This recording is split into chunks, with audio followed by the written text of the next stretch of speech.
Paramashivoham. Om Nithyananda Paramashivoham. Om Nithyananda Paramashivoham. Om Nithyananda Paramashivoham. Om Nithyananda Paramashivoham. Om Nithyananda Paramashivoham. Om Nithyananda Paramashivoham. Om Nithyananda Paramashivoham. Om Nithyananda Paramashivoham. Om Nithyananda Paramashivoham. Om Nithyananda Paramashivoham. Om Nithyananda Paramashivoham. Om Nithyananda Paramashivoham. Om Nithyananda Paramashivoham. Om Nithyananda Paramashivoham. Om Nithyananda Paramashivoham. Om Nithyananda Paramashivoham. Om Nithyananda Paramashivoham.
Yes.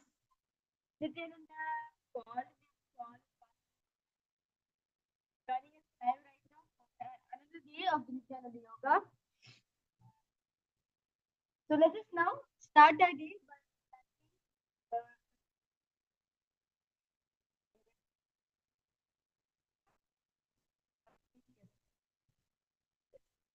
so request all of you bring your hands to the stop chant. Nithyananda Kevalam Jnanamurtim द्वन्द्वातीतं भवति तत्त्वमस्यादिलक्ष्यम् एकं नित्यं निरवचलं सर्वदी भावातीतं त्रिगुणरहितं तद्गुरुं तं Namami.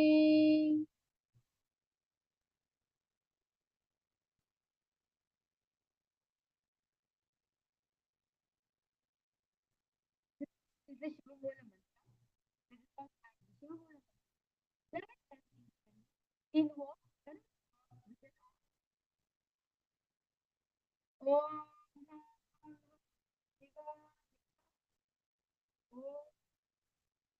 Om Shivaya Namaha. Om Shivaya Namaha. Om Shivaya Namaha.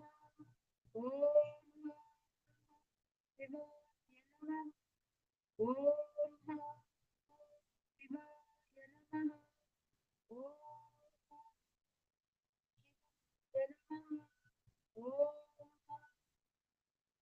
Namaha. Om Shivaya Namaha. Om Shivaya Namaha. Om Shivaya Namaha.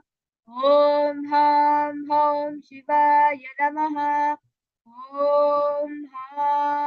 Om Shivaya Namaha.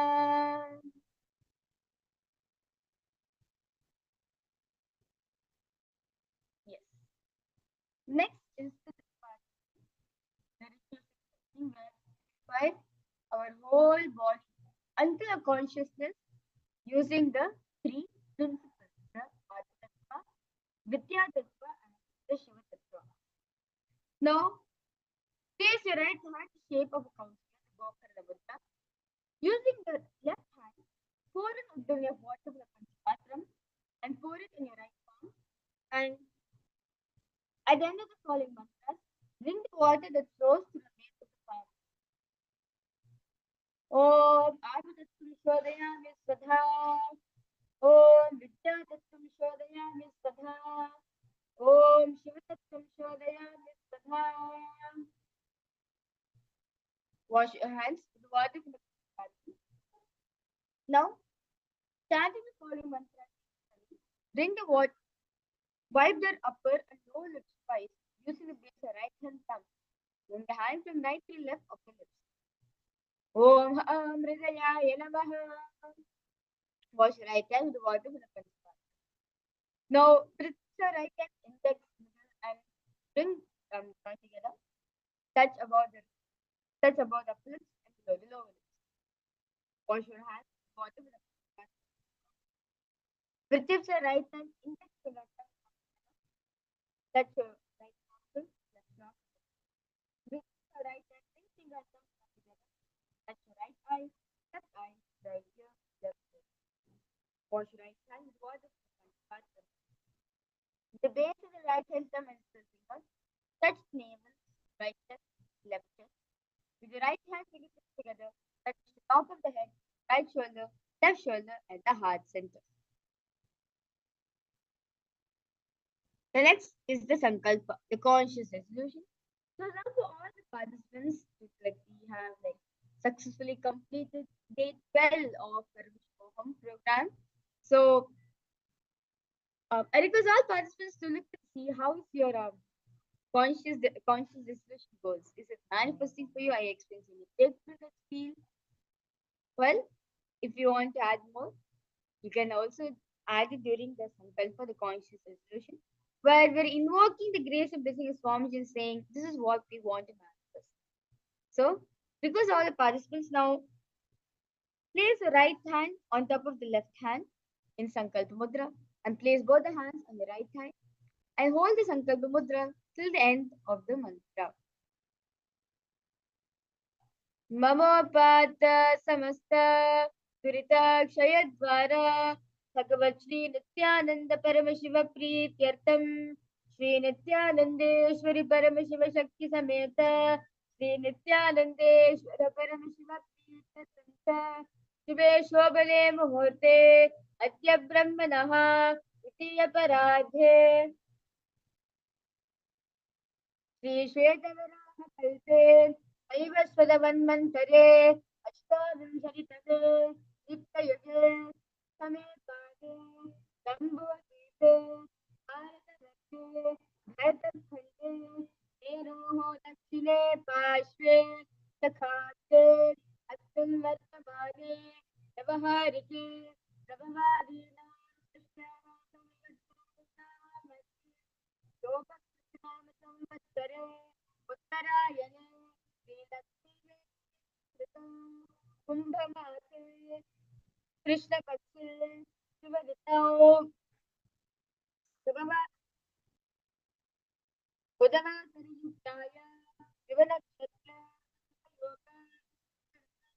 एवं गुणविशेषणविशिष्टायाम् अस्यां शुभऋतौ श्रीकैलासोन्नतद्वादशान्तश्यामला पीठारूढ श्रीमीनाक्षी सुन्दरेश्वरा भिन्नस्वरूप परशिवपुत्ररत्नकुमार गुरुमन्यतुल्यावतार श्रीपार्वती स्तन्यपानलब्धदिव्यज्ञानविष्टुत सकलनिगमागमसारभूत द्राविडवेदप्रवक्त्रे श्रीमत्परमशिवकरुणा समधिगत मुक्तामय चतुरश्रयानकीयमान छत्रचामर श्रीचन्नकाहलादि समस्त बिरुदावल्यलङ्कृत ज्ञानविज्ञान चक्रवर्ती सर्वजन संग सत्तो निर्मल दीक्षामय वर्ष विशाल जीमूत परमत्कलपतेश्वरी दैव सिद्धांत स्थापनाचार्य श्री राजाधिराज पांड्य महाराज गुरु क्षपन शाक्यादि महांधकार निवारण ज्ञान भानो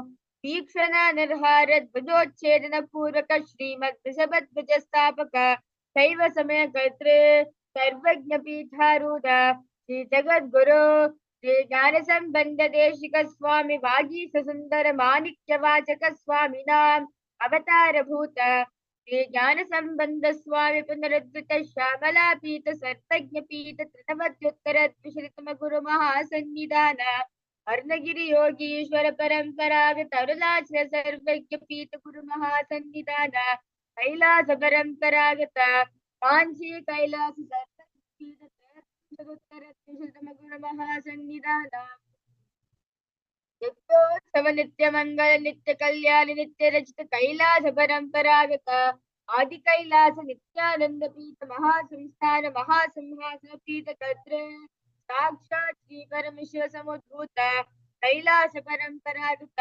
कैवस्वत्मन इक्ष्वाकु हरिश्चंद्र भगीरथ श्रीरामचंद्र सूरसेन इत्यादि नवचिन्ह सार्वभौम चक्रवर्ती परंपरागत चतुष्षष्टि योगिनी मंदिर चतुष्षष्टि संप्रदाय प्रवर्तक मनुधर्म शासन सूर्यवंश प्राप्त सर्वज्ञ पीठ सुरांगी साम्राज्य मूढ़ाभिषिक्त चूड़ामणि साक्षात् श्री परमशिव समुद्भूत कपिल महागुरु पुनरुद्धृत महानिर्वाण पीठ अष्टोत्तर सहस्र श्री महामंडलेश्वर साक्षात् श्री परमशिव समुद्भूत श्री महागणपति समारंभ नवचिन्ह पीठाधीश्वर गुरु परंपरा अखिलपीठाधीश्वर धर्म मुक्ति स्वर्ग पुरस्वर्ण पीठस्य त्रयोविंश गुरु महासन्निधान कैलास परंपरागत आदि पीठ सर्वज्ञ पीठ जगद्गुरु श्री कैलास पुनरुद्धारक श्री कैलास परमाचार्य श्रीमत्परमहंस परिव्राजकाचार्य वर्य सच्चिदानंद प्रणव स्वरूप श्रोत्रिय ब्रह्मनिष्ठ श्रीमद जगद्गुरु श्री भगवत श्री नित्यानंद परमशिव श्री ज्ञान संबंध देशिक परमाचार्य स्वामिनाथ तेषाम् आधारविन्दयोगसिद्ध्यर्थं गुरुकृपा कटाक्ष सिद्ध्यर्थं क्षेमस्थैर्यवीर्यविजयायुरारोग्य ऐश्वर्याणां वृद्ध्यर्थं धर्मात् काममोक्षचतुर्विधफलपुरुषार्थ सिद्ध्यर्थं समस्तगुणोपशान्त्यर्थं समस्तमङ्गलावाप्त्यर्थं भगवत् श्री नित्यानन्द परमेश्वर प्रसादेन कुटुम्बस्य ज्ञानवैराग्य जीवन्मुक्त्यार्थं भगवत् श्री नित्यानंद परमशिव कृपा कटाक्षेन पूर्ण आरोग्य युक्त यौगिक शरीर सिद्ध्यर्थं परमशिव शक्ति आविष्करणार्थं नित्यानंद योगाभ्यासं करिष्ये. Go wash your hands. Om Abopasprishya.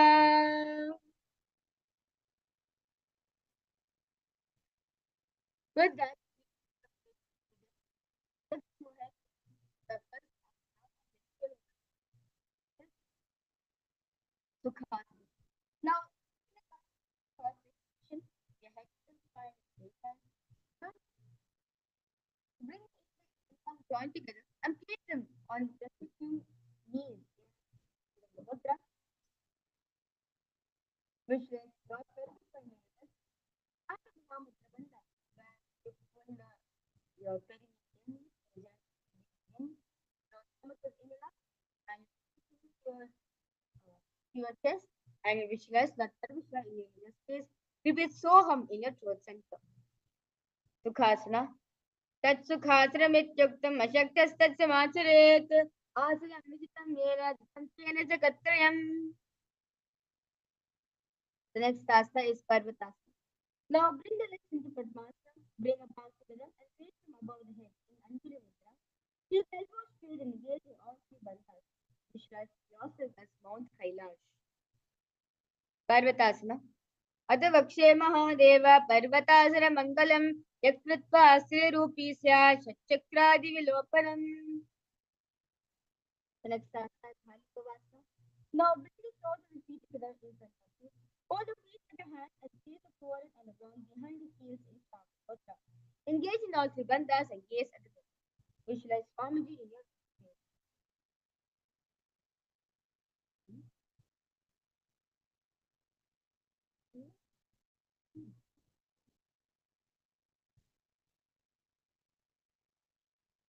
Bhalikavasana.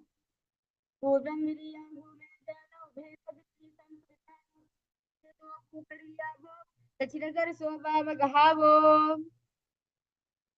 Next asana is in position. Stretch the hands out in front of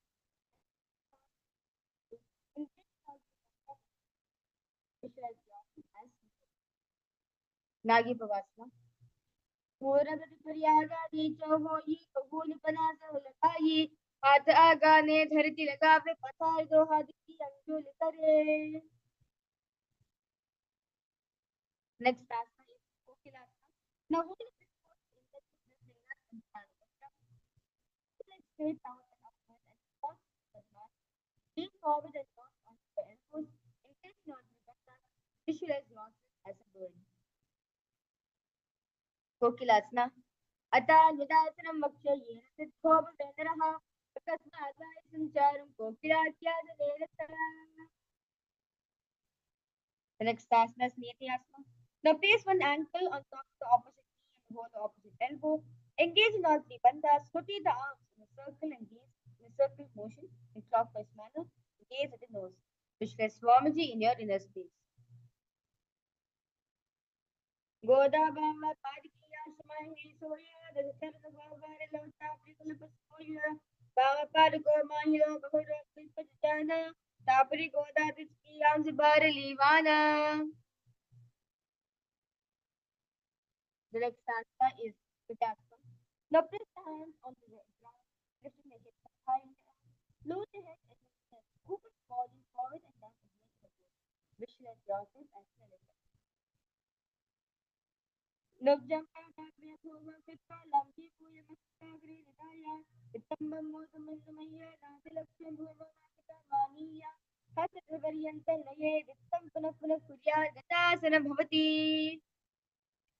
Next asana is Rikshasana. Now stop its movement, alternate pressing the heels of one foot into the ground while lifting the other heel up and feel this again. Visualize yourself.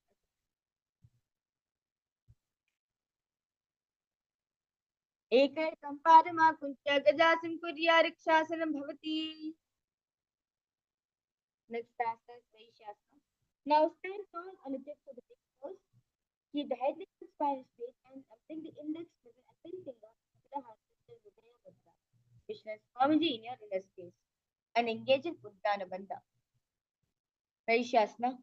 केशेन पादेन भद्रा गोमुखः अथवा ईशावक्षे यकृत्वा सत्यवान् भवेत्. Moving your head to the first sternum of the day, which is the Urdhva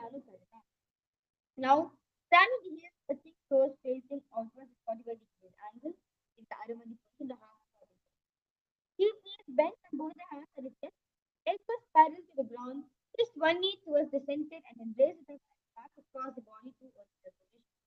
Simultaneously, as leg raises, follow the movement with the respective hand, raising it up and across the body, and repeat this motion on the other side.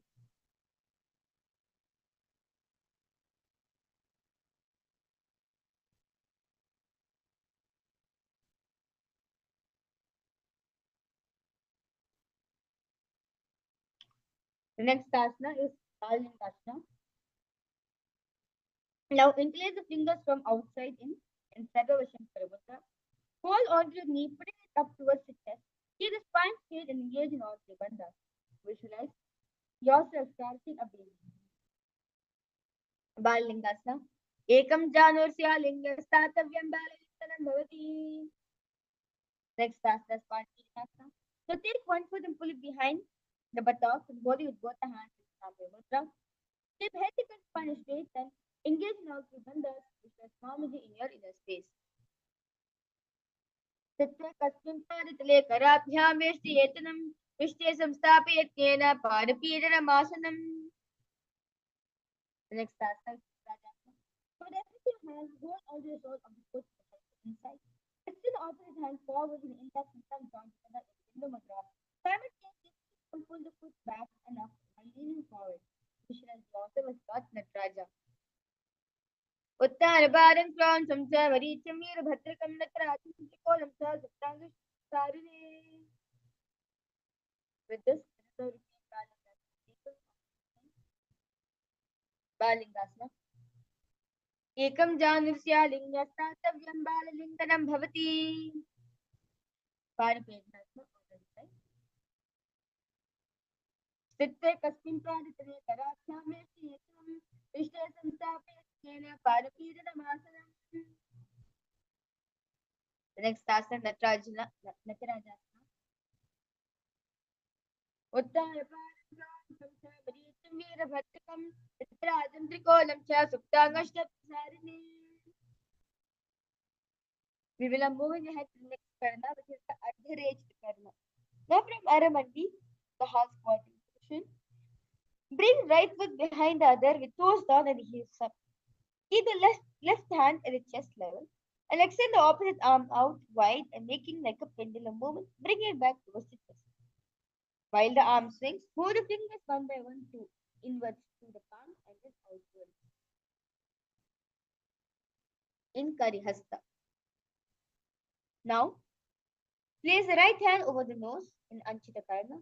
Uncross the ankles and repeat this on the other side.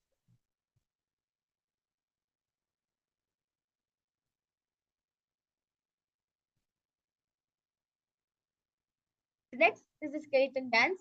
So that is to request all participants to relax yourself completely. Do not have any stress. Do not worry. The 10 yoga is not just for you to remove all your stress, but it is manifest state, space, powers of Paramashivoham. So I request all the participants on all videos is watching this live right now to close your eyes, visualize yourself as a pure skeleton, just pure bones, and simultaneously, as this visualization starts, shake the body as intensely as possible.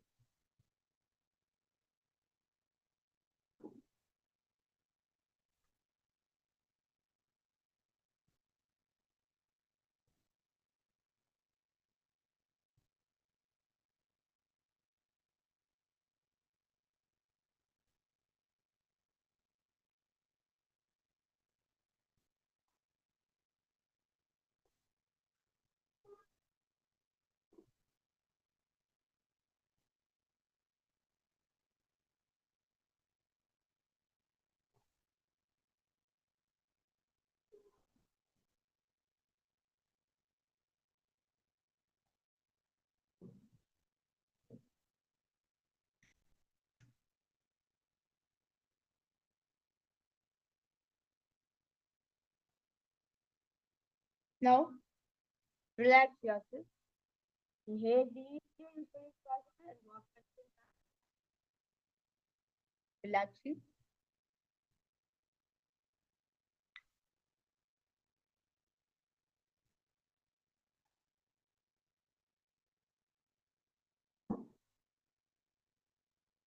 The next karna is the Sakriti China karna. Now from Anamandi, the house calling position. Bring the hands above the head with arms crossed and palms facing backwards. Move the hips to one side and simultaneously uncross the arms wide above the head. Now come back to the beginning position and repeat this on the other side.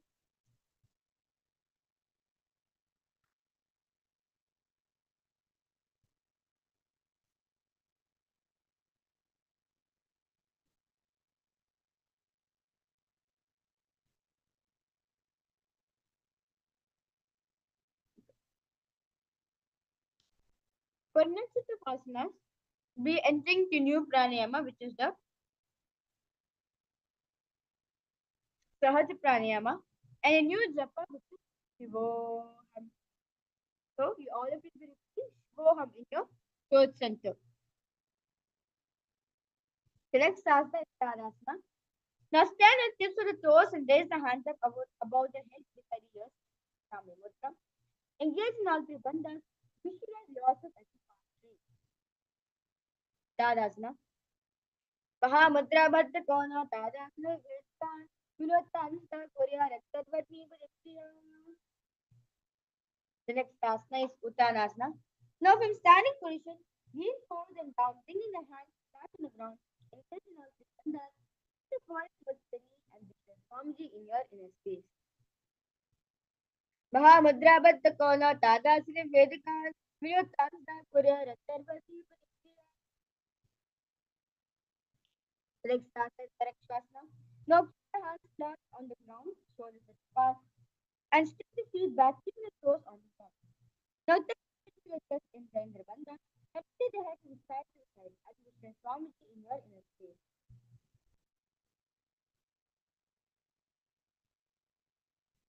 Gajajavasittamasttam varam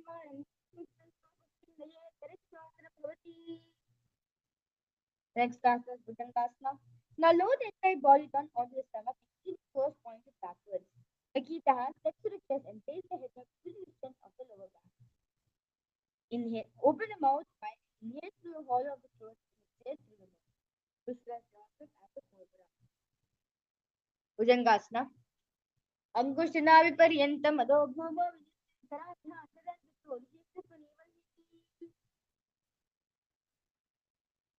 Next asana is Satasana. Now from top side position on the hands and feet. Alternate bringing one knee in for the chest and back and forth. Visualize Swamiji in your inner space. Dashasana. Jasa samhitodhanadvaima kuncha varam varam tattavyam dashasana bhavati. Now stopping this moment, I'll place one foot in between the two hands. Simultaneously jump one foot back and bring the other in between the two hands. Alternate again and again. Visualize yourself as a chariot. Rathasana. Rajasa samstho ekekam param puranatina bhravitva gattavyam Rathasanam bhavati. Next asana is Virabhadrasana. Now keep one knee Now keep one foot flat on the ground, toes pointing forward, and the knee bent in 90-degree angle. Extend the leg back, keep your knee straight, and toes pointed out at 45-degree angle. Raise the arms up parallel beside the ears. Pull your stomach in and up and gaze and move. Visualize yourself as Lord Virabhadra. Vashi Samadikandinam Bodhakutana Mayuram Setu Bandhanam. Let us now repeat the Virabhadrasana sequence on the other side. Vashistamandikandinam Bodhakutana Mayuram Setu Bandhanam. Next asana is Vrikshasana. Now stand tall, bring one foot to the inner thigh, bring palms together and raise them up above the head, keep the elbows straight. Pull the stomach in and up in Uddiyana Bandha, gaze forward and visualize yourself as a tree. Vamor Mulati Sesha Yapem Panam.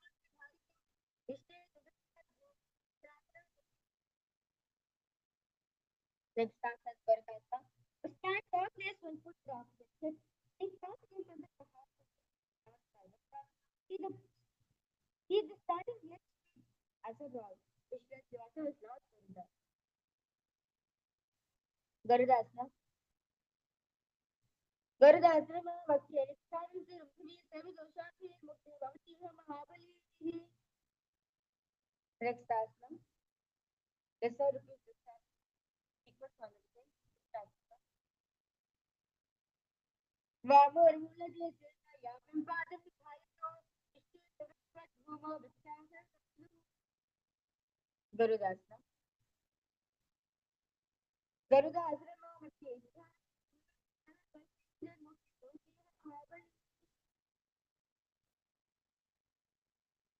Next asana. Now stand stiff, one leg far back, keep the front toe pointing forward and back. Keep the arms straight and bring front arm down to the while other arm extends towards the sky.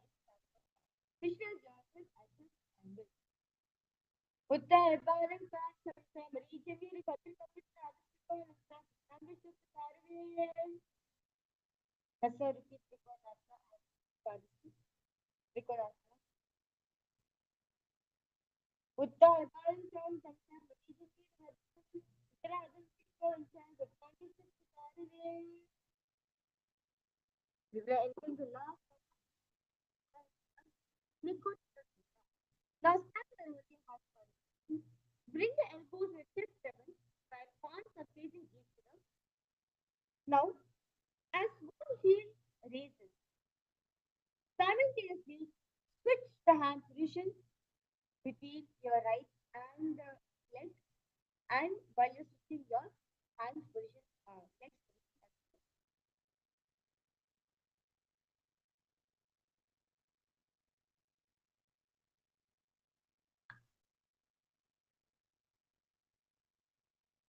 The next asana is Angushtasana.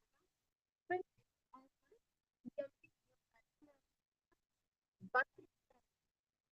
sorry, the Brahmari Pranayama, where you do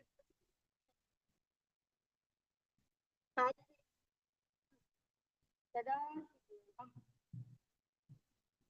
Angushtasana. The lower part of the toe is on the back position. Keep knees and palms together. Shri Swamiji in your relaxation. Angushtasana. Kavandasana ho Goraktasana Devata. Angushtamuchikam Yeyam Brahmaprasaritam Pita. Next asana. Cover the foot, one leg straight out, heel down and over. Bring knees down on the ground. Arms to reach forward. Shri Swamiji in your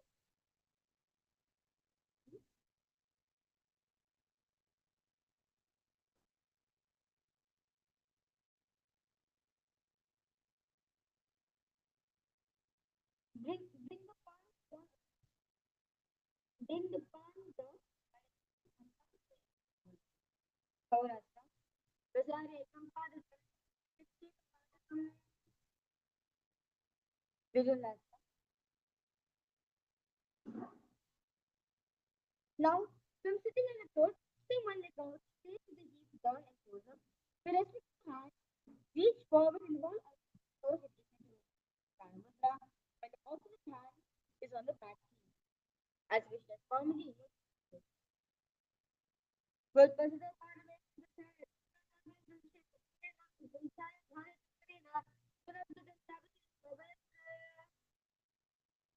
is a repeat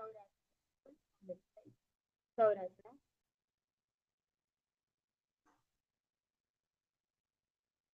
Vasare Kampadasana. Vijayanasana on the other side. Well, consider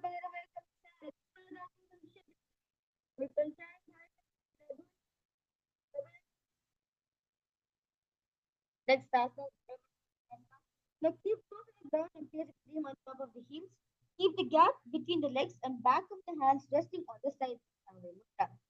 Now tilt the head down and gaze through the gap between the palms. Share Swamiji in your inner space. दो पना पानी होई वैसे दो ग्रह निवैसे कोरबत गलिया की माही Ayushman Hera शेबले. The next asana is Kapilasana. Now place the knees on the ground with toes tucked behind, sitting the perineum on sitting the perineum down on the heels. Rest the hands on top of the thighs. Pull the stomach in and up in Bandha and gaze upward. As you visualize, straight Kapila Mahamuni in your inner space. Kapilasana. उभय पग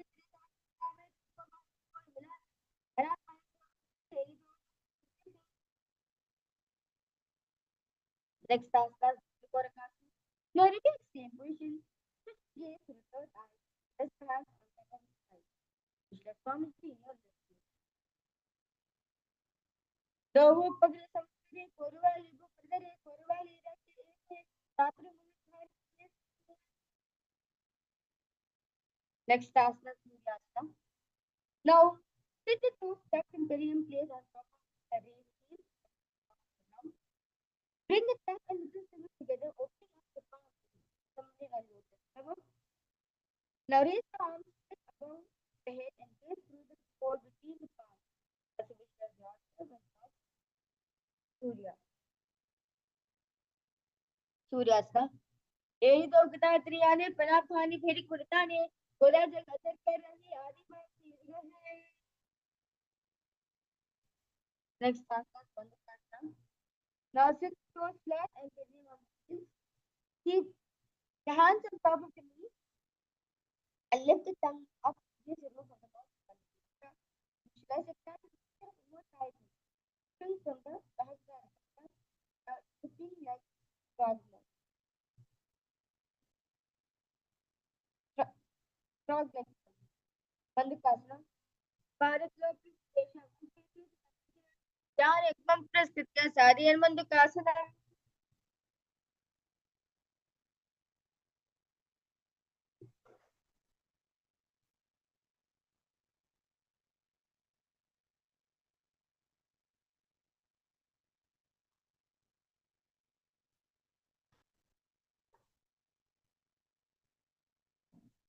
Next task is Uttana Bandhakasana. Now sit with toes flat and perineum on the heels. Keep hands on the back, holding the head with the elbows and lift the tongue up against the roof of the mouth in Mandaki Mudra. Pull the stomach in and up in Uddiyana Bandha. Visualize the catching nectar of immortality, which is dripping from the Sahasrara Chakra with your frog-like tongue. Visualize yourself as a frog. मन्दुकाश्रमध्यस्तं कूर्पराभ्यादितं शिरः एतद् एकवदुत्तानमेकदुत्तानमन्दुकम्. Simhasana. Now cross the ankles and sit on the feet. Keep knees wide and fingers spread on top. Open the mouth wide. Stick out the tongue and exhale forcefully. Gaze at the tip of the nose and repeat this several times as visualize yourself as a lion. Simhasana. Dakshinam sarvagulpena dakshinena teteram hasto jan sanstapya swangirisi prasaricha. Next asana is Bhadrasana. Now sit on heels under the perineum and keep the knees wide. Cross the hands behind the back and hold the big toes in Prana Mudra. Apply the Jendra Bandha and gaze at the nose. Visualize Swamiji in your inner space. Gulpa Chivarsya Yukramen Javahitaha Padam Dushko.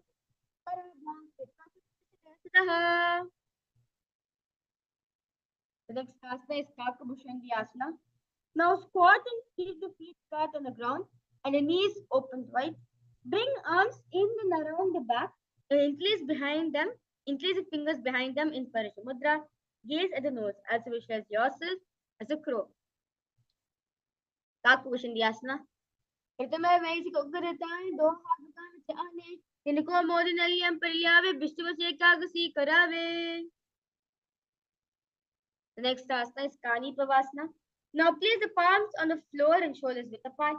Bring knees on the back of the arms towards the armpits. Lean chin forward and down and gaze ahead. Visualize Swamiji in your inner space. Asra kaugana ashi dushta hoi tu achi hohi. Next asana is Kapali Asana.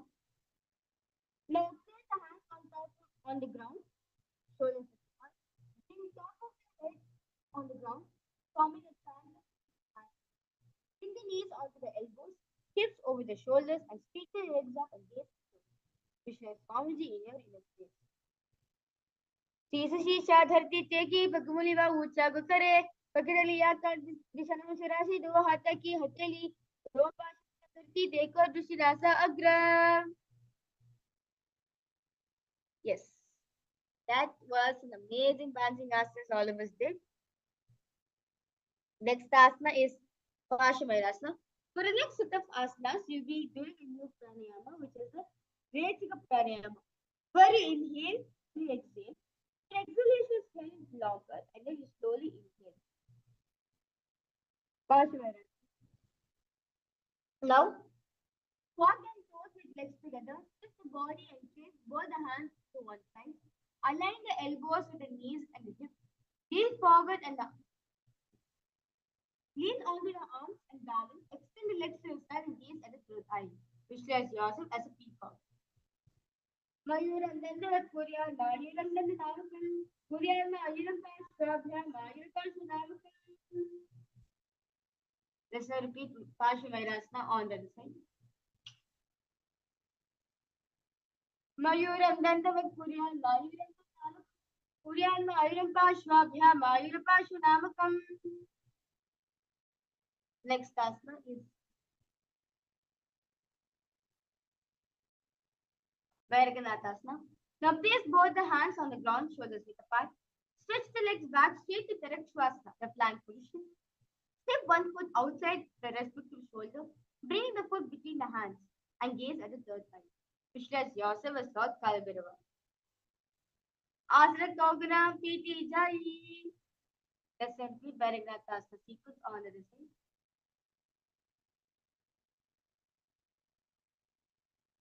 Asana Kogana Piti Jai. Next asana is Uddiyana.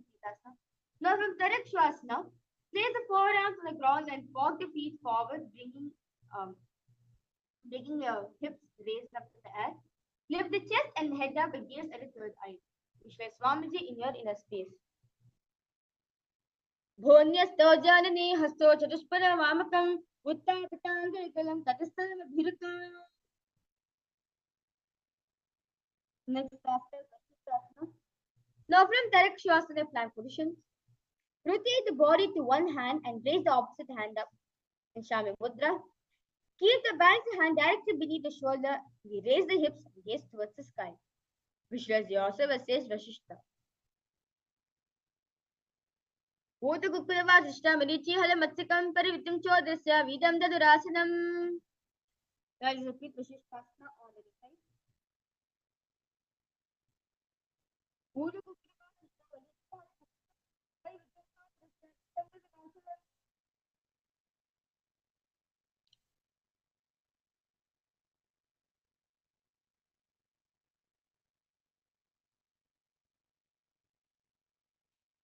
Yes. For that, let us relax ourselves into Anjali Asana. Now, sit with legs stretched and toes pointing up. Bring hands underneath the buttocks, palms facing up in Shami Mudra. Keep the spine straight, elbows to the body. Tuck the chin to the chest in Chandra Bandha and gaze at the nose. Visualize yourself as Lord Hanuman.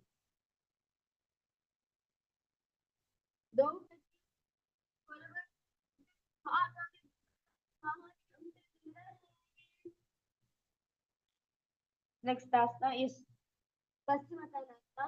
Now sit with legs stretched out.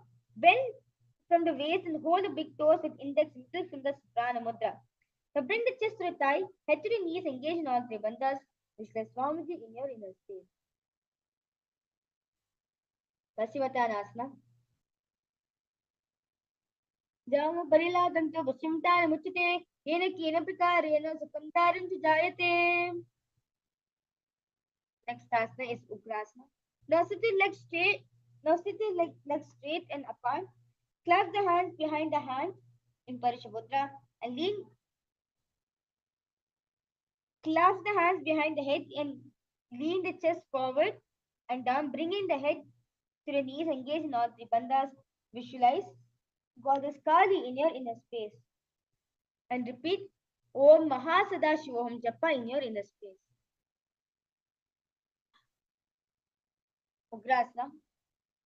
Sapa Nityanandam नित्वा जानोपरि शिरोनि सेत आसनो गौरम broken, buried deeper in.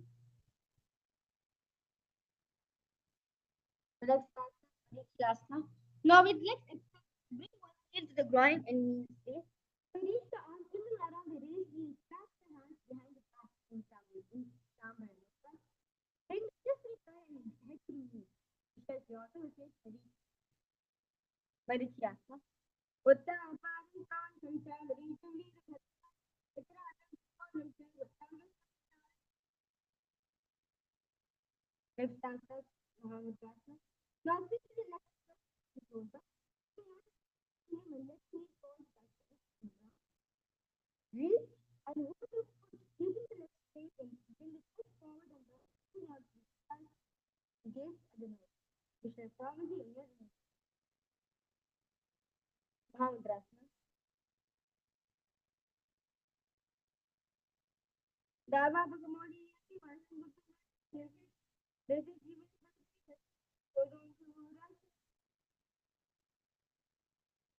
let's repeat Marikyasana. Marikyasana. Uttara Parinjal Samta Maricham Virabhatam Uttara Trikonam Saptanam Mahamudrasana. Dava Bhagwani Yaki Vasan Bhutta this is given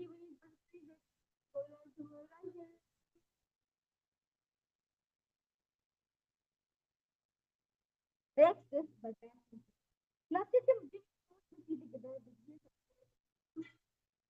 knees wide and roll the feet firmly.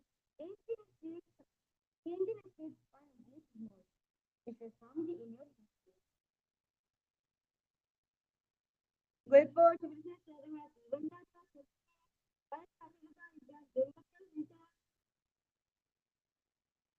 next asana is Galipavasana. Now with asana, extend feet away from the body, toes together and keep the butt and knees open. Raise the hands as the knees in Mudra. This is flexion in general. Gaze at the nose. Vishwa Swamiji in your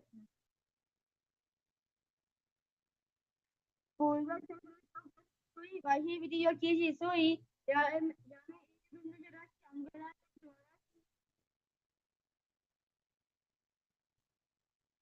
next asana is Vinyasa. Now sit hold the feet together, knees close together. Hold the soles of feet and lean forward and down. Bring the forehead to the feet and gaze at the nose. Visualize the yoni mantra in your Vinyasa. Dohu कितने समझ करे एरमन के दिन नतरे आता तो अंते last बच्चे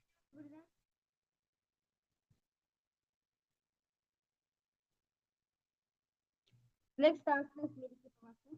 Now sit and keep your legs together from the back and knees wide open. Gaze forward and down as you pull your hands out wide, palm facing down. Now bring the forehead to the ground behind you.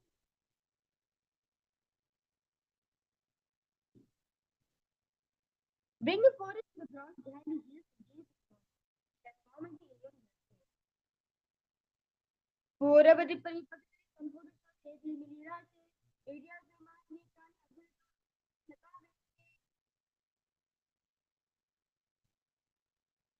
next asana is Samaniyasana. Now sit bring arms below the chin, finish out and keep it palms up. Now bring the arms forward. Spread the so that your forehead touches the ground. Bring your toes near the throat and gaze at the then for Surya. The wood between the Sule Meta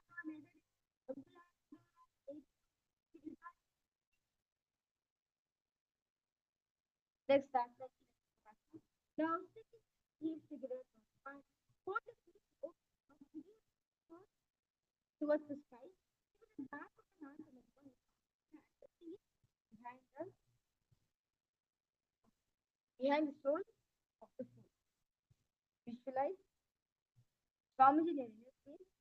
As the elbows on the side towards the little nose and open the thigh.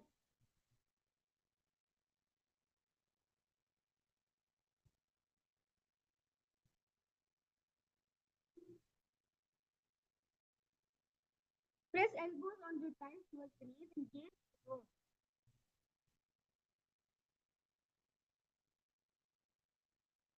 Kiriki Pavasana. दो प्रकार की भगवा में लगा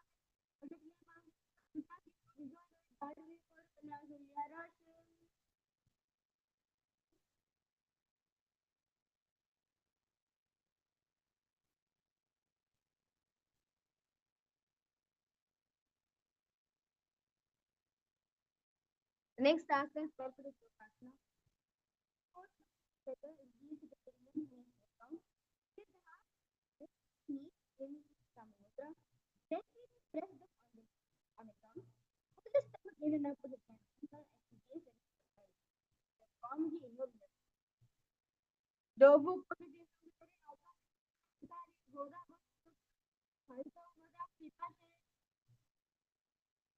The next task is Bharavata. Consistent bend form facing together, knees wide open. Lift the heels up, bring the toes down on the ground. So keep the knees on the ground. Just pull up in the Bharavata. Face the rest of the hand. The mudra. And breathe in volume. Visualize Kali Viro in your life. Velpa Sampira Chan Yonyam Nikumena Kumshana. The next task is Samana. Now sit one heel at the perineum. Touch the foot, put the sole of the foot on the chest. Gaze in the third eye. Look at the chest in the direction. Visualize comedy in your inner space. Samanasana. Samanasana Matya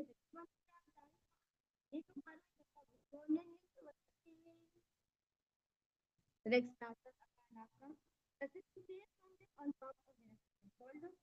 Face upper upper down to the side and gaze at the found केवल umpire में सच्चा संदेश repeat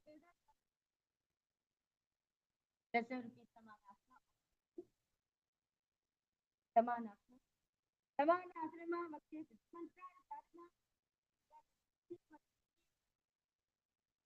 Apanasana. केवल umpire में सच्चा संदेश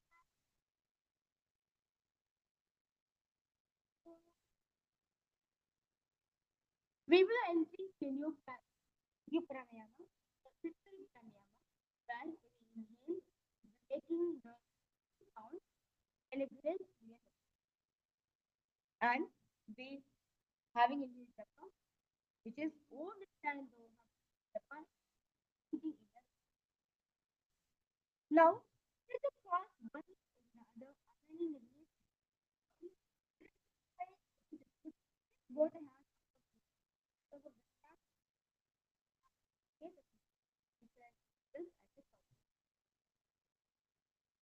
Subway dexterous will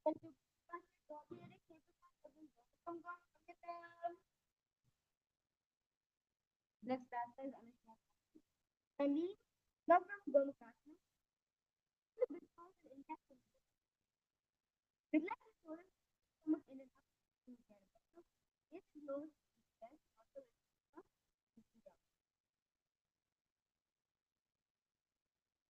Anushtana. Let you know God only strong that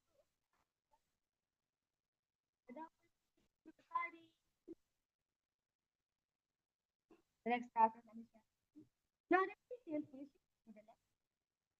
In the left, instead of fingers behind the back, reach forward and bring the chin over the knees and push the toes to the front. The Swamiji is Jivanagara.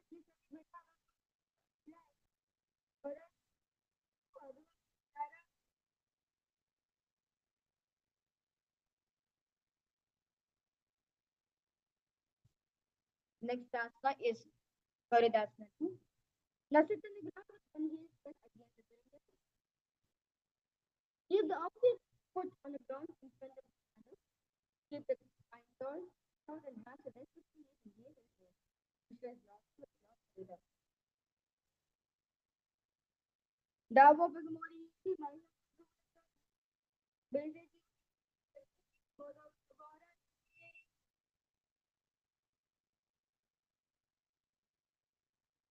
Let's start with Naradasana. Notice the sitting on top of one knee, the top of the balance on the ground. His opposite foot on the ground in front of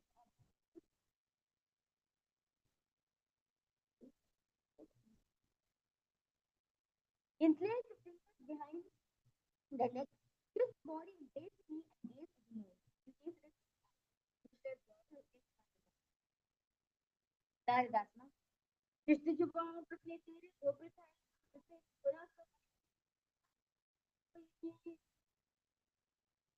the next asana is Nithyananda. Now place one foot on top of the opposite side. Wrap the rest with your arm around you, holding onto the opposite.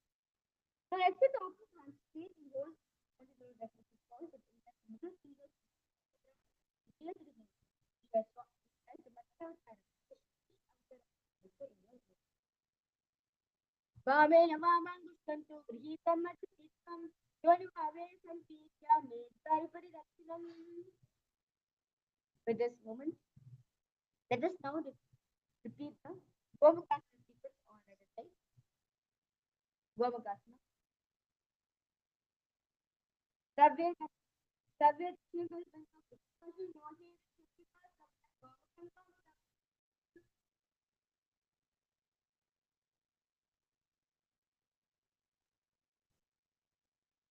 Now let's repeat Anushya one on the other side. Jivana Dachinagora Nature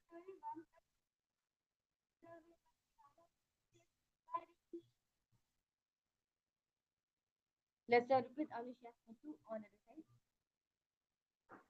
Jivana Goda Kisaki Goda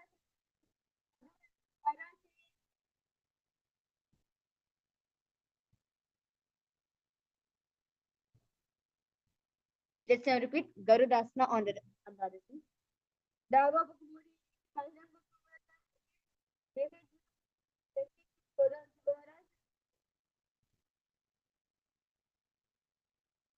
Let's repeat Garudasana on the other side. Vishnu Jabam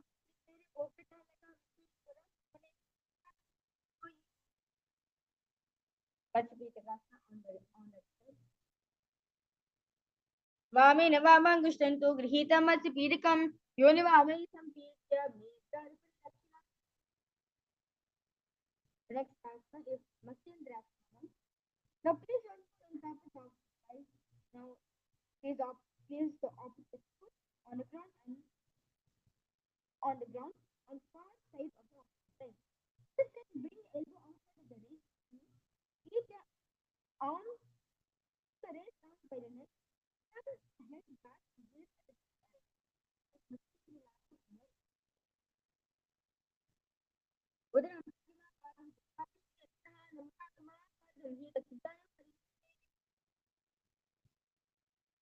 Let's now repeat Purasana on the side. Now, twist and bring elbow outside of the wrist. Extend the hand. Keep it off the hand, the wrist is to the gaze at the shoulder. Purasana. Adha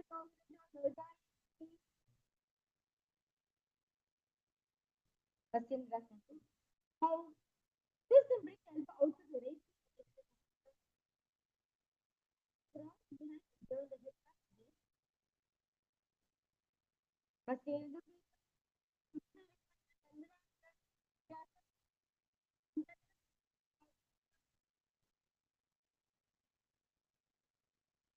Let's now repeat Matsyendrasana sequence on the side. Udaram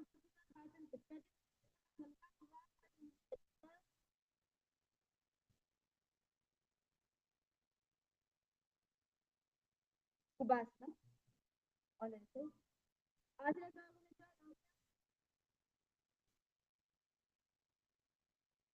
Matsyendrasana on the side. Pasyendu Pitam Jada Pratitam Prajanak Mandala Kadanasam Abhyasam Seni Prapatam Jindasretam Daripamsam. We will now relaxing ourselves into Padmasana. Now sit with your feet on top of the opposite side. Place palm directly to knees to Samimukha. Inhale your Subhasa and transform the ear.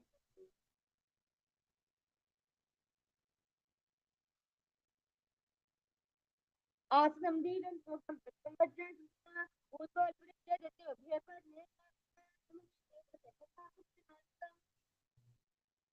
Next asana is Padmasana 2. Now remain same position. Hold cross arms and hold on to the toes with intensity.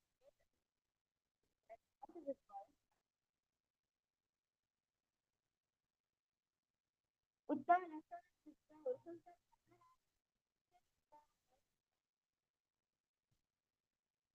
Next asana is Siddha. Concentrate on top of the side.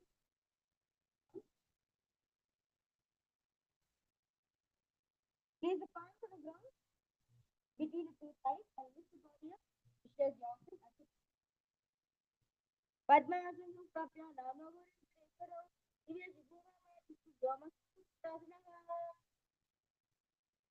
Next asana is Padmasana.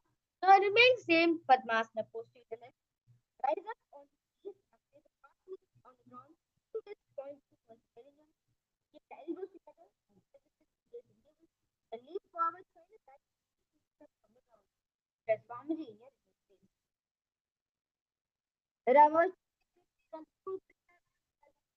Uttasana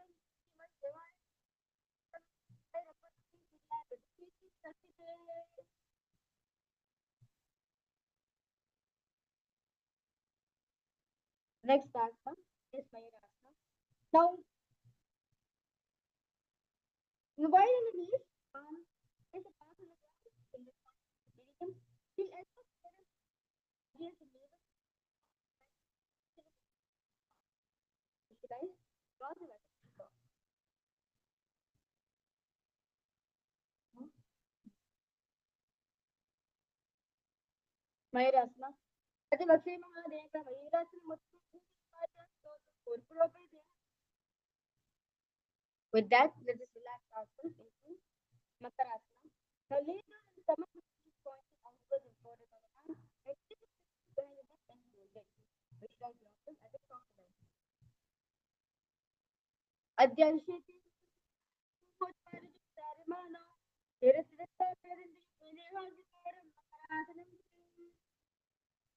Next asana Shalabhasana. Now lay down on the stomach and place the hands on the head. Raise the legs up with the thighs off from the ground. Adhyashiti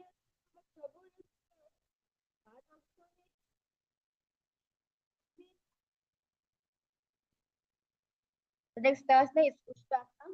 So lay down on the stomach, bring the hands to the feet, put the feet down towards the ground, opposite of the hip. Visualize yourself as a cat. Adhyashiti Bhaginu Shukti Nidaya Sastra.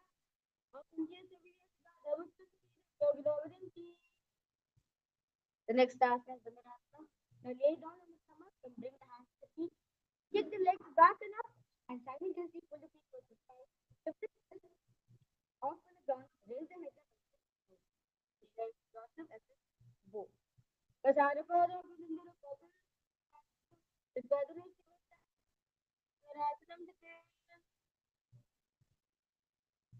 With that, let us relax ourselves into Prasanna. Now sit on both the knees with the head to the spine at the same time. Place the palms on top of the thighs in Shamamukta and gaze at the third eye. And repeat, Om Nithyananda Paramashivoham Level-1 Yoga Meditation.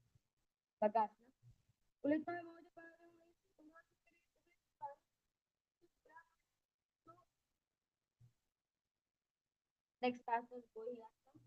From knees and place forearms on the ground, fingers interlock, elbows, shoulders to the front. Place top of the hand on the ground, holding the back of the neck with the hand. The walk will fall until it is aligned with the shoulders. Lift the feet up, keep the knees bent together at the hip and gaze at the Which has Swamiji in your inner. Gohyasana. Yoga Hatha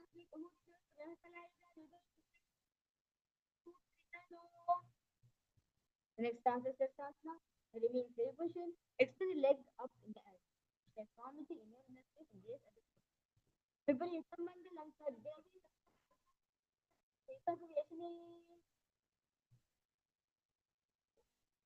Next asana is Kodhyasana. Now sit with hands behind the palms and stretch the legs up. Bring the forward knees and come to vertical position of the legs. As we enter the Bhastrika Pranayama, there will be rapidly breathing and exhaling. Transformity in your left leg. Kodhyasana. दो हाथ बाहर आने गोदा देना भीतर अंगुष्ठ नहीं लग रहा next pass on Trikasana. Bring the exhale in half. And then bring the hands to the opposite shoulders. Sit upright, left knee in close pointed in front of your body at the Uddha inhale to the body.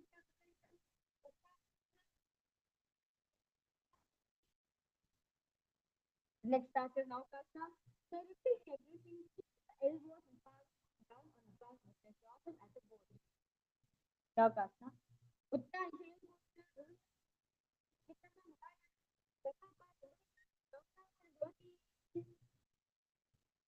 the next asana is Vatsasana. Now sit and lift the feet up with the hands and the feet out from this. Sit and lift the feet up with the hands and the feet. Pull the feet towards the chest. Two points here. Visual draw to the floor. Pagati ji samjhe हाथ से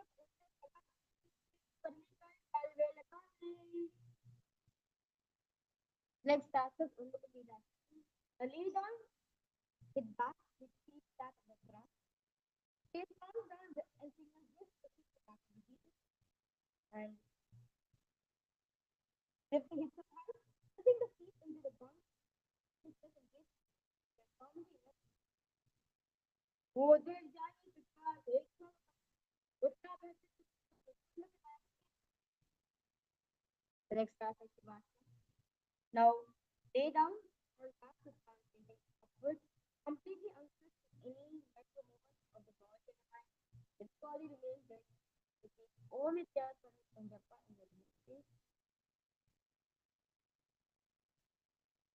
Ada Shavasana. Uttaram Savadhoma Renam Shavasana. Shavasana.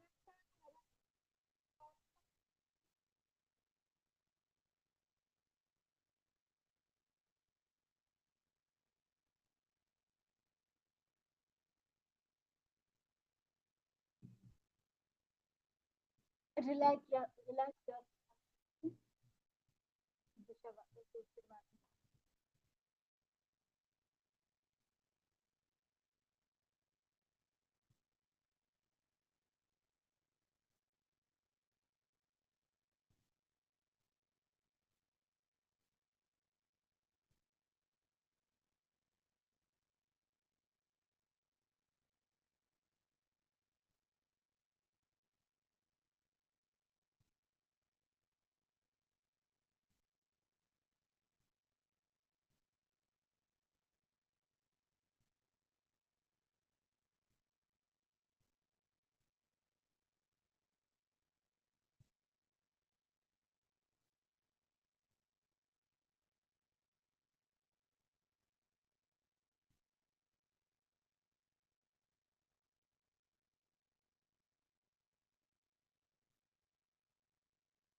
Now, start to wiggle your toes and fingers.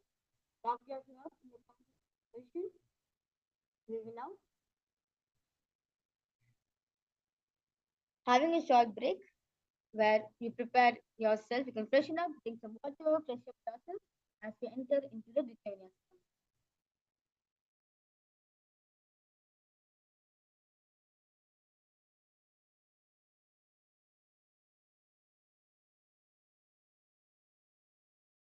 Nanda Paramashivoham Nithyananda Paramashivoham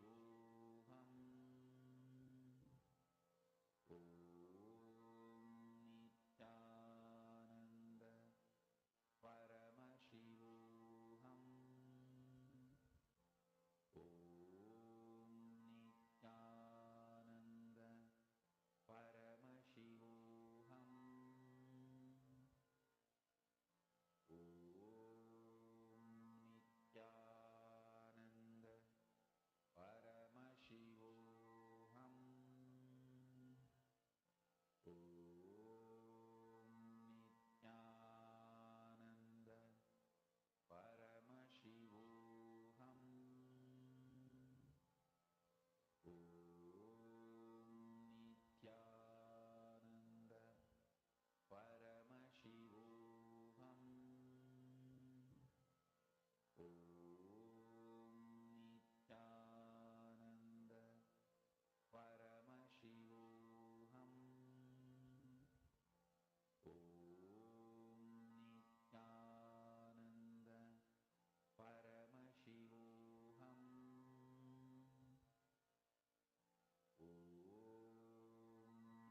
With that, I will now start the Nithyananda.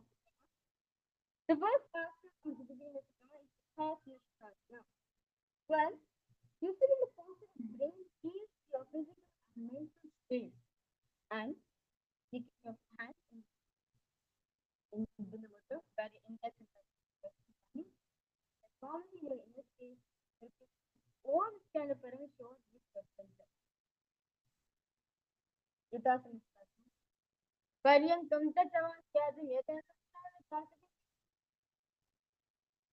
Next asana, Samasana.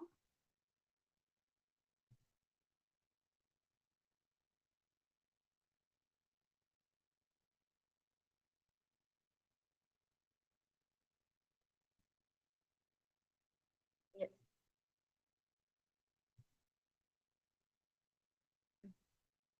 Um,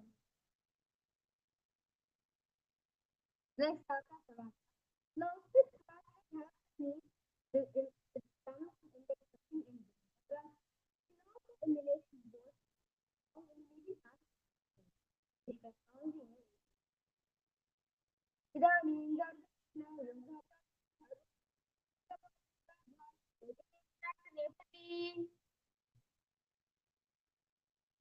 the next asana is Mukta. Now, again, the transformation is a result over not feeling down on visualization your feet, chosen as liberating you. Repeat the Stephen Gopman, Venkataha, Brahman, Brahman,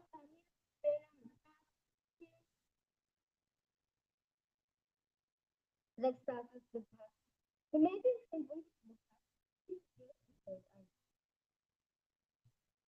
Salam, taken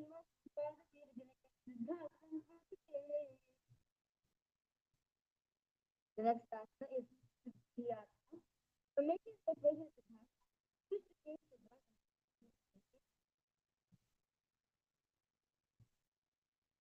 Bhavapati,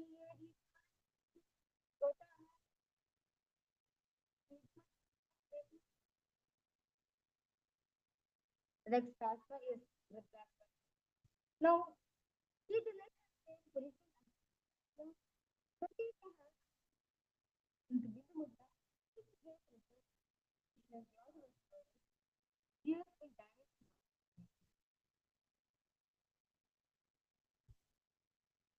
Bhavapati, Bhavapati,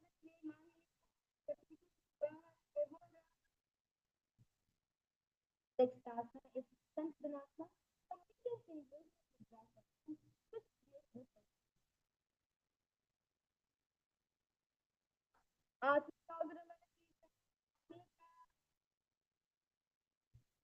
Next asana is Vipassana. Now, meditate on being on bring the hands to the knee, to something under, to share comedy in your Ruchikari Sama, Kiraha, this is everyone part of the body. The next asana is Hatha Yoni. Now, maintain your knee on top of the body. Distance between bottom lip, three fingers above the lip, three fingers from the mouth.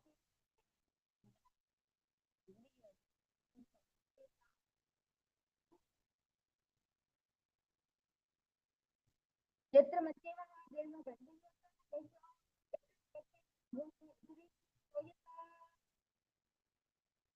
select asana Dhira. So please have on the side, another foot on the touch the top of the finger in the mudra and visualize your embody the space and state of all Dhirasana. Ekam paramatra takti vinyasa itarasana choram Dhirasana. The next asana is Vata.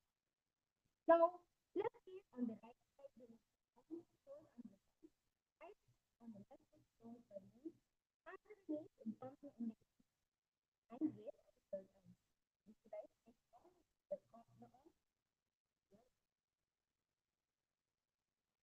दावा पकटली पुनी है जो ये पता नहीं मेरे से आने लगा है बेसो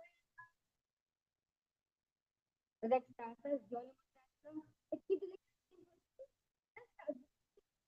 the premium right of inside, left heel press against you, right twist against the Johnny Monstro.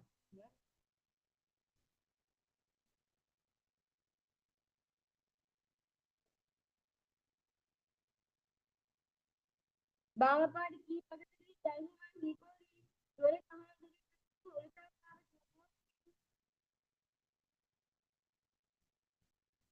Rex Starkers, Johnny Monstro, keep the feet, keep feet in the hands of the emotion, switch the case to your nose, which they found, which does not Johnny Monstro, yoga take it on the next asana is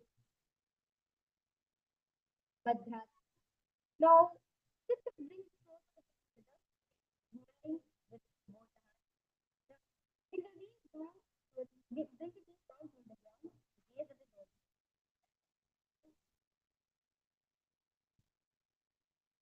Willpower to be scared has even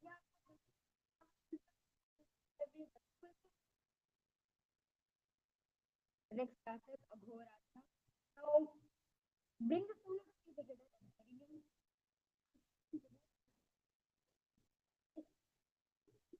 into the mudra. Now, your right hand cover your mouth, clear your right mouth, close both the mouth, hold the breath, and also breath in the पूरा बहुत जो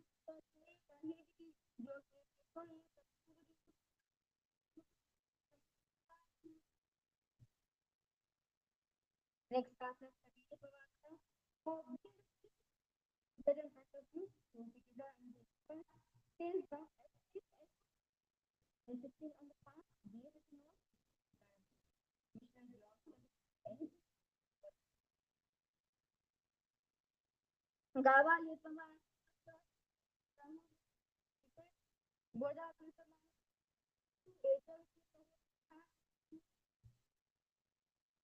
the next process is Parasana. Now, sit it knees raised on between the hands across. Gaze at the nose, transformity in yoga parikrama करके अंग region लगा दो next process is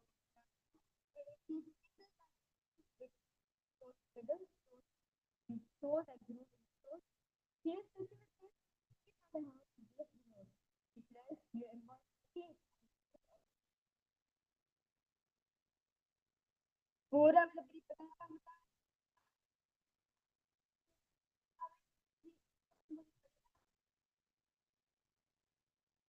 the next process Uttarasana.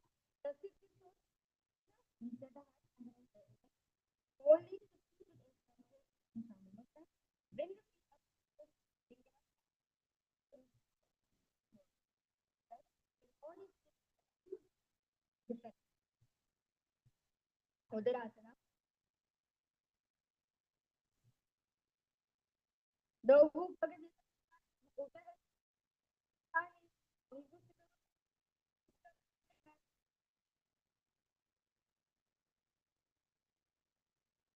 next process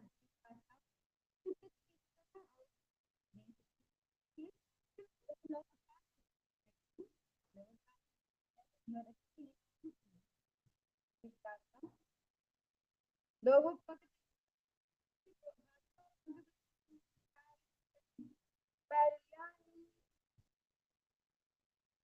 the next process Bhutasana. So we see the position both the legs up, releasing the fingers around from the bottom at the same time. Sthirasana में खेल कक्षासना Ganga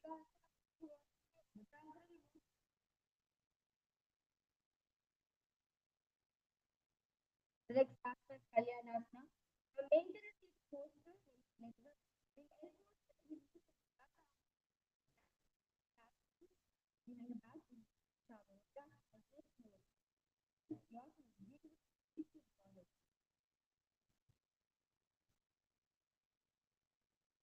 So,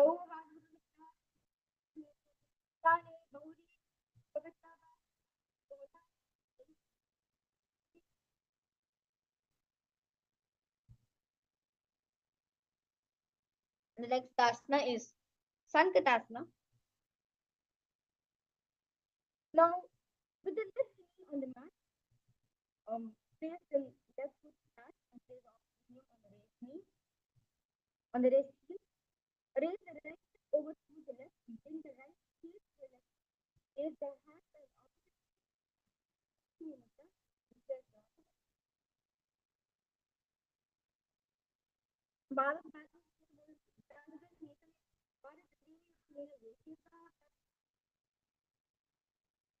the next asana is Dhenukasana. Dhenukasana, slide the left foot and keep the right foot on top of the left. Place both the hands on the left.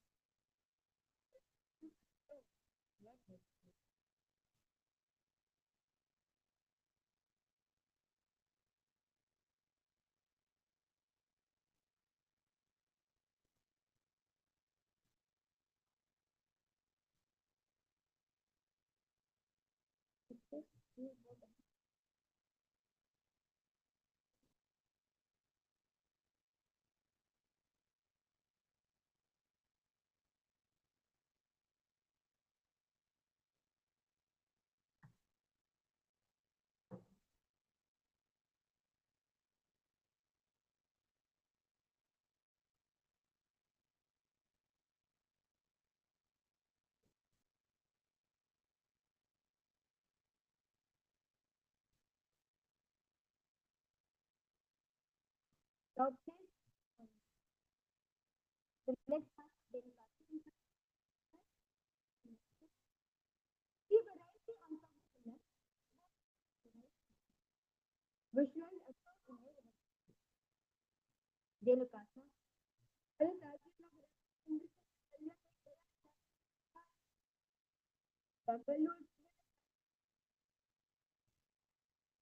The next asana is right foot, place the left foot on the knee. Bring the left hand behind the back and hold the right foot. Place the right hand on the left foot. The palm is Bhavada, Bhavada, Bhavada, Bhavada, Bhavada. The next asana is hold on to the right foot. Raise your forehead to touch the ground. The palm is in it. Prathama Jivanasana, Bhavada.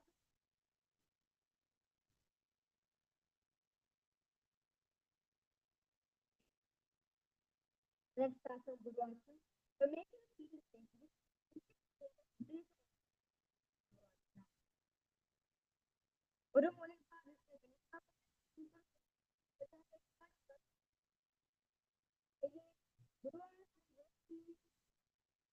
Let's now repeat Sankatasana all the time.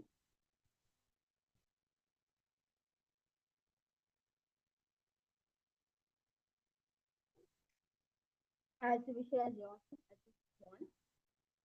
Sankatasana. Power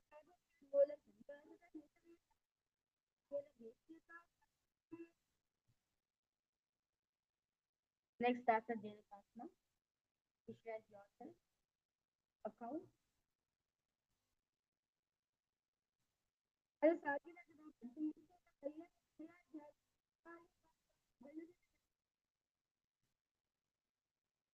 The next asana is Machindrasana.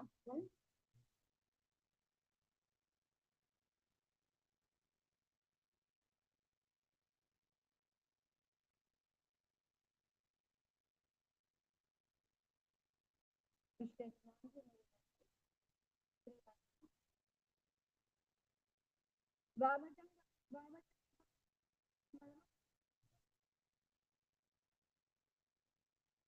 Starter,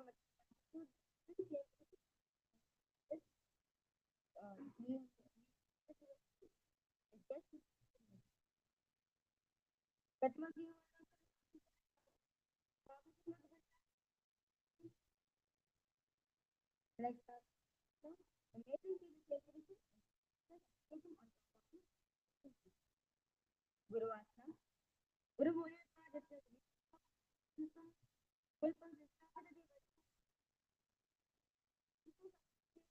Guru Let's start. Such as a feet flat on a ground, knees against your chest, hands holding open at right together, find it that we go to the mouth, firmly in your face. Badale boom and fire down.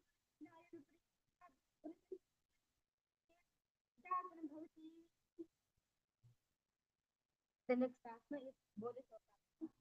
That is a easy position, place the feet flat on the mat, back out in the left hold the hold opposite wrist. Place the feet onto the knees and gaze at the floor. Visualize, feel in an upward Bodhisattva. The Bhupagati Bhum Supridhiri Gorma is written next asana is now consider the position says feet flat on the mat. There's arms and hold opposite elbows near the floor. Visual comedy in your face. दो हाथ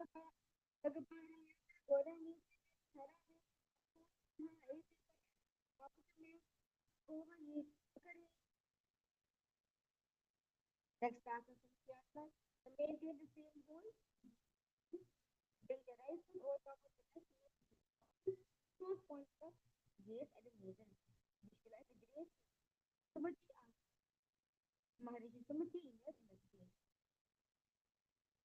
Mulak Bhai Pritani Dai Dai Pati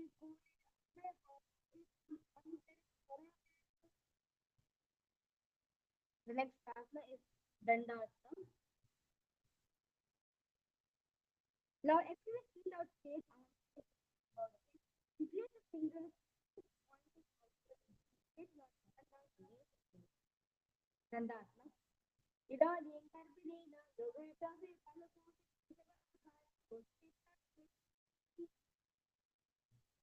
Next asana Chest forward and down. Raise your left nostril, exhale your right as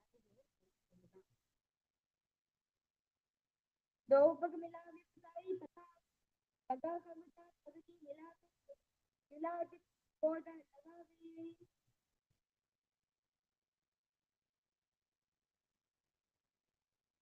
select passes below pattern. Specifically, let's take feminine right now. Two hands lifting between the feet, bring the shoulders down. Hold it close to the gaze and the comedy in your face. प्रतिमा भेज से दोनों पांव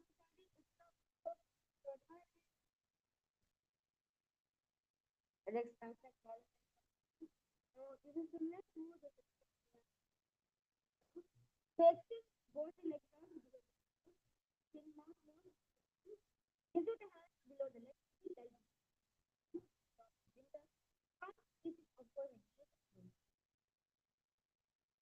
Jalandhari Pavas. So we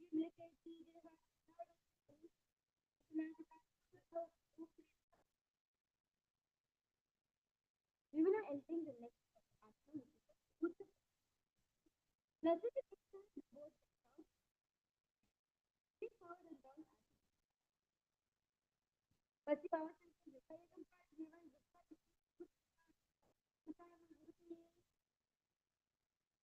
next asana. Lay on the back.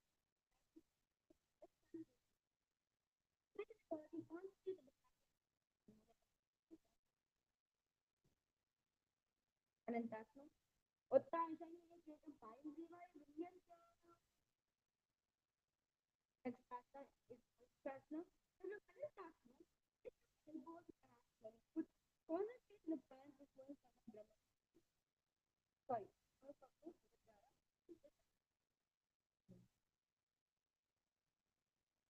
Uttan satiated adding one.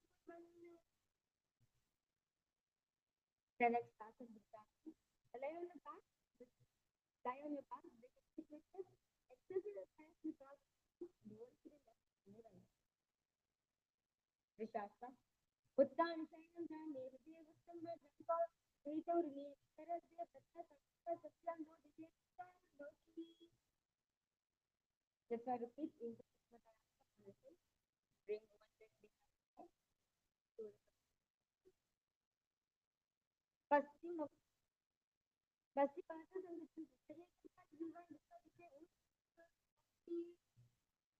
and then Pasta on the side. Utta and Shani is taken by everyone.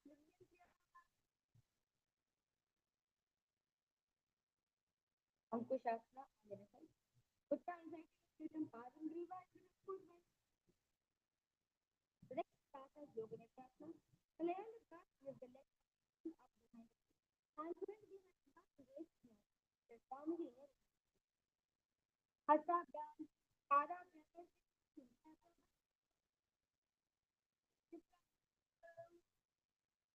the next Pasta is so while lying the back, raise the neck towards the hip. That arms are aligned into the finger point.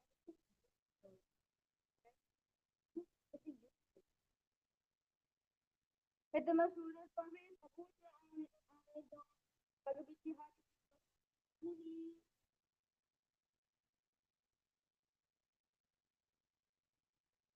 Next asana is Posthasana.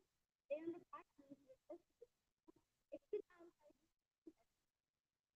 on the inner chest. Hard dovu hard Uttaya Agniya the next asana is better one. Now lie on the back. Lie on the back. Now arms reach the sides of the shoulder level. Jatapravdivan. One knee bent, sitting to the ground on the opposite side, the other leg extended. Jatapravditi. Jatapravditi. Both the knees bent to one side. And Jatapravditi is both the legs straight to one side. Head looks in opposite direction. Which will form the inner muscle. Parivitti Kuchitagi Pitari Parikirtaha. The corner में capita. This is our repeat. Jatapravditi asana. Parivitti Kuchitagi Pitari Parikirtaha.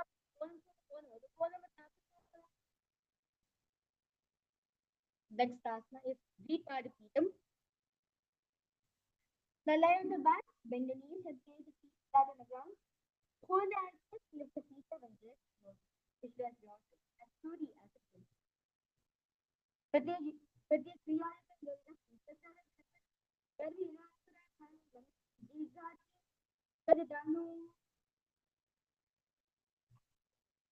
Next asana is Paramashivoham. Now lie on the back, place the feet flat on the mat. Bring arms over the head and hold the hands back. Lift up the body up to the back. Visualize yourself as slowly as it will. Paramashivoham. Uttan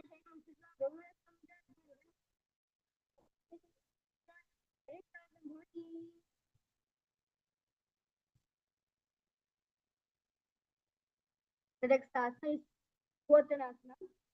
Now lie on the back, knees stretched. As the shoulders smooth and hips totally loose. Visualize your line. Squattanasana. जय वत्सली संस्थापक जानी संगीता अन्य The next asana is repeat steadily. Now lie supine and raise the hips and neck up. Bring hands to lower back to support the knees. Elbows and hands extend on the mat below, helping the parent's body as extend up twist, mudras around. Adha Viputi Parmi Mudras Next task we will record it too. The remain same position, avoid any movement, which has formed the inner करने विपरीत कार्य करता है नाचि नित्य मध्यास The next task is Lankalama. The lie on the back, lift the hips, hips over the head, toes on the floor, and stretch on the ground, and Paramashivoham rest on and the shoulder. Visualize yourself as a Deva country boom, Mishra Parisa, Uta Maye, Arkan Bhoti. The next task is Shaita Patanasana. The lie on the back, hips over the head, toes on the ground, side to chest, hold the big toes, arms and legs. Visualize the eating of the back, eating of the back, directly by Paramashivoham. Travel Shaita Patanasana. Next task is Supreme Pontiff of Hinduism. Set your toes outside and hold the toes. Very with the top of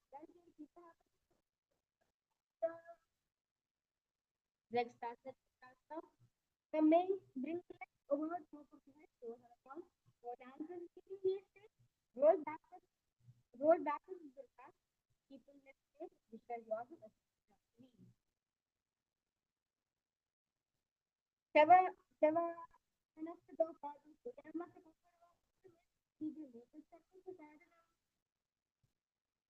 the next task is now lie on the back.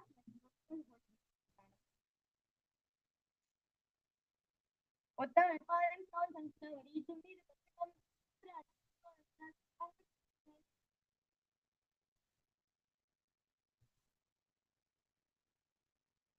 the next task is the empowering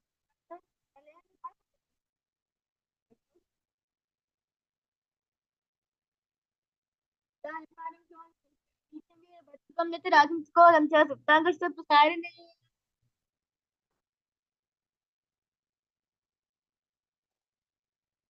With that, relax yourself into Matsuyasana. Now move the legs into Padmasana, lay on the back, hold the opposite elbows over the head, gaze at the nose.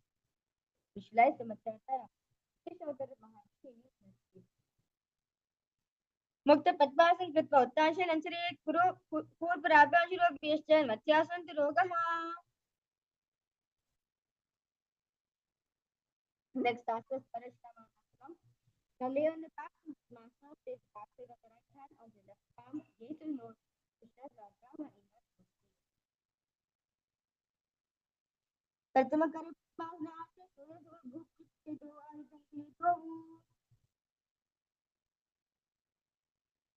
next task is Parmashivoham.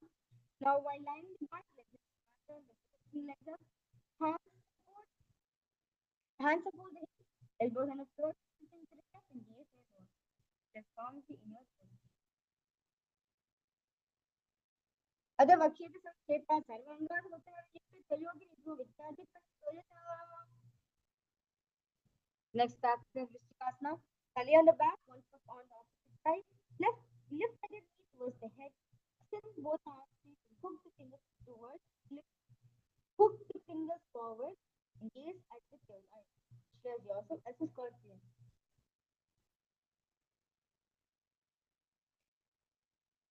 Prathama sign your shoulder, see the case, somebody Sota. Now let's repeat Vrishtikasana on the other side.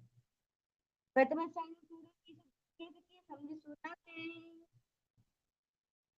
The next task is Bishop Paramashivoham. Now lay on the back and place the fingers around the neck.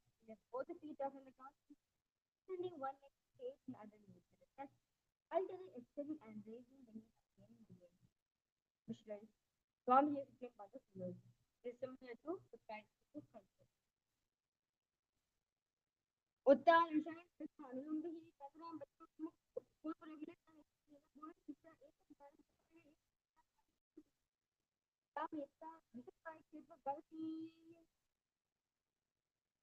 the next task is Bhavasana.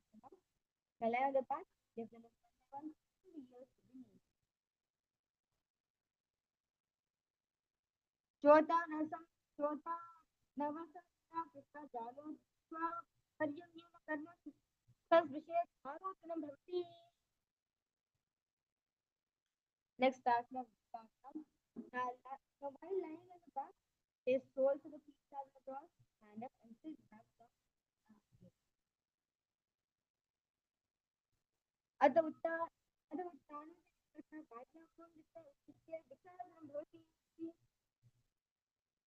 the next asana is Uttasana. Now, lay on the back, the feet go like above the head, complete body all over. Finish it one position, repeat it again. After we are doing a tumbling or a somersault. Uttasana. Uttanashana Padam Chiran Bhuvasa listen by Sharanam Krishna Bhumi Kayam Uttanashana Bhavati.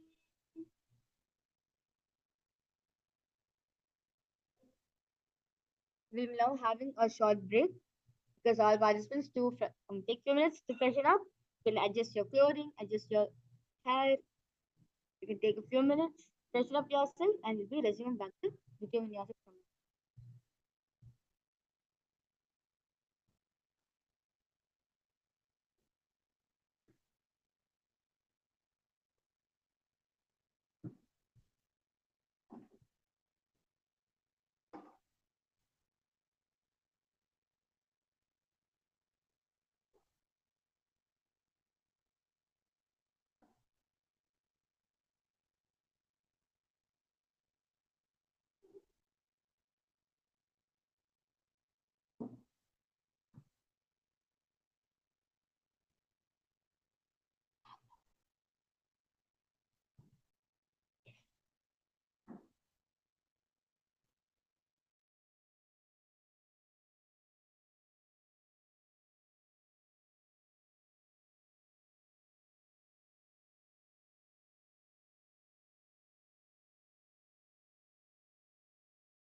Um, yes, I complete with all the participants for the instruction which has been made for all of you.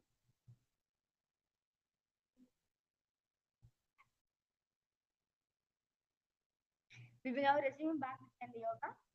Hope all of you had nicely prepared yourself for an uh, hard asanas, difficult asanas. So we are in the 185th asana. So we just have 100 more left to finish. This asana has more a bit completely complex asana. So get ready to start. So the first asana, um, the the we are in the 186th asana, which is Saratasana. Now lying belly with toes extended, hands on grounded by the shoulder. Contrary lips make a sound like whistling while inhaling. Visualize carrying bodies in the back or dharma on your side. Nibda silence kripa nabam tam vadya tambam venu kartayasana bhavati. Next asana is Dehu Yandanasana. The place falls on the mat with confidence. One leg forward and back. Feel yourself go beyond the body and mind. Hath them like bhatta tana.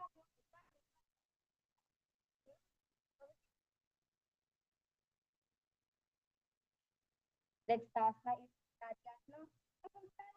Bend forward and face the arms out. Put visualize yourself as a 60 and other Jatyasana must be there.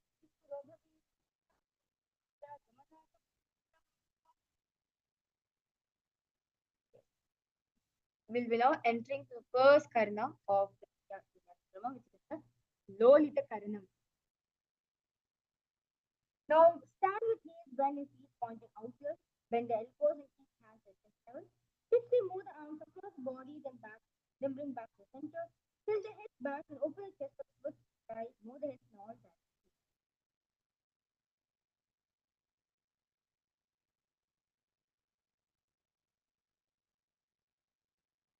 Yes. We are in the 188th asana, which is Sarpasana. Now stand erect with the broad arms side and thighs mudra. Push left the full right, curling up upward around the body. अतः सर्पाश्रम वक्षे वायुपानाय केवलं शरीरन्धवतिष्ठे ऋतुबन्धस्पादयोः. The next asana is Ushta Sadhanasana. So while standing, place all fingers on the mat and stand on the feet. Fist on the feet on the fist, begin to move and walk into camel. Place yourself as a camel. Mushtik कनिष्ठिका प्रदेश भूमनिधाय उत्तिष्ठादिते स्थाप्य गजावत् गजं गजासाधनं उत्साहसाधनं भवति. The next asana is Ashwasana. Now while standing, place all fingers on the mat and stand feet. Fist on feet on the fist, begin to move and walk like a horse. Visualize yourself as a horse. Mushtik कनिष्ठिका प्रदेश भूमनिधाय उत्तिष्ठादिते स्थाप्य अश्वशरीरं श्रीनि उत्साहसाधनं भवति. We are in the 181st asana, which is Apodalikasana. Now stand erect with feet together and place fingers behind the back and pull them down towards the ground. Open up your chest. Visualize yourself as a soaring diving bird. पालके भूमनिधाय पृष्ठभागेन जङ्गमपर्यन्तं नृत्य कपोजगतं भवति. Next task, we will now enter into next karma, which is the Paramashivoham karma. Now stand tall with cross together in Namaskar Mudra. Gently bend the knees and keep the toes pointing outwards. Simultaneously open out the palm. Raise one heel off the ground, slightly lowering the base, shoulder and the heel. Visualize you are holding a flower, holding an offering, a bouquet of flowers to Paramashivoham.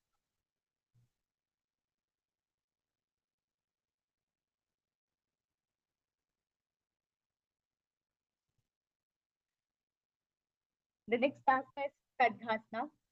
Now stand tall, bring palms together. in front of the house, following the horse to rhinoceros. Visualize yourself as a rhinoceros. And gaze at the nose. निजचरितमा कालं चित्रपाट भुवनेश्वरी परिगासं भवति. Next asana is Uttanottanam. Lie down all the way as slow as you can to the ground. Stand up this again and again. Sta- Sit down all the way or as low as you can to the ground. Stand up and do it again and again. Visualize yourself and supreme power of Hinduism in your consciousness and gaze at the soul. पुनः पुनः उत्तरं अति सर्वम् इति उत्तमोत्तरं भवति. The next asana is Musalasana. Just stand up straight, raise arms over the head, and jump feet and feet. Visualize yourself as a knee. Salam Sita Urdhvam Bahu Nayat Bharam Mudhan Sita Nayat Musalasana Bhavati. We are in the 190th asana, which is Uchirshaka. Now from standing position, pull the sole of one foot towards the belly. With the other leg, sit down and stand up, alternate both the sides. Realize compliments and gaze at it. Hastadvayam Ditva Dishcheta. We will now entering to the next karana, which is the Pashajanu karana. In the standing, keep one leg slightly bent with toes pointing to the side. Bend and opposite knee towards the chest, pointing the toes downward. Keep the arms holding knee with the hand pointing outside and close into the fist. With the opposite hand down on top of the thigh. Fist twisted and fingers pointing towards the center of the body. In Pashajanu karana.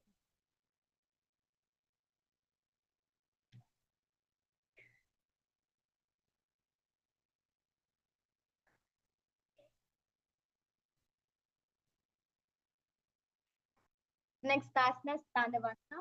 Now on one leg, lower the body to the mat. Then stand straight, pushing the raised leg to the opposite side. Visualize yourself fiercely dancing as Paramashivoham. Ekena padina sadhyam Tandavasana bhavati. Next asana is Brahmanasana.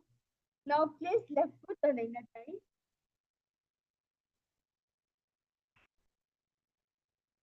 Place the left foot on the inner right side and stand erect to the mat like a horse. Hands by the side and Samudra. Visualize yourself being blessed by Lord Brahma, the creator of the cosmos. Brahma Brahmana Asana Vakti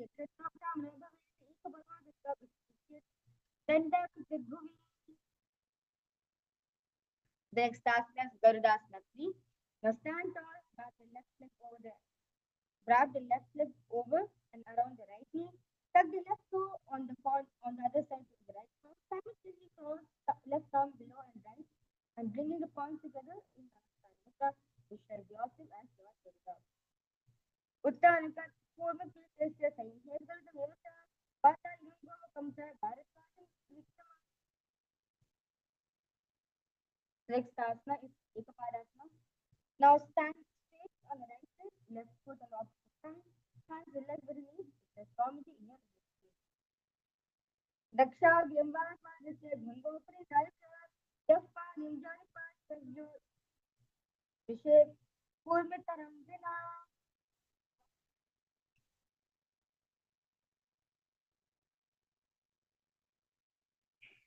We are at the 200th asana, which is Dhruvasana. We just have 100 more left to go. Stand on right leg, hold the big toes of left foot and straighten out side. Rotate the body quickly on standing leg. Visualize yourself as a North Pole star.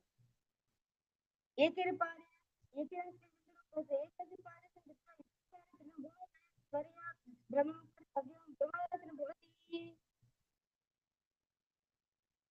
Next asana is Trikonasana.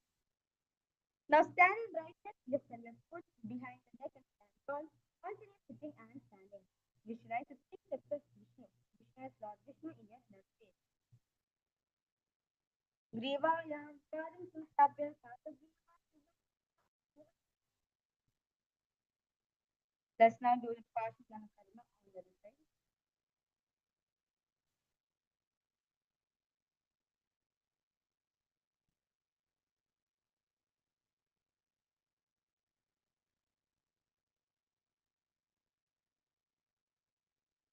Let's repeat Sadhavasana on other side.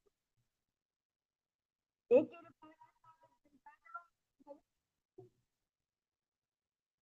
Brahmanasana on other side. Brahmanasana वच्चे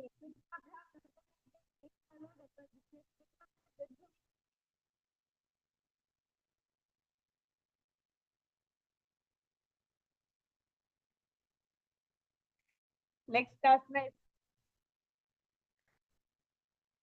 Garudasana. Let's repeat Garudasana. Uttana Puru Krishna Sentence.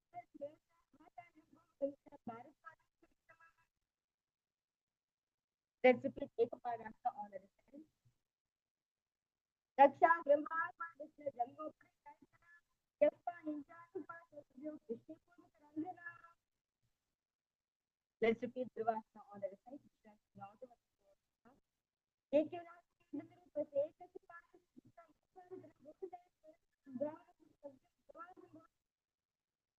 let's repeat Triptavasana on the other side. Griva Yampa let's relax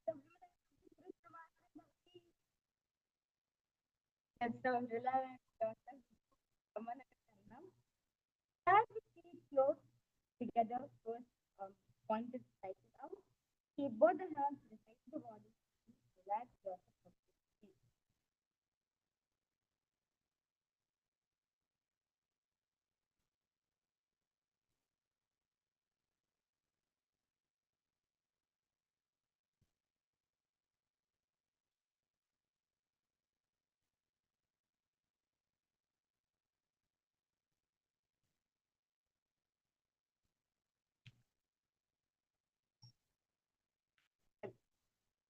We are in the 208th asana, which is Gorak Anjali asana. Now stand erect, then bend forward. Bring both the hands at the knees and make a finger lock. Sit in a squatting position and let finger lock the navel.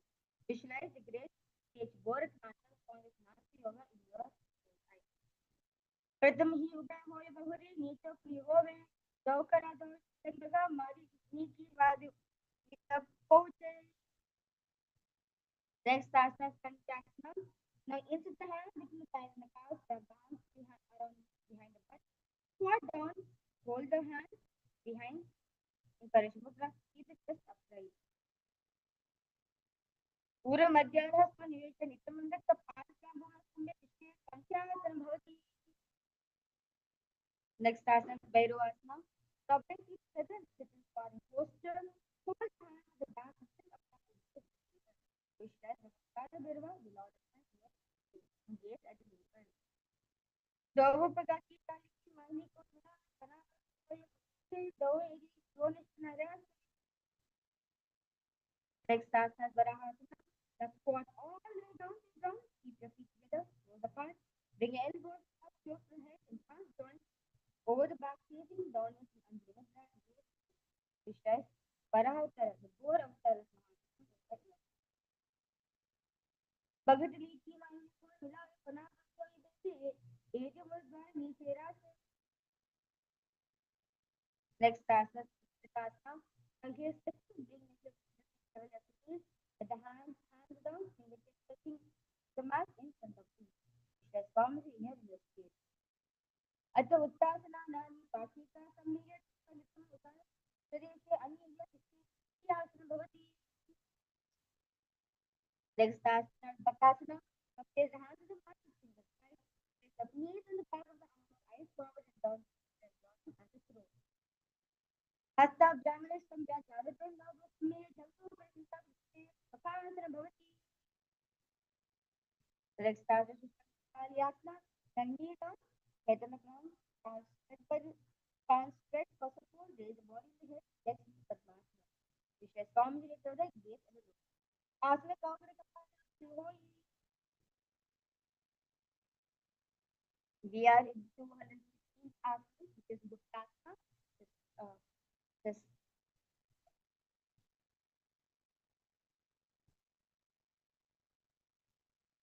just 85 more asanas left. We're almost there.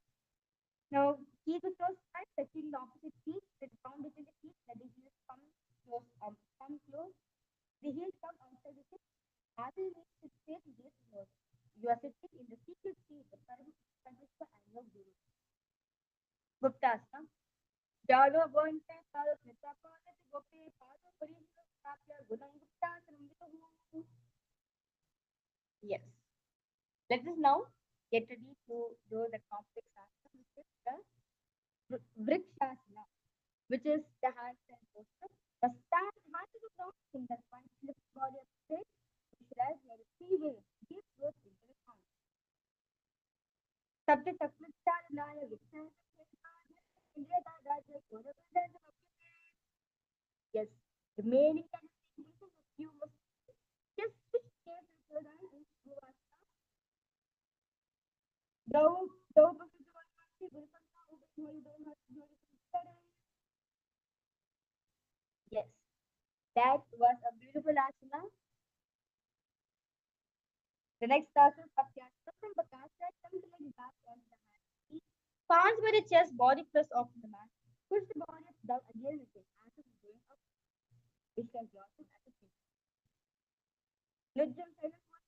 To back to open. More.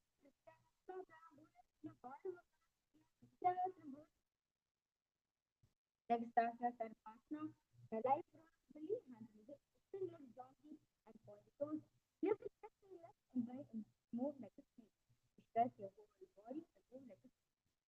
Let them start your Adho Diki Krishya Amelia Orita Sarvasanam Bhavati. We are in 220 asana, which is Nilalambanasana.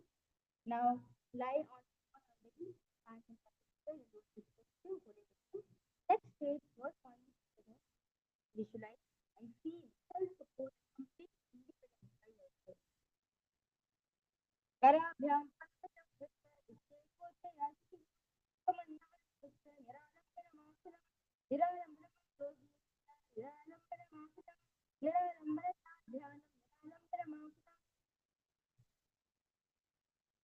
The next aspect is Prasna. Now lie on the stomach, place the hands flat on the mat in front of you, take the arms and then the knees. Bring it towards the upper back, lift the head, lift up the head, lift up. You see yourself as an umbrella. Adhyasana.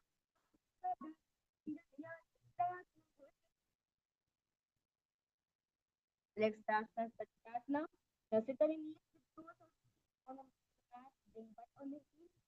Stretch the arms in front of you, facing the palms downwards. Place forehead on the mat. Stretch your Radhasana Kriya, symbolizing insensibility. Idanim Gandhi Yoga Prasri Salavu Isavana Pochevana Kubati.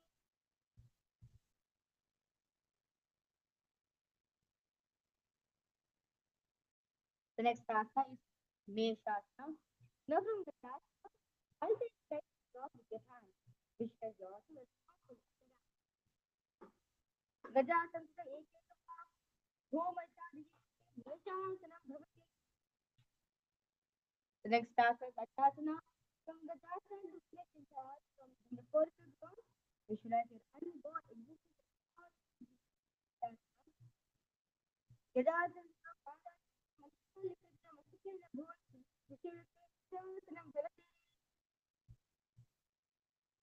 we are in the 200 Anantarasana. Physically here, flex together each and fingers. And place the fingers around the toes. First, pull the feet for the pinnacle. Then place the heart to the knees. Spine straight and gaze at the nose. Visualize sitting on the pillows and the whoever the heart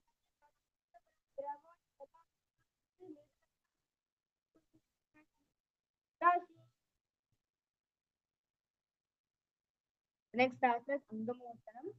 And place your fingers in front and then you stretch the arms forward to the side and backwards, giving massage to various different joints and muscles. Angamottanam. Hasya Angali Bhatta Hasya Sarvamagulam Angamottanam. The next asana is Varidasana. Sit on heels in Varidasana. Feet up, feet turn out to the side, thighs and knees rest on the ground, spine straight, hands on the knees. See yourself as Garuda, flying around. See yourself as Lord Garuda, flying Lord Vishnu and Lakshmi on his back. जंघोरुभ्यातरं कीर्त्या शीर्षायोधिजानदा तानु परिकराद्वन्द्व गरुडासनमुच्यते. Next asana is Ananda Mandirasana. The sit your legs for your back, knees right, front of the buttocks to the ground, gaze at the third eye, visualizing we are returning a blissful state of attention. Ananda Mandirasana. अथ वक्ष्यवीरनाथ Ananda Mandirasana. कृत्वा अमरो धीरो भवत्येवेह साधकः. The next asana is Mandukasana 2. Now knees wide, sit on the ankles, hands underneath, engage the nose. Visualize yourself as a frog. Krishna Sankira Gulpabhyam Jankankeswari Yakritihi Vastu Kalve Chitto Mandukam Padadosanti. Next asana is Simhasana. There is Simhasana. Now keep your toes on the mat, knees up together, stay the fingers on the heels, place the palms on the ground, fingers wide, thumbs touching. Base of the hand, touching the toes, base of the nose. Stick, inhale, and exhale. Stick out the tongue and visualize yourself Narasimha, the half lion and half man avatar of Mahavishnu. Dohu parapani moyi se egi mera godriya se sumasari rani ke tahrave nasa abgati koyabe. The next asana is Vishnikasana. Now sit on the toes and face knees sideways and gaze on the ground. Take the hollow palm to place them on the mouth. Keep tongue under the lips and gaze to the nose. Inhale through the Anadi and exhale through the mouth with the parasitic. Visualize yourself as Devi, presiding over any all blissful skills you have. Dohu Padan ki ye joy Godan Tanam Manam Godan Tanam Manam Hoyi Goda Jankadir Kairati Adi Vai The next asana is Makadasana. Toes together, top of the feet on the ground, sit on the heels and bend the elbows, bring it up to the armpits. Meditate as if monkey is scratching and gaze at the third eye. Visualize yourself as a playful monkey. Dogu Pagre Samvitani Vitani Moyaswari Sampriyave Mota Hatamutta Harave.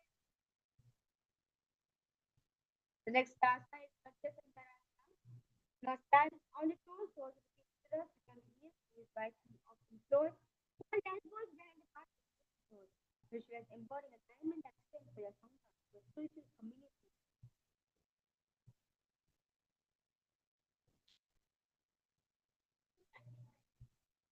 प्रतिमा पनापाने वाली कैसे एरी तो विधान कैसे गोला उभा रंग कैसे आधे भाई पसारे धीरा.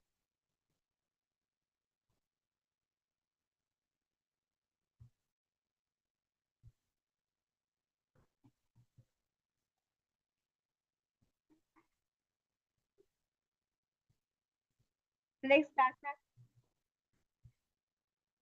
asana, Panjanasana. So keep toes down, ankles crossed behind, sit on the heels, take the palm of the mat to the side. Visualize perfect health beyond any all physical and mental ailments. Yes, at the nose. Panjasana, Panjasana, it versus Raghuvesh, Padatyam Vrata, Prabhuma Patari. We are in the 235th asana, which is Kurmasana. Now, with toes flat, cross feet and chest on back of the heels, feet knees wide on the floor, rest the hands on the knees. Visualize a stable body and mind live for hundreds of years. Yes, the nose. Golpo, Chikunja, Sumer, Mahito, Vijayashno, Urkasana, Kirtama. The next asana is Yogasana. So, with toes flat, cross feet and perineum on the back of the heels, gaze of foot. Visualize the tip on below the ear. Gudam niyam ne gulpabhyam yuktamena samahitah yoga samavete yoga vitogitu. The next asana is Vijayasana. Stand on knees, cross ankles behind, feet near the opposite knees. Open the calf with fingers outside and thumbs out. Hold the class with fingers out inside and thumbs outside and gaze at the third eye. Visualize the face of the one with the face of the bird. Goda Mavna Buko Uba Hoya Goda Ada La Gito Rikar Ki Panira Pana Mama Goda Gita.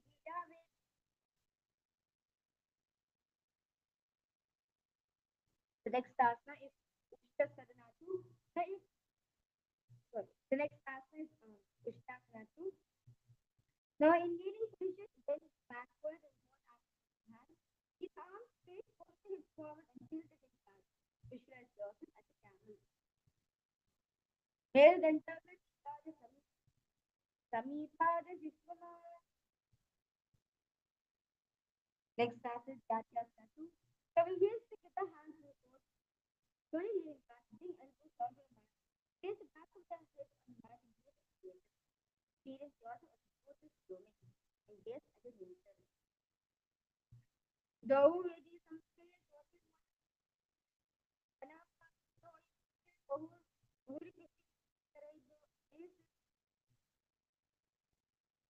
we are in 240 asana, which is Virasana. Now sit on the knees with side and come together, lean back and touch your hands to the ground, then rise up. Support of hands is needed to in and out. Visualize the feeling of all the forces and gaze at the moon. Janga Pikomanidaya Sakuryo or Vanta Varam Varam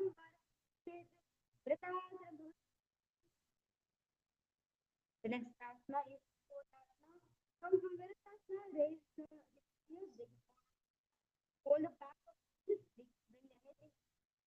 Visualize yourself as a beautiful stroke.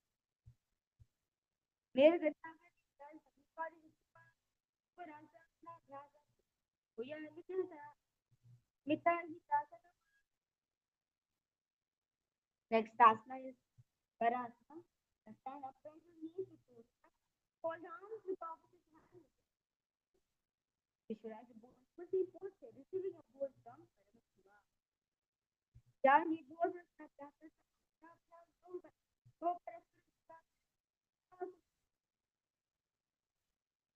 the next asana is Varahasana 2. Keep knees together, toes forward and bring upward to the mat. Hands holding the head, the head in the hands, and knees on the and heels on the butt. Visualize Varahasana. Surya Chandra Vedana, Surya Chandra Vedana,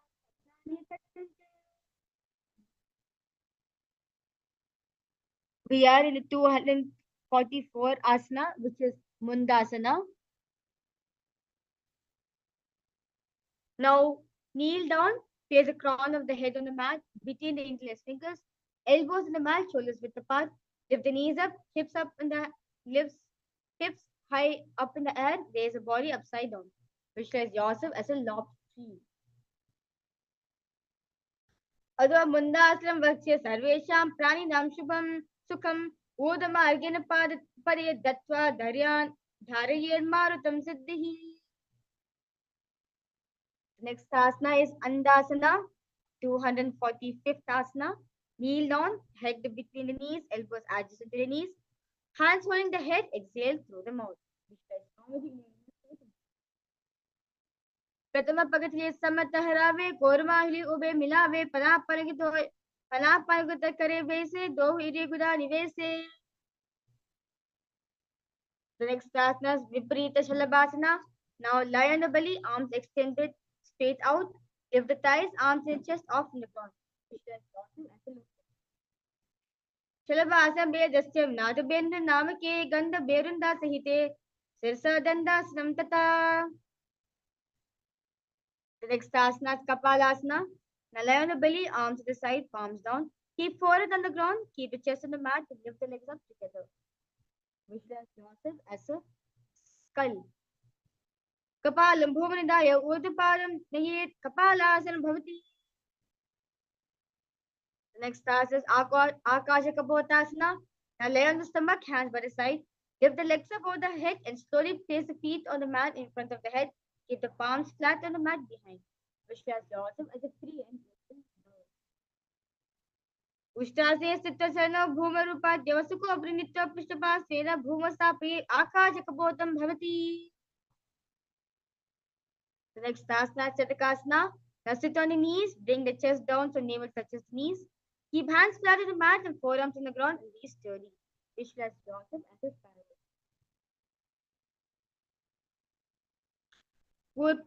पर्यन्तः हस्तौ धरामस्तम्भे जानी नाभो संकोचि तिष्ठेतं छटकासनं भवति. We are in the 258th asana. We're almost at the finish. Yes. The next asana is Vrishtikasana. Kneel down, hands and elbows on the mat. Raise the legs, bend the back to touch the feet at the head. Lift the chin and hold. Visualize yourself as a spot. Vestivo puccia parimangri pashni ditva sasire se become vidayako yatti shantyasti sadakasta vishwasvaham vishchikasanam vishchikasanyanamasana.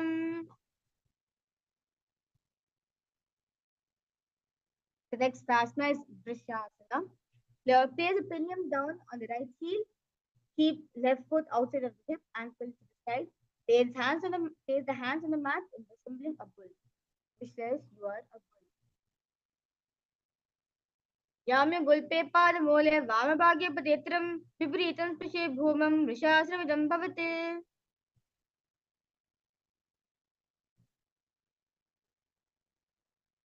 The next asana is Lola Asanam. Now, from kneeling position, place the hands flat on the mat in front. Lift knees off on the ground, cross the toes by the left over the right. Balance above the mat. Visualize Swamiji in your inner space. Lolasmisa kuryat vayulola paghadana sthira vayu padeshena sthiracheta bhavidrutam. Now let's repeat Vrishasana on the side. Continue to visualize yourself as a bull. Yamya gulpe padamole vamabhage padetram vipritam sprishe bhumam vrishasana bhavati. The next asana is Balagunasana. Now place the left toes on the ground and sit on the heels of the left foot. Place the right foot flat on the ground with the knees raised towards the chest. Palms on respective knees maintain an upright position. This is Balagunahi, one of the 84 siddhas in your inner space. Asana Kaugana Jalabika Rajayi. We are in 255th asana, which is Grahasana. Now squat your feet flat on the mat, bring elbows under the thighs, wrap the arms around the shin, hold onto the ankles from the outside. Visualize yourself as an entire plant. Badle bhuvas and stop, Dajana Madhya Kodba Hasta, Stapre Hasta, Brown, Golpa Pradesh, Dikta, Dishya, Grahasana Bhavati.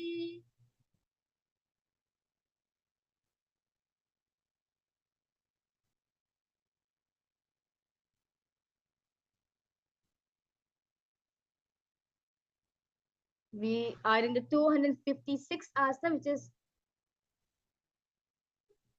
Balagunasana on the other side. Continue to visualize yourself, Balagunahi, one of the 84 siddhas. Asana Kaugana Jalabika Rajayi.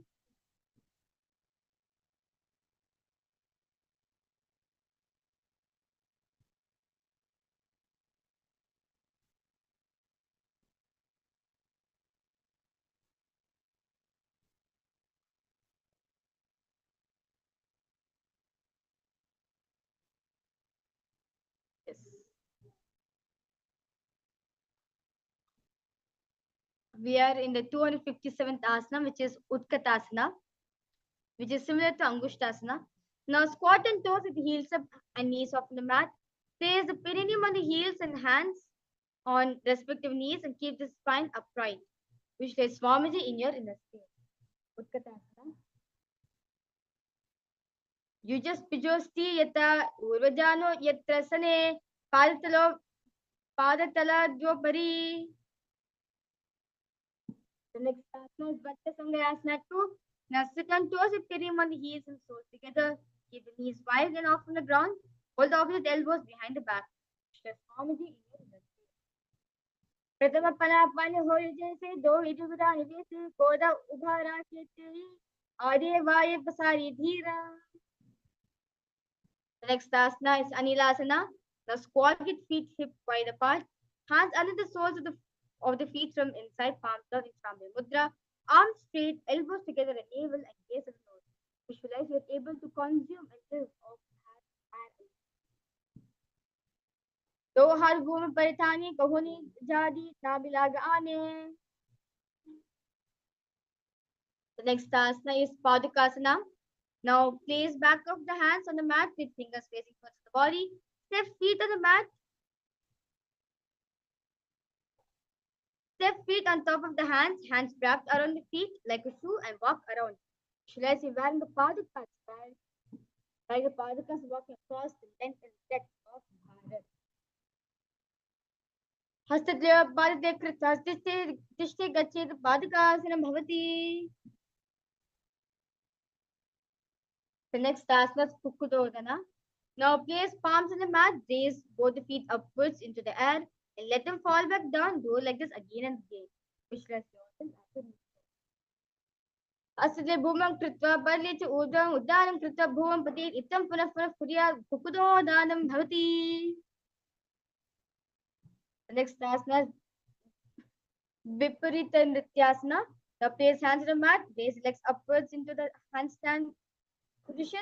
Move around on your two hands as if you are dancing. हस्तलाभ्यां भुवनस्थं ऊर्ध्वं पादग्रीवं हस्तलाभ्यां नर्तं कर्तव्यं विपरीत नृत्यं भवति. Yes. With that, let us relax ourselves into Kuntarasana. Now separate the feet and place one palm down on the mat with arms straight. Bring opposite hand to the head and be stable. Visualize Swamiji in your space. अधवक्षे Mahadev कुञ्जराश्रमुत्तमं करनेकेन पादाभ्य भूमौ तिष्ठे शिरःकरः. Now let's repeat Kunjarasana on that side. अधवक्षे Mahadev कुञ्जराश्रमुत्तमं करनेकेन पादाभ्यां भूमौ तिष्ठे शिरःकरः. The next asana is Kadambasana. We are in the 265th asana. Now sit on the ground with feet flat and heels close to the body. Hold the respective ankles. Lift the feet up from the ground. Visualize yourself as a Kadamba tree, a pious tree that promotes a long life. Kadambasana. पार्श्वीभ्यां भूनष्टम्भ्य हस्तद्वयं गुल्पौ धृत्वा तिष्ठे कदम्बं भवति. Next asana is Pavana Muktasana. Sit on the heels of the perineum, hold the knees with the hands and press them towards the chest. Visualize any excess vata and release and balancing within your body.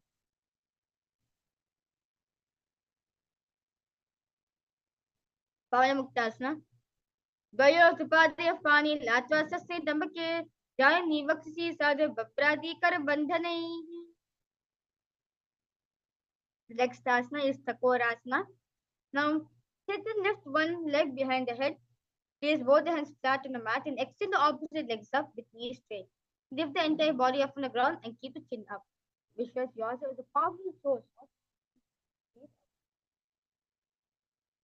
पूर्वादनं च दुष्पादपीठं वज्रासं तथा चकोरक्राञ्चशलभा भुजङ्गामपि वृष्टिकम्.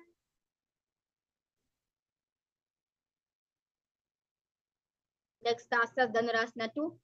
Now sitting on the ground, hold the left toes with the left hand, index and middle fingers, which is in Prana Mudra.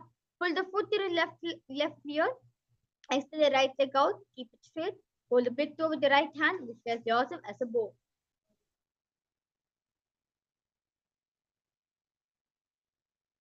Padam Vishnudapanivyam Gitva Navadi Dhanurakshara Karsaka Kristam Dhanurasana Miritam.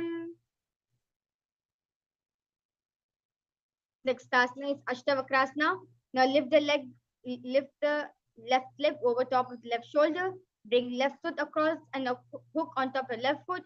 Lean forward and down while the extended legs out to the left. Lift the head up and chest and find the balance. Visualize yourself as a balanced being.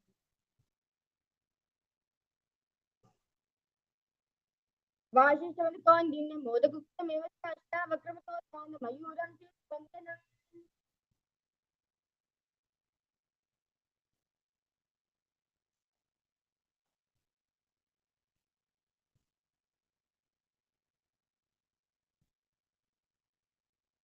Next, asana is pranayama.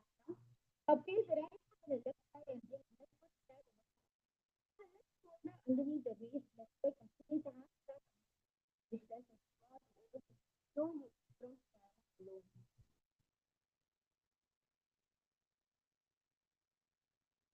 Etam pravidam karoti the samana pada. Next asana is Paramashivoham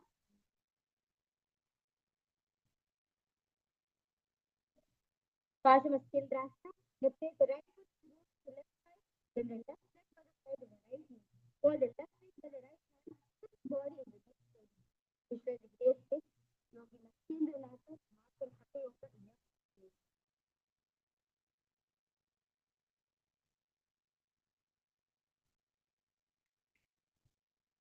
Mal, Vamol, Vamoru, Latita, Dasta, Pado, Sambhavati.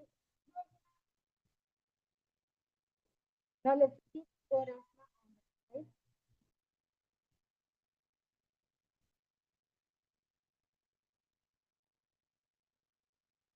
Purvasana,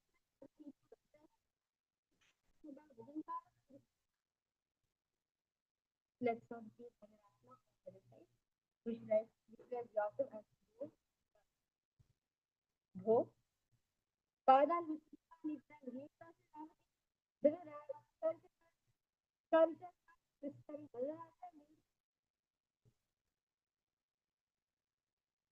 Ashtavakrasana on the side. Visualize yourself as same. Vashishamdikon dinyam modakukta vevacha ashtavakra prana on the side. Ek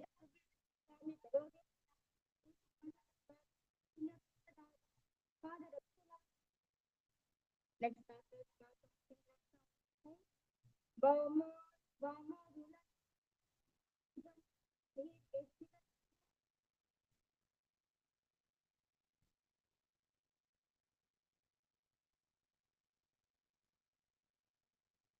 the next party is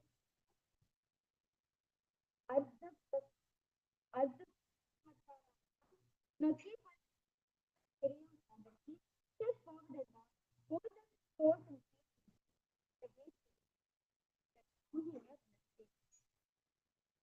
Ekam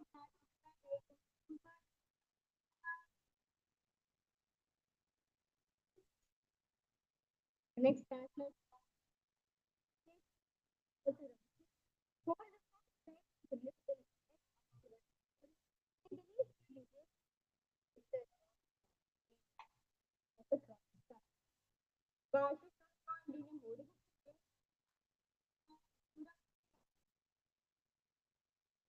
now let's repeat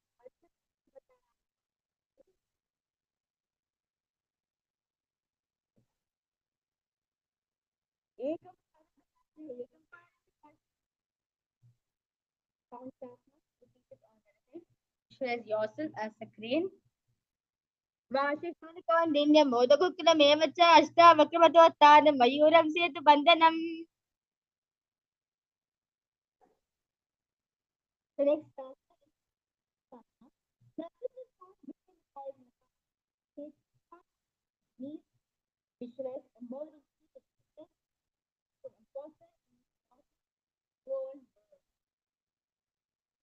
and gaze down over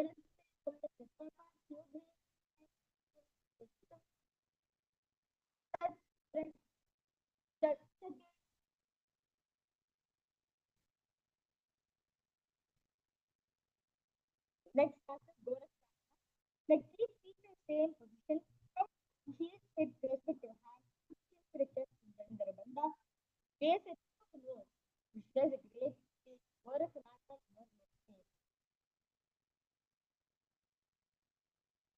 Jana Voranta Pal Uttana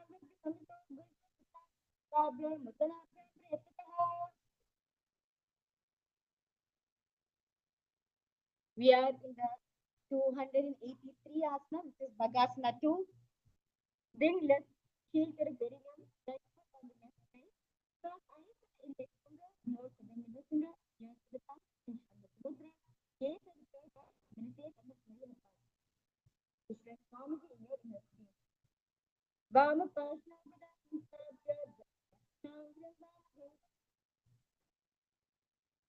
Next start is yoga. So place of opposite knee, take a hand on the ground, and keep it and gaze in the nose. The comedy in your face. Uttar Uttar Uttar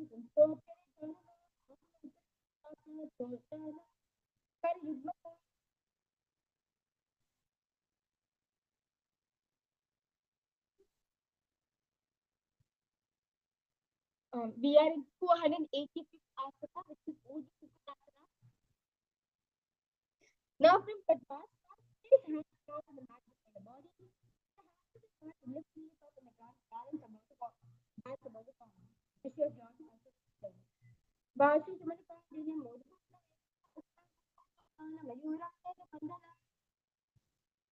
Next start is the Asana. Both the hands to the knees and face one. And but to the bottom, face the mat of gaze to mode. Which has harmony in your face. Prathama Prathama Hastako Goda Nidhe Obe Hastale Go Dhari Gohata Goda Samshme. Next start is Hamsana. From Master the gap of 1,000 times. Lift the head, shoulder, and legs onto the mat. Even small. Kukadasa,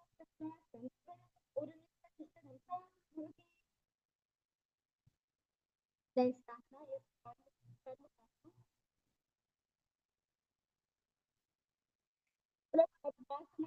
Take hands behind the calf, reach down behind the body, and fingers stay forward and down. Stress body, left, Prathama Prathama Goda Samshme Karidhe Terapa Dhutri Harita Goya Upara Sindhu Leta. Next time, food master two. After each both the hands with the cross, at the elbow, go rest of the shoulders to the hand. Which does your two stable body and heart more for the Bami Dahi Pahal Ansat Ansat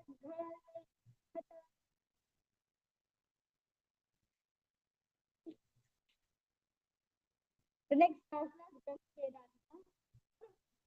The bottom is touch the calf. Then the elbow, hold the respective shoulders with the hand. Bend the head down, chest and bend. Yes and nose, rejoice, knowing your practice on four. Grande Vedasa. At the Nithyananda, Grande Veda, Principal, Nyata, Rupta, Rosava, Station.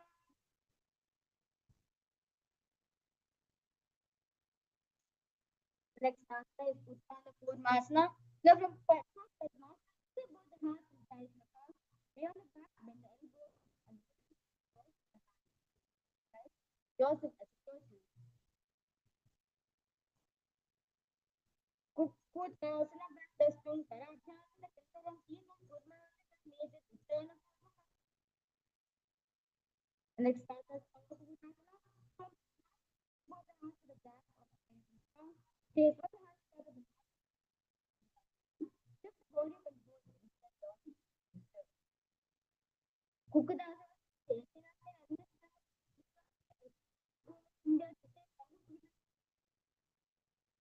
Now repeat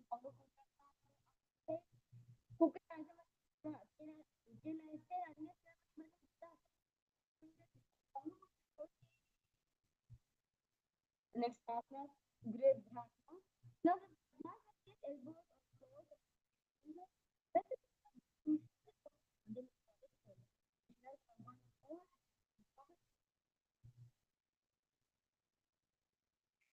Jada Goran Mutananda Santo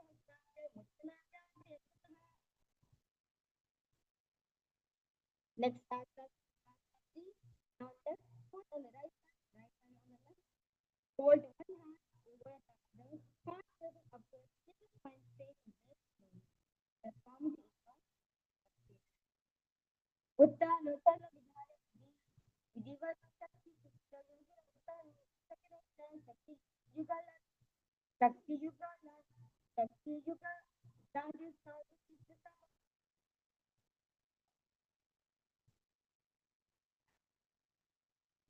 next process.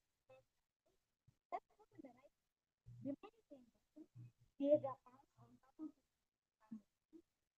the step in their movement, which the karma एक पर एक पद्मा को यह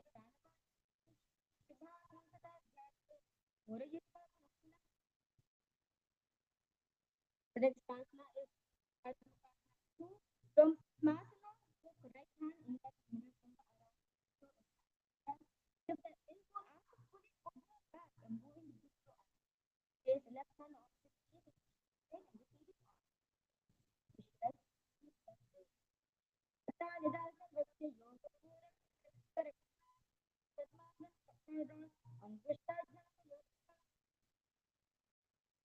Next pasana, three. Inhale back and go to the toes. Inhale, like inhale through tongue, facing like an arrow. Inhale from under and continue to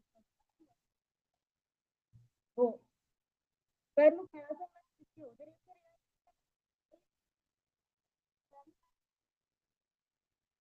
the next pasana, Dhrupasana, make a Kanakasa, lift the chest up and gaze at it.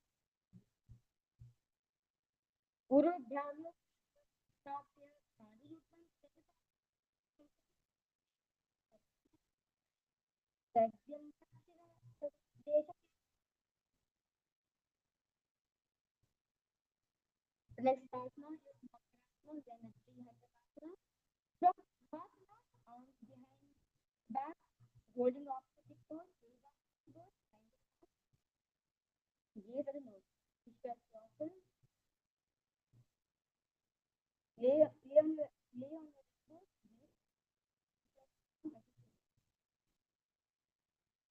Pratama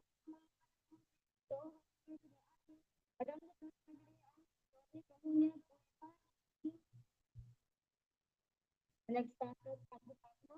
Now lie on the back, bend the knees, feet on the ground, empty the knees to the chest, head touches the knees. Visualize and feel the body into a ball. Vetrahasya Chitta Hasta Hasta is next to your more than layer. The next part is Uttanasana. Now lay on the back and even up the head.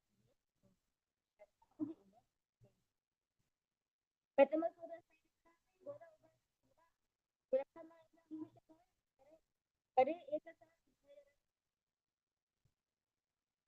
the next stanza is Mata and the knees under the mat. There, one hand underneath the left Uttanasana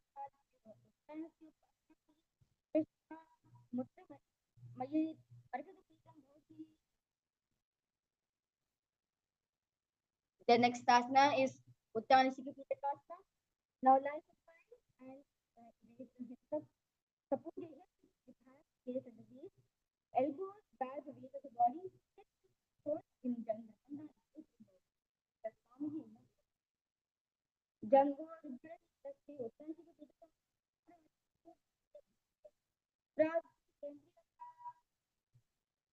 Next passes Narakasa. Now lie raise the hips up to left. Bring hands to lower back for support is needed. Elbows and hands extend on the mat. Elbows and hands extend on the mat below. Helping balance the body as the neck raises up straight. To strengthen the chest, to the head.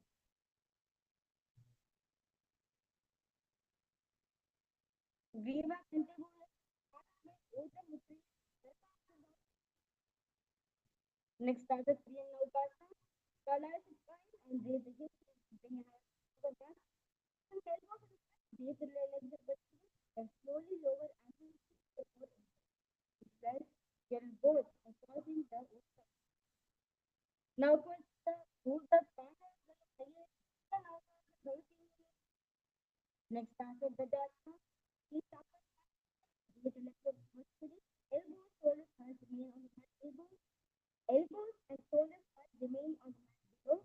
Keep the legs neutral and good. Better. Like a flag. Hip switch is coordination on Nithyananda Griva. Vishnu Kriya Goal Sandhi Vachana. Pala Guru Odam Naya Vijayana Bhavati. Now relax yourself into now rise down and easily relax yourself right in movements. Visualize the body is head, the supreme point of Hinduism. Swamiji is liberating you. Bring awareness to every single body part within yourself as we do the Shakti Chalan Mudra.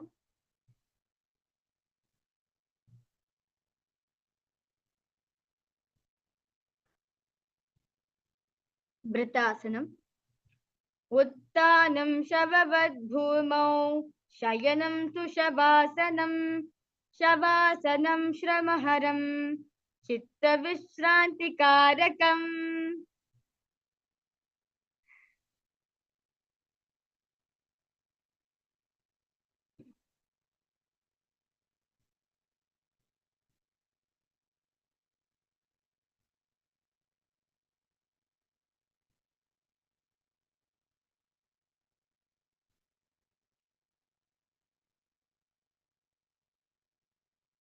Inhale deeply, exhale as slowly as possible and as deeply as possible.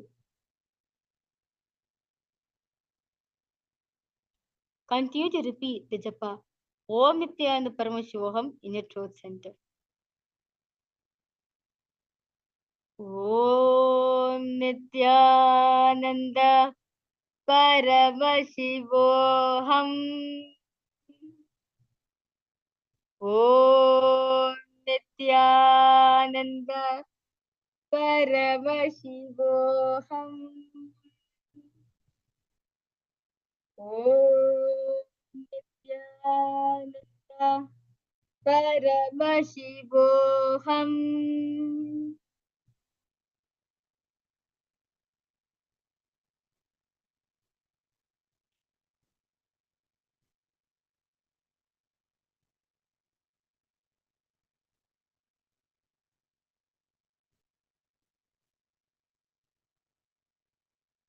Completely relax yourself as we bring awareness to every single body part in us, from the tips of your toes, tips of your toenails, till the tips of your hair.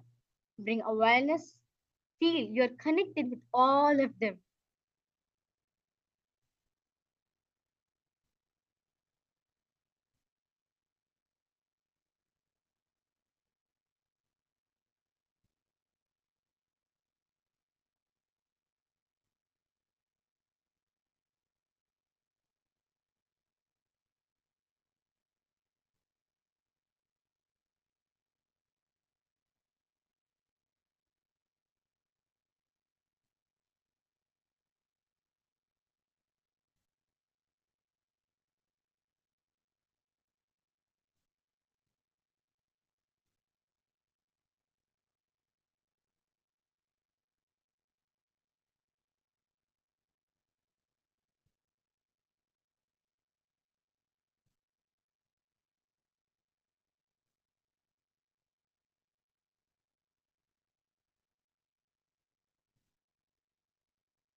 Now, start to wiggle your toes and your fingers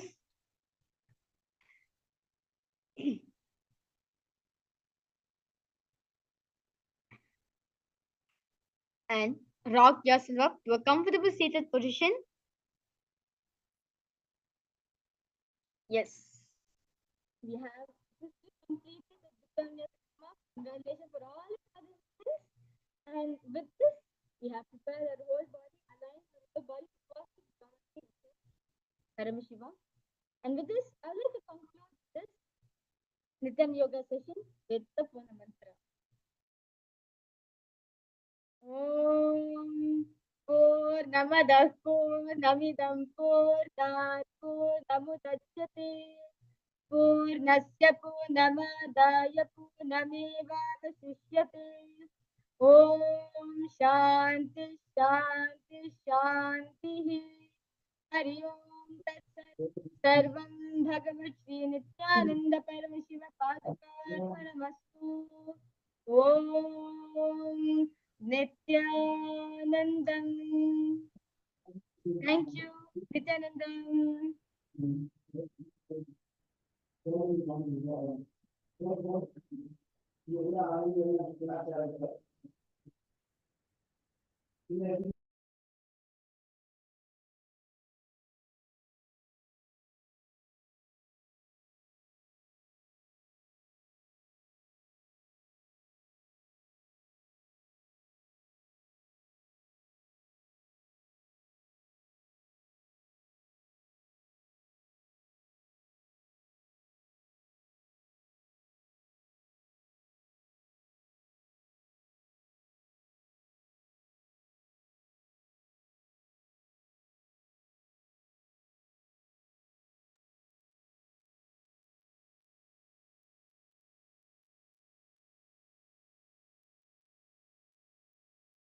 Nithyanandam, everyone.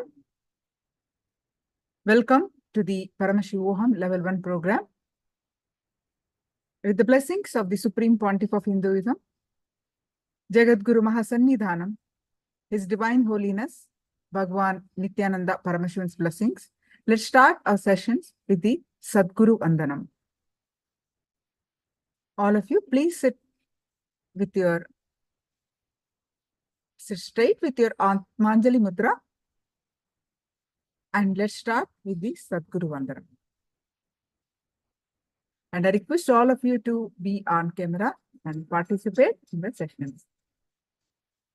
Nithyanandam Paramasugadam Kevalam Jnanamurtim Sandvatitam Gagana Sadrusham Tattvamasyaadilaksham Ekam Nityam Vimalamachalam Sarvadi Sakshibhutam Bhavaatidam Trigunarahitam Sadgurum Tam Namami.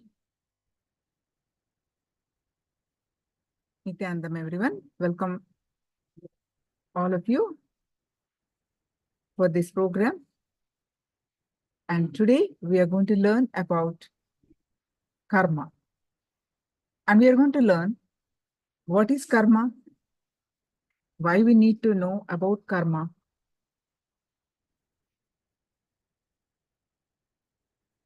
how to reduce karma, how to nullify karma.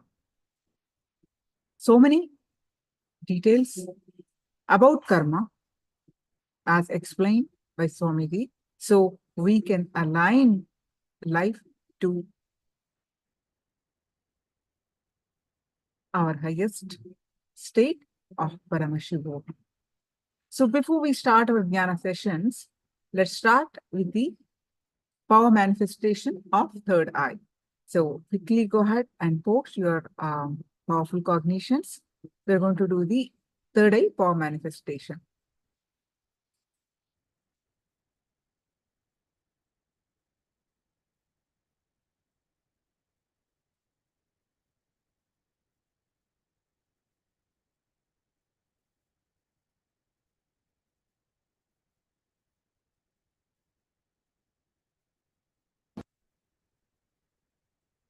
Christina, and is there anyone here who are attending for the first time? So you start the power manifestation with the Living Enlightenment book. The book, the physical copy looks this This is Living Enlightenment book. And if you have the physical copy, how you receive the physical powerful cognition? You close your eyes, chant the Mahavakya 3 times, and just randomly open wherever your eyes fall. That is your powerful cognition. This book is the living deity. And through this book, Swamiji is speaking to you continuously. All the solution for your whatever you are seeking, readily available through that book. So any power manifestation happens only when you are powerful. So you receive the powerful cognition from this book. So let's start with the powerful cognition from this book. For those of you, I see Thomas O. Leary. Are you attending for the first time here? All right. So you understand, do you have the soft copy of this book? Otherwise, I'm going to post the soft copy of this book. Save this. All right.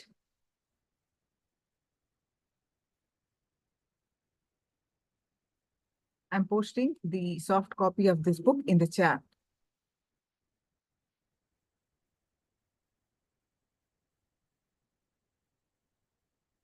So please save this soft copy. Click on this.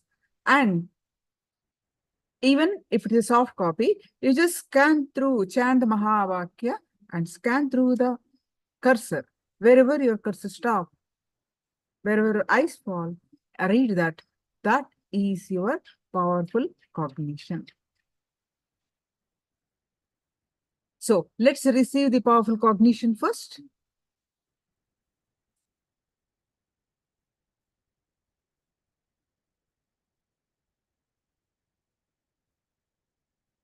Christina, Kelly Wang, if you please come in front of camera. Miao Wang Ke Yang, and some Chinese names which I cannot read. So please be available on camera to participate fully in the program.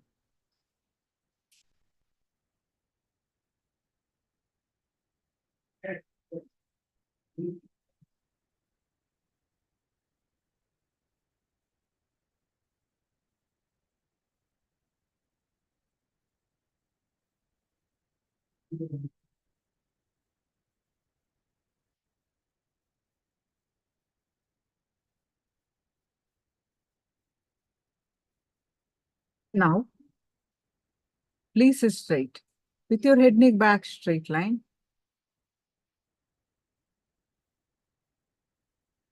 Always remember to sit straight for power manifestation. So please sit straight with your head, neck, back, straight line. Bring your awareness to your third eye. Any thoughts that are coming, let it come, let it go. Bring your awareness back to your third eye again and again, and fill your inner space with Swamiji's form. Any thoughts that are coming now, just let it come, let it go. You bring your awareness and your inner space with Swamiji's form. And with this space, start chanting the Mahavakya. Om Nithyananda Paramashivoham. Start chanting the Mahavakya and experience the space of oneness. Intensely start the Mahavakya again and again and experience the space of oneness. With that space of oneness,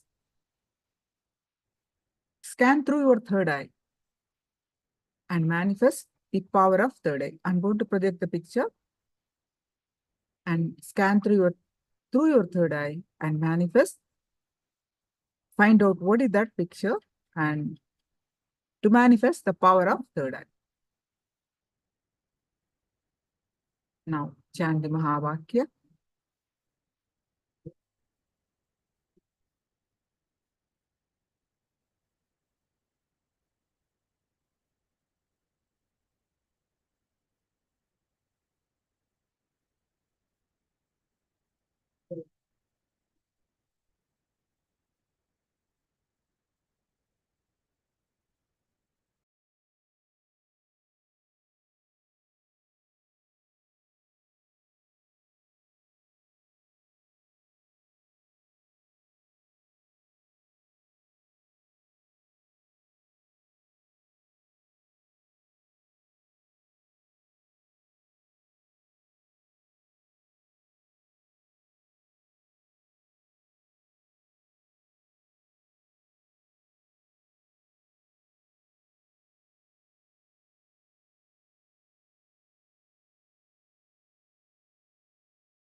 Nithyananda Paramashivoham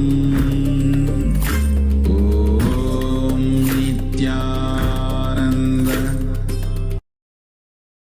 Om Nithyananda Paramashivoham Om Nithyananda Paramashivoham Om Nithyananda Paramashivoham Om Nithyananda Paramashivoham Om Nithyananda Paramashivoham Om Nithyananda Paramashivoham Om Nithyananda Paramashivoham Om Nithyananda Paramashivoham Om Nithyananda Paramashivoham Om Nithyananda Paramashivoham Om Nithyananda Paramashivoham Om Nithyananda Paramashivoham Om Nithyananda Paramashivoham Om Nithyananda Paramashivoham Om Nithyananda Paramashivoham Om Nithyananda Paramashivoham.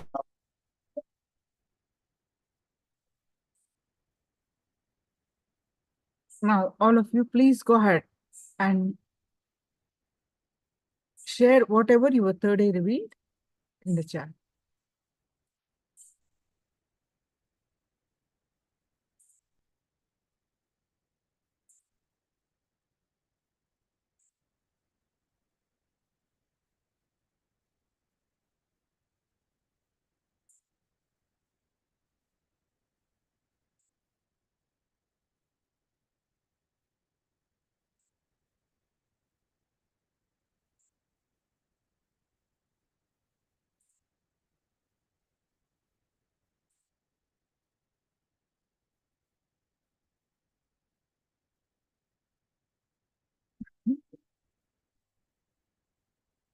See,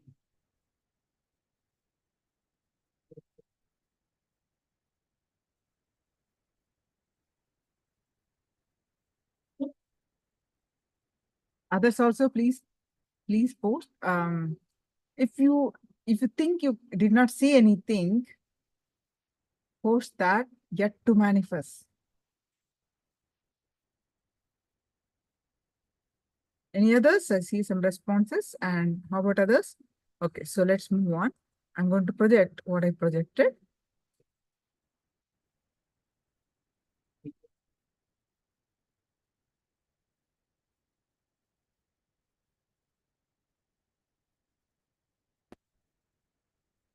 So what I projected. So let's read your responses. And the river, a lotus also. Yeah, so there is a river. So I can say partial manifestation. So even Vishwanathan manifested water, lotus, flower, sunflower, and plants. So, okay, partial manifestation. All right. So now let's enter into our jnana session. Please understand, while participating in this session, in this power manifestation, do not think whether you're right, whether you're not manifested, your third eye is not awakened. Do not entertain any of these cognition. Each power manifestation, when you do, a decalcification of your third eye happens as you experience oneness space. It's an intense meditation. So every power manifestation is so useful. That's why we have included as part of the every level of Paramashivoham power manifestation. You are going to increase the levels of manifestation, but it's included because it is intense meditation. It actually transforms you.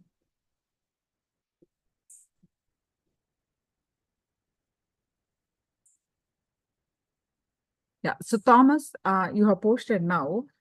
You have to post immediately before I project the picture. But anyways, that nice. You have manifested partially. So you have to post it before I project the picture. All right. So let's, yeah. So because the picture is already projected, so everyone has seen. So yeah. Anyways, as it is the first time, that's a very good manifestation. So now let's enter into the jnana sessions. And today's sessions are going to be on the topic of karma. Is there anyone here who never heard about this word or do not know anything about this?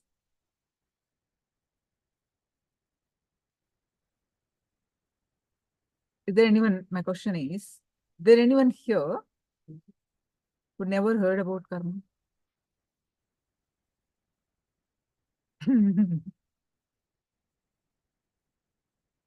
Never heard anything about this word itself, we don't know. Anyone here like that? Irrespective of whether you are, which country you are, whether you are from China, I see. Thomas, where are you from?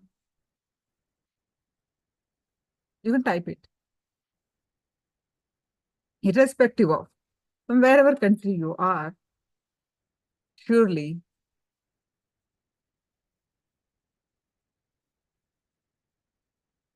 it's very hard to find people who say, I don't know this. New Zealand, wonderful. So did you hear about the word karma before? Yes. You can't find anyone hard. It is a Sanskrit word, but it's pretty much a well-known word in dictionary. So how about Lingodbhavan? How about the Chinese Sangha? How many are there in Chinese translation room? And can you put this question and get the responses?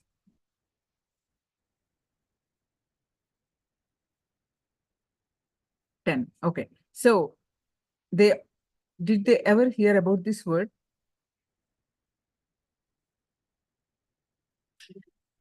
I'm not asking Vishwanathan because all Indian, it is a daily usage of word, isn't it?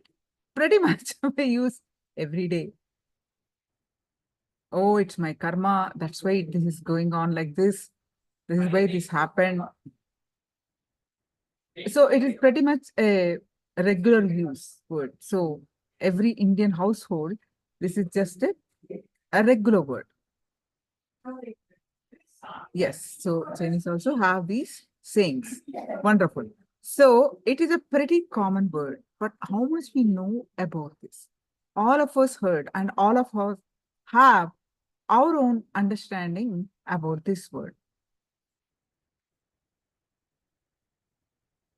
today we are going to learn the deeper secrets, a science of karma, and physics, biology, chemistry of karma, and what types of karma, and what are the techniques to handle this karma. So, but the basic question, first of all, what is karma? Yes, we heard about this word. So, what is karma, and why should I know about this? That is how it is going to help me. Okay, this is the common word, and everyone knows about this. Then, how it is going to help me? Why should I know about this?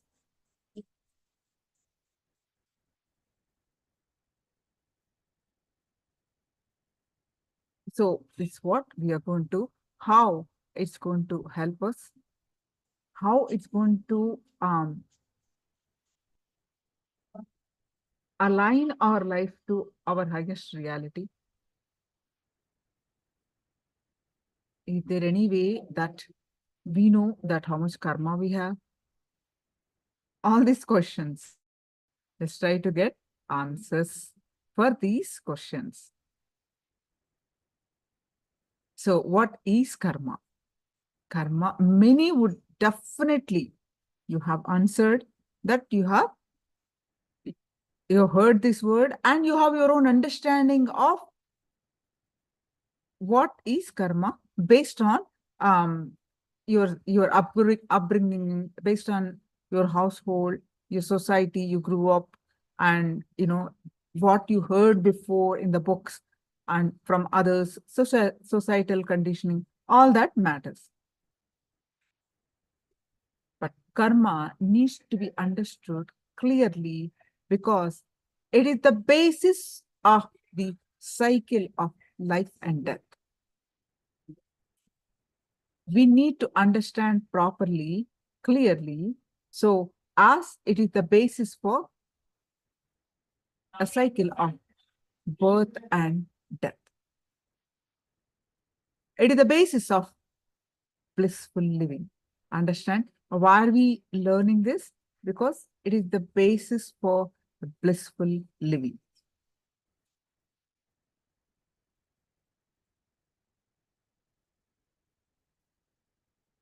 Karma. What is karma? We are going to multiple times try to understand this word, even if it is sometimes look like repetitive, but it is worth it. Karma is a collection of unfulfilled experiences. Karma is a collection of unfulfilled experiences that stay and constantly pull each individual to fulfill them.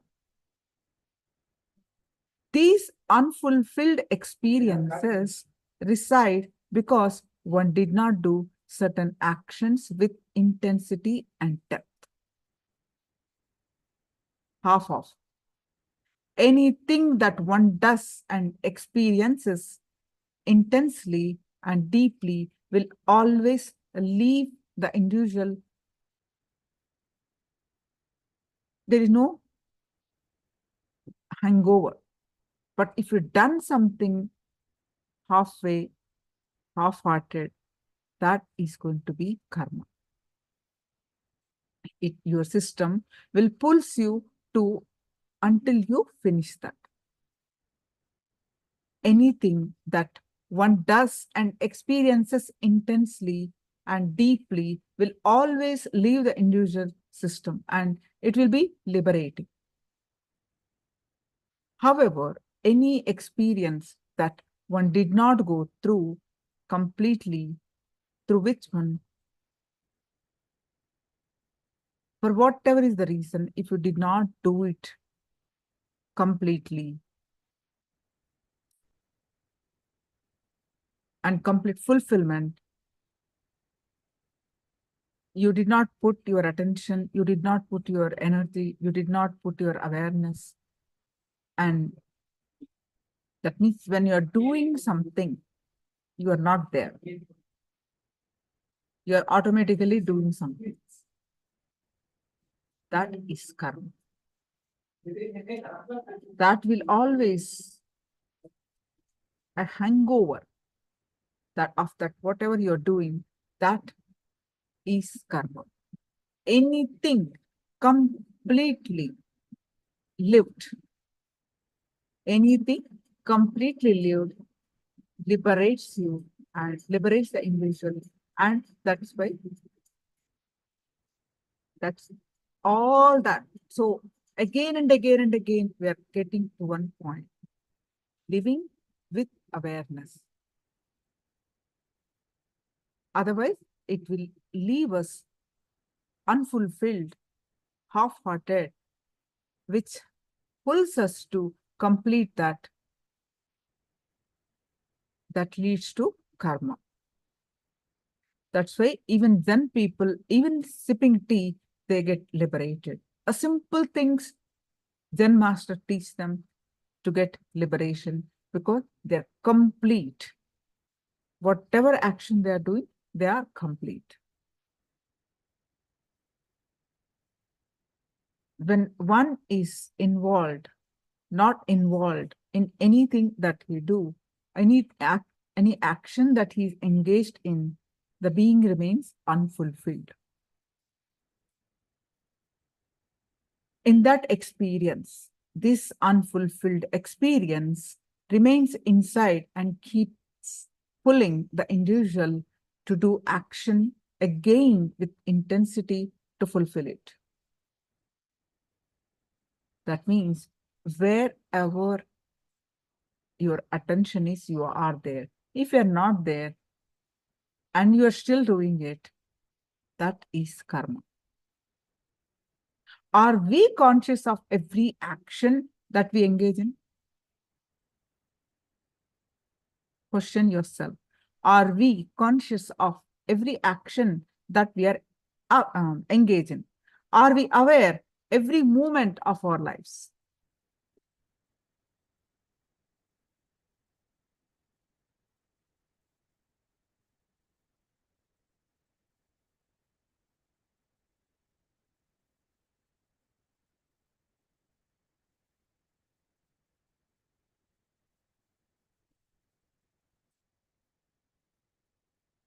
So this question, basically, many people would answer no.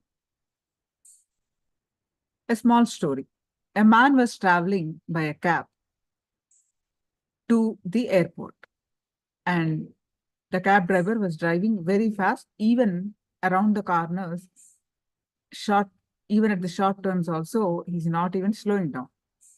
The passenger was getting really terrified with his driving. And finally, the cab driver, seeing the terrified passenger, he said, "Why don't you just do what I do when I take the turns? Just shut your eyes, that's all." So karma is a stuck thought current. One thing, what we learn is anything that you don't put attention, your awareness, that leads you to unfulfilled, that leads you to unfulfillment and leads you to karma. Now, second one, karma is a stuck thought current. It's a stuck thought current. The suffocating, you can say suffocating thought current. Suffocating thought pattern and suffocating thought trend is karma. Which means in health, any idea you have, thought currents you have, or patterns you have, which is not bringing you health, that is your karma.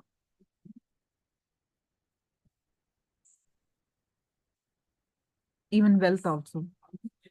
Any thought current, any thought pattern you have, which is not bringing you wealth, which is not bringing you wealth, is karma. anything which is not letting you cause your reality, anything which you are not living your peak possibility. That means you are stuck. That you're stuck with your thought current,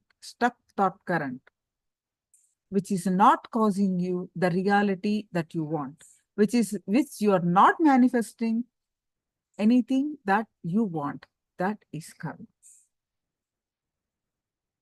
Whatever thought currents you are carrying, because of that you are not manifesting. That is karma.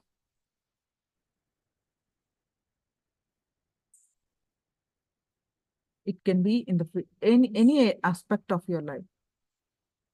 Health, wealth, relationship, in any field that you want.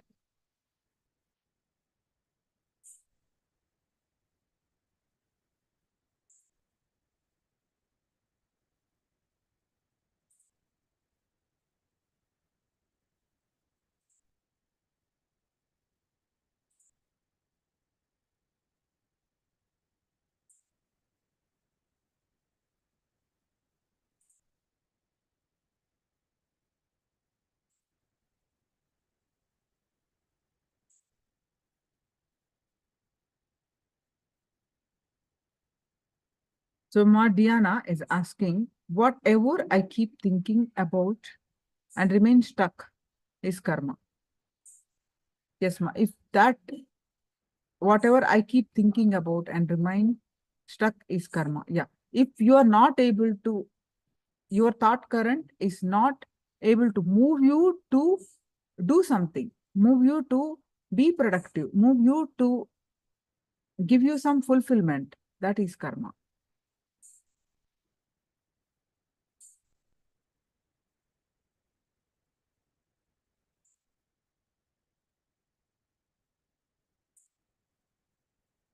Okay, so now, as we learned, karma is a collection of unfulfilled experiences. When an action reaches perfection, it liberates you and it disappears from the cosmic ocean. Action is like a ripple effect. And when it reaches the boundary, it disappears. Any ripple effect which reaches the boundary disappears.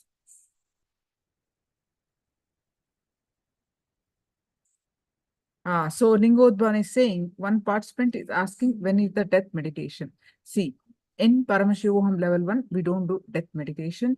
It will be, we'll be doing some other meditation, but not death meditation here. But on NSP day, on the going beyond death, Nithyananda Spurana, which is going to be upcoming, you're going to be initiated in Vishesha Diksha, all that.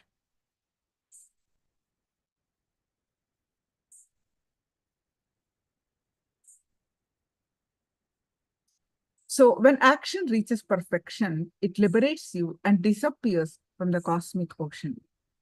Okay, this we already.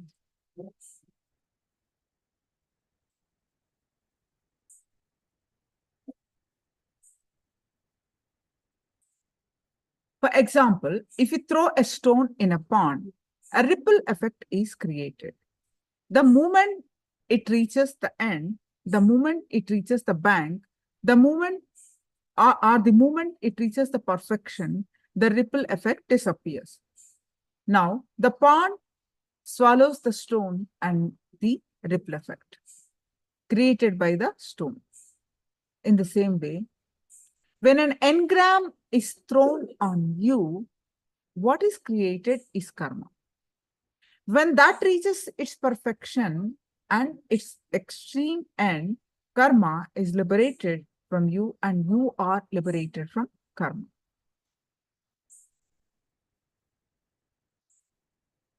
Karma is an unfulfilled action or unfulfilled engram. For example, if you are hiding some strong anger about your parents, your sister, anybody, or your family members, that is karma.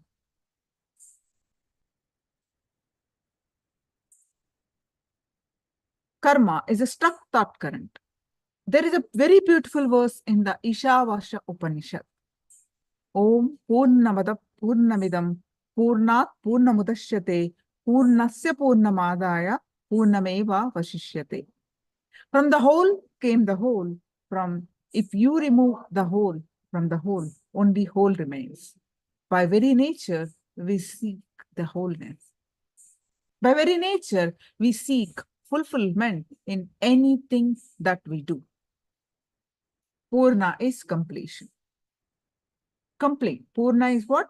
In Sanskrit word Purna is complete.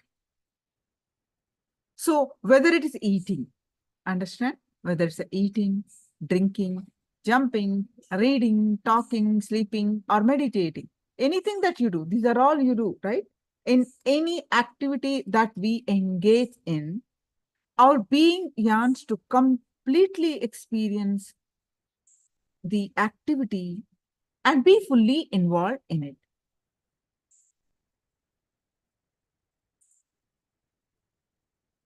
Look in.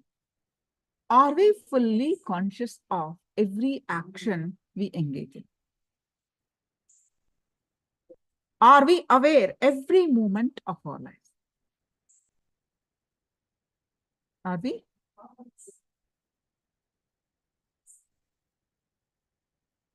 This one we just had. Okay. How much karma do you carry? When you are not completely aware and involved in the action you are engaged in, your being remains unfulfilled in that experience.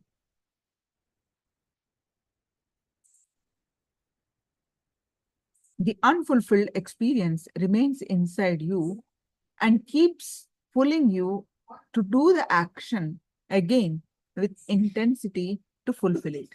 This is karma.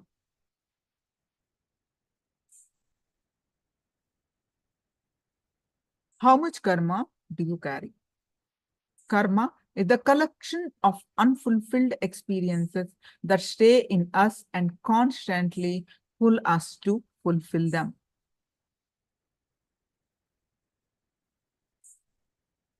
When do you accumulate karma? Anything that we do, experience intensely and deeply, will always leave our system. It will liberate us.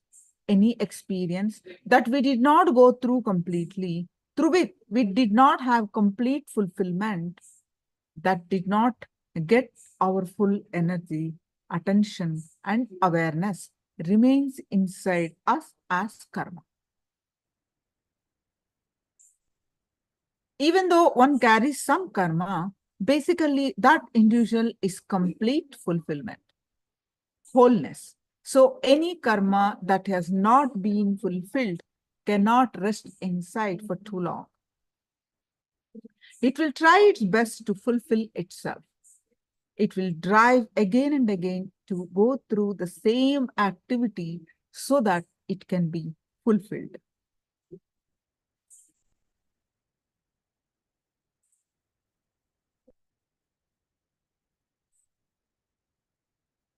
Any desire, any experience which has not become complete in an individual system will remain as karma and push again and again to make one go through the same experience until it is fulfilled.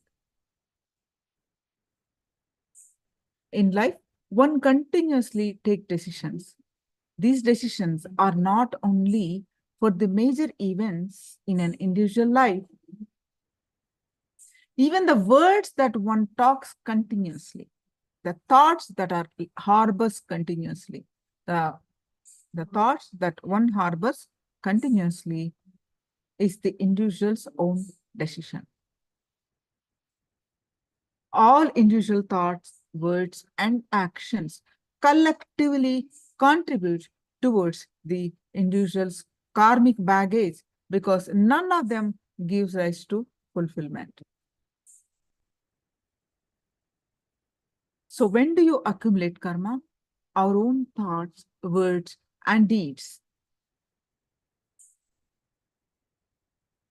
become our karma and drives us to reach the fulfillment in some way or the other.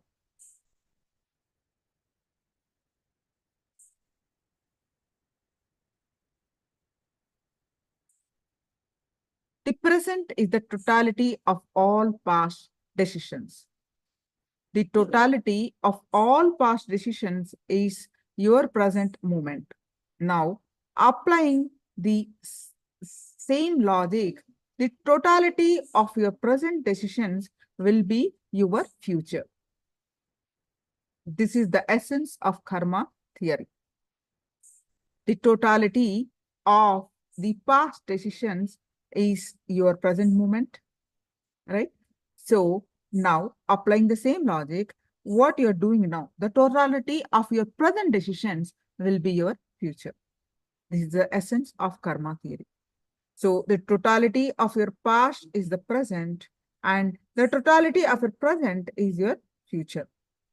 So what you do now, so what you are understanding, what you do now is more important. So you are experiencing something, some people may get very annoyed. Oh, I'm doing this, but I'm not getting result. Come on, how much, it depends on how much you have done past. That is what you are experiencing now. But what you are doing now, you are going to experience in the future. The totality of your all present, all your past is the present, and your present will be your future. The problem is that we make most of our decisions unconsciously. We don't even know what decisions we are taking. Can karma be exhausted? Flood more awareness, more intelligence into your thinking system. Flood more awareness, more consciousness into your decision-making system.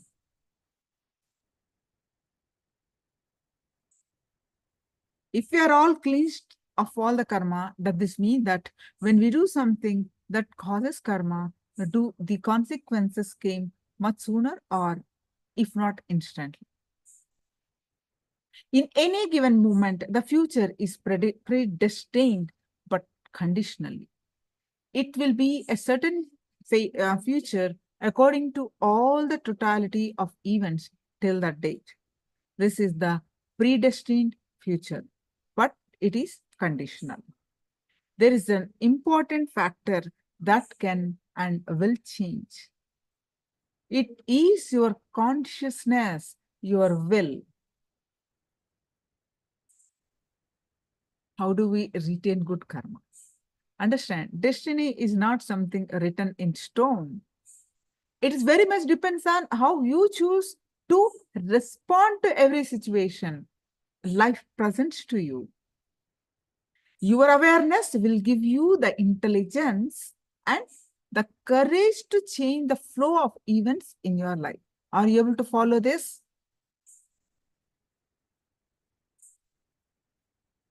So,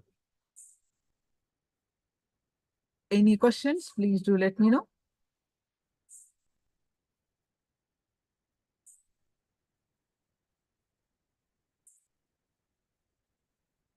There are a lot more cognitions that we are going to learn.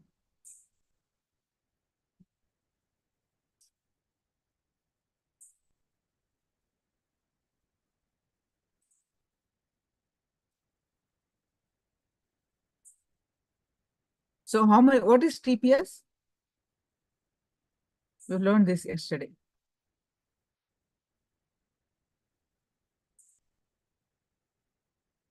Anyone remember what is TPS?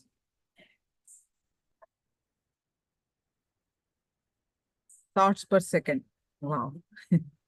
All right. So good. So karma and TPS. So let's understand another cognitions. If you don't know your past completely, you will repeat the same things in the future.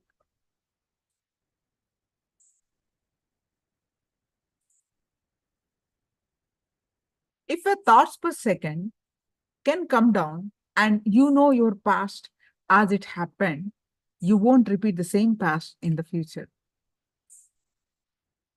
You will then become a karma mukta, a liberated from karma. As of now, you are karma bandha, bonded to karma, because you have not lived your past completely.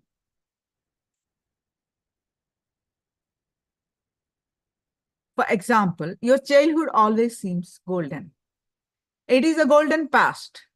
You may feel your life in college was great, but when you were actually in college, you didn't really feel that way. Why? Because your suffering has become much more now in comparison. The past seems very nice.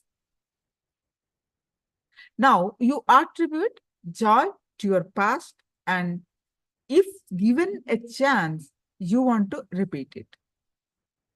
But when you lived through it, did you actually experience it? A big no, right? If you can relax in the present moment at 0 TPS for at least 11 kshanas, you will penetrate the time shaft. All meditation techniques are always to bring down your TPS so that you can penetrate the time shaft. Kshana means what? Kshana is a measure of time. It's not a second or a minute, as many people believe. It's a measure of time. The gap between two thoughts is kshana. We are used to thinking of time in an absolute sense, but kshana is absolutely relative. The thoughts of every person and the rate at which they come in, a person are dependent on that person. Kshana varies from person to person. If a person is restless and gets too many thoughts in a span of 1 second, his kshana is shorter because the gap between the two thoughts is less. Right remembrance. If a person is calm and collected like a meditator is, he gets fewer thoughts in a given span of time. His kshana is longer because the gap between the two thoughts is more.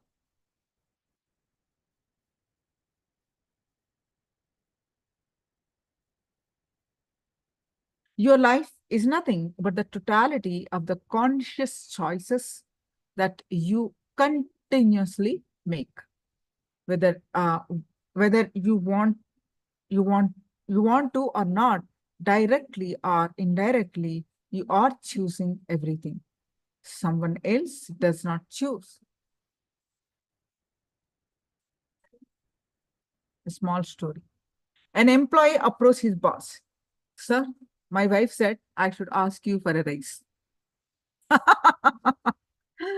The boss replied, oh, I will ask my wife tonight and whether or not I should give you a raise.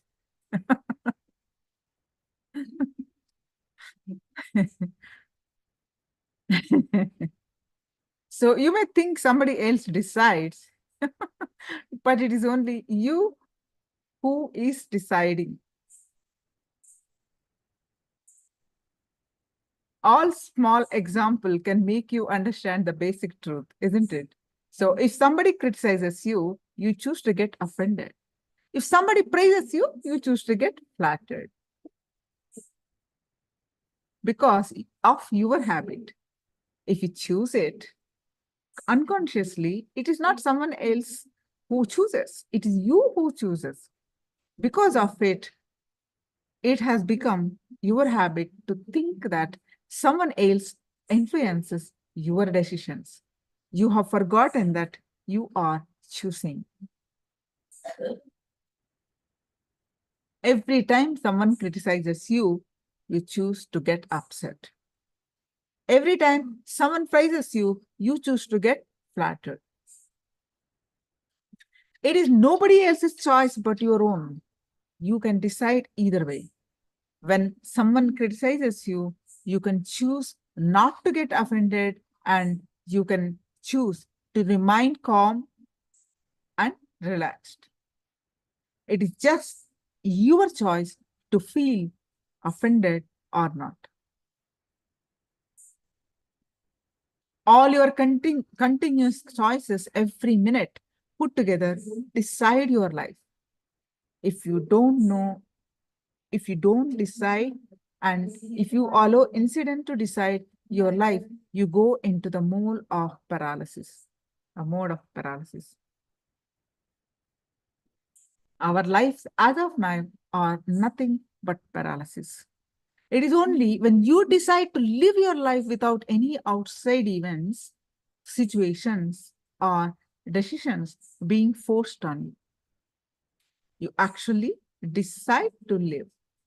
As long as you don't understand life is your choice, your living is just paralysis.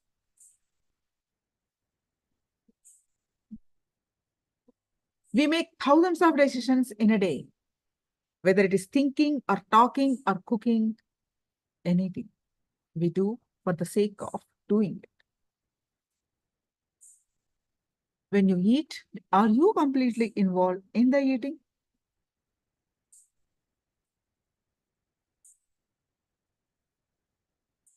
While eating, you plan for the next vacation or think about how to get a raise at work. The food is going inside the body, but you are not tasting it and enjoying it fully. If you eat with awareness, automatically you will know the right type and amount of food you ought to consume.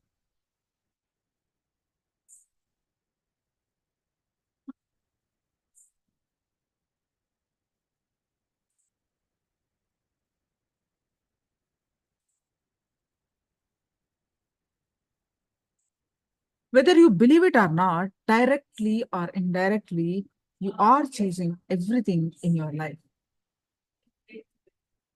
No one else chooses for you in your life. It is you who makes the choice continuously, and it is only your choice, your decision. You may think that somebody else decides your life.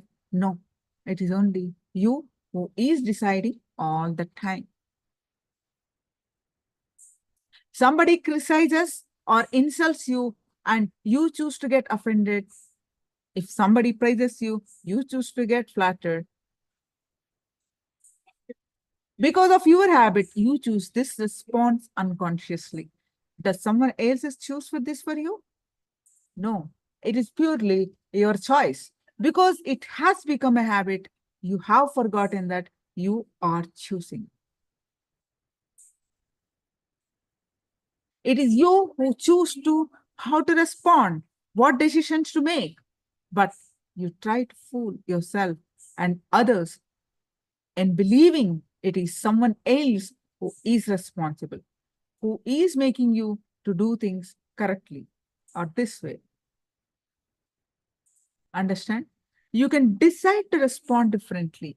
For example, when someone criticizes you, you can choose not to get offended. You can choose to remain calm, relaxed, and collected. It is your choice to feel offended.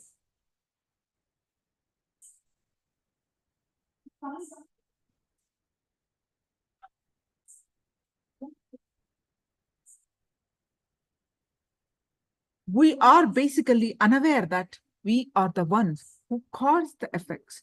We made it happen by way of unconscious living and ended up collecting more karma. Any questions? Please do let me know.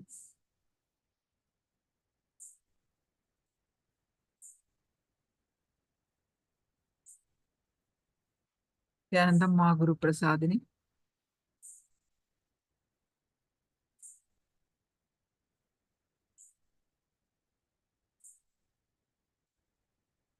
So what is your understanding of this session? Please post it now. Go move on to our next session.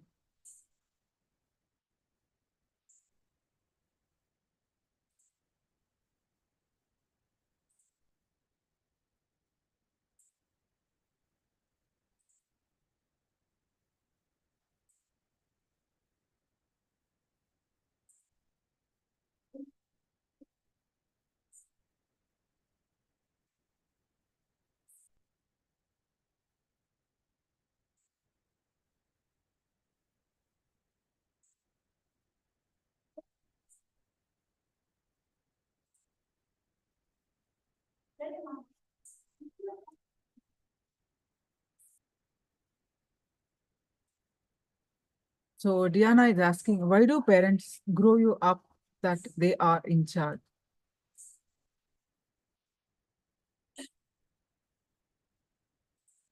It's actually, it is not universal, right? It is, each parent is different. So it's not a general question. Thomas, the importance of consciousness you learned. Wonderful. Vishwanathan, whatever we are feeling stuck and incomplete without wellness, without wellness, awareness, I believe. That is karma. Wonderful.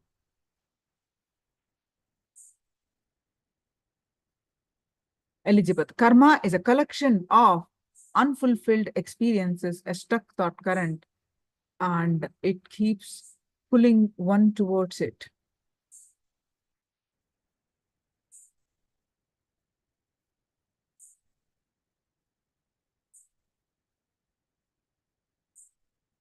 Guru Prasadani, I'm the only one to be fully responsible for my life. We are making decisions and choices in every single moment. Wonderful, Ma.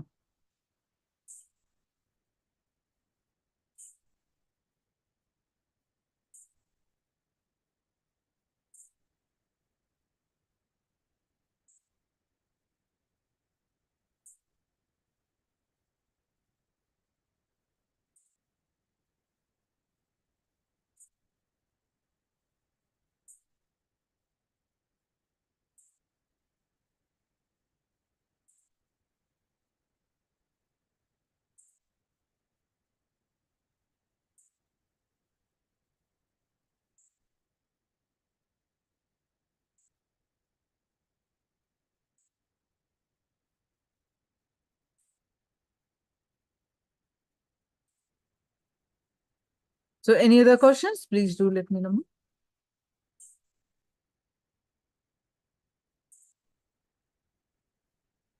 Diana says, when someone criticizes you, you choose to get fulfilled.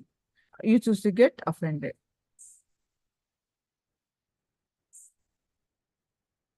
Or praised also. Yes. Big one. Yes.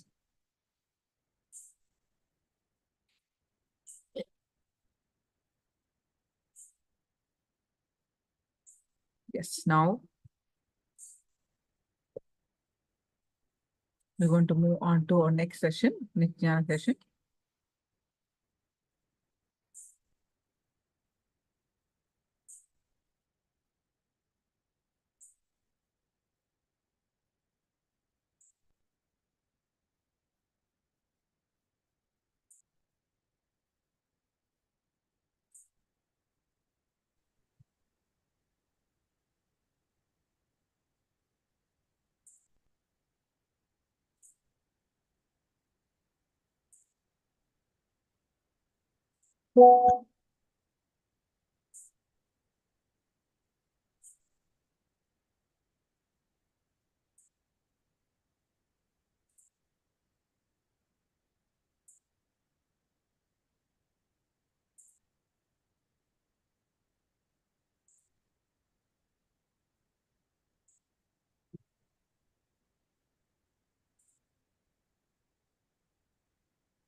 Nithyanandam, everyone.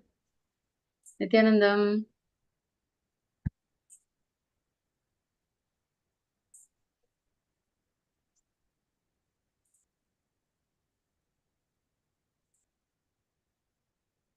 Okay. So I can see some familiar faces and some new faces as well. So Nithyanandam, Lingodhavan, Ayya, Vishwanathan, Ayya. I see a new face today, Thomas. Please welcome. Welcome to the segment. Diana Carol, Elizabeth Crow, Nithyanandam, everyone. Nitya Chakra Rajeshwari. Ma Guru Prasadini, Ma Christina Woods. Nithyanandam, everyone.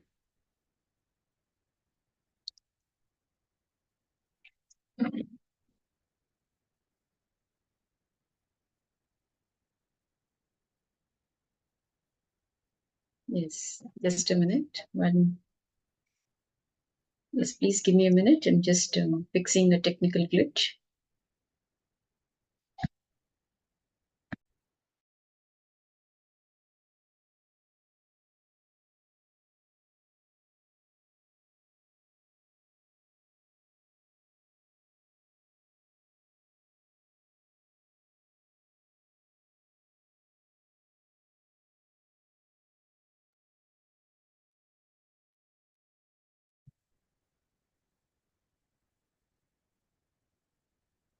Okay, let us begin with the Sadguru Vandanam. Please sit up with your head, neck and spine in a straight line as we chant the Sadguru Vandanam. Om Nithyanandam Paramasukhadam Kevalam Jnanamurtim Dvandvatitam Gagana Sadrusham Tattvamasyadhilaksham Ekam Nityam Vimalamachalam Sarvadhi Sakshibhutam Bhavatitam Trigunarahitam Sadgurum Tam Namami. I welcome you all with my love and respects. So today we're learning about karma. What is karma? See, we have heard this term karma several times, especially in Hinduism. This is a very common term that is used probably in everybody's lives. They utter this word karma. This karma is uttered. But until Bhagavan spoke about this term karma, the topic karma, most of us, none of us actually, in fact, knew the original definition of karma.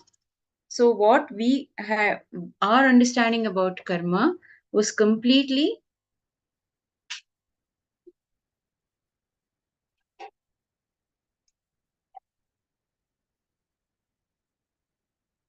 different from what Bhagavan has shared. Bhagavan has given us the right understanding about karma. Until Bhagavan had spoken about karma, we were completely misled into thinking that karma is something else. So today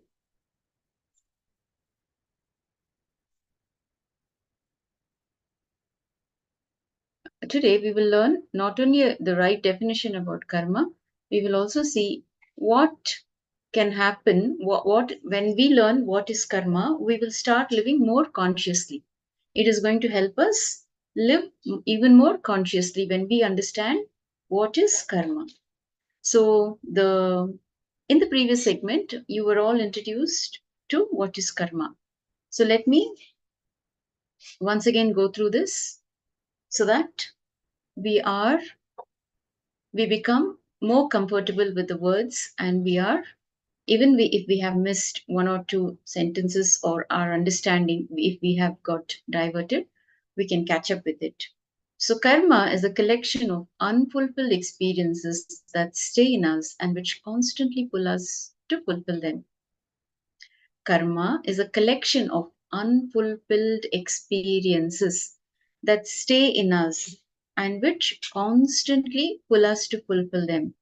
These experiences stay with us because we did not do them with intensity and depth. Say, suppose you're eating something, okay, you love a certain dish. When you are completely into it, when you're eating, when you're relishing that food, each and every morsel of it going into your mouth, you're chewing it and you're relishing it, okay, when you're savoring it, when you're being in that present moment, you may not want to eat that dish again. If you have completely enjoyed being there in that moment, what happens? We eat unconsciously, we are eating food, but we have 101 things going on in our mind. So when we don't do anything with intensity and depth, it just stays with us. Now, these actions leave behind unfulfilled experiences in us, isn't it? Anything that we do and experience intensely and deeply leaves our system. It will liberate us. However, any experience that we did not go through completely, through which we did not have complete fulfillment, which did not get out full energy, attention and awareness remains inside us as karma. Now, karma needs to be understood clearly because karma is the basis of life and death. It is the basis of blissful living. Any thought current or thought pattern in which you are stuck is karma.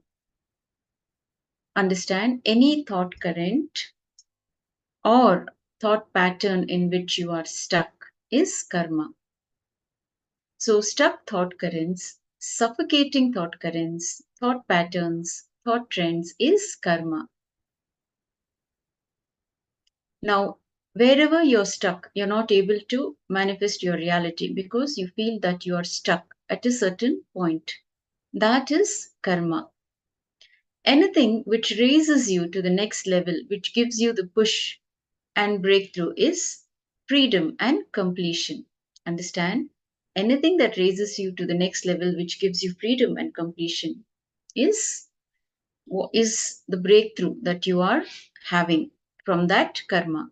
Now, the thought pattern, thought trend, which causes all the things which you want as reality is completion. Even if one thought current is discarded completely, you have mastered the method of discarding thought currents.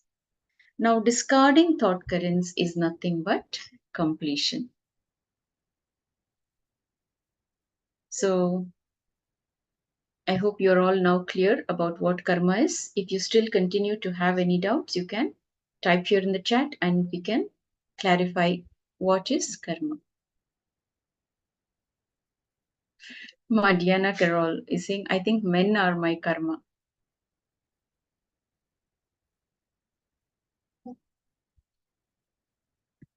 Okay, so see, Ma, in this program, we will be learning about completion, and we will also be learning about genders. So, when the topic on genders is done, please do attend so that you know which gender you belong to. Sorry, it's not like, see, we know that we are female or male by our physical appearance. But Swamiji says every woman carries 51% feminine energy and 49% masculine energy. So when you are complete with both energies, then you will not resist the other sex. Okay. So when you complete with your both the energies, you will not be attracted or to the other sex, or you will not feel resistance. You will not have any hatred or resistance towards the other sex. So completion is most important.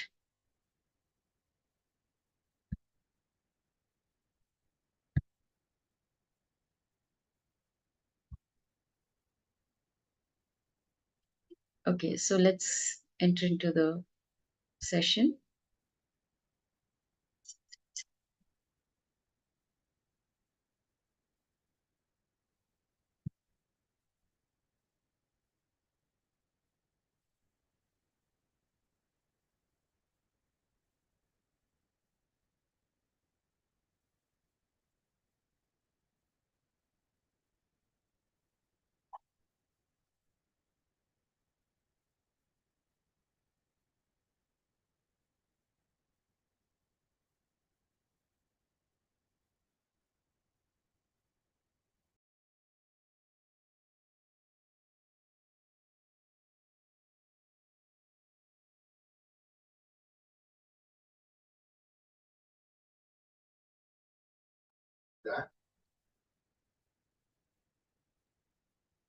Yes, so now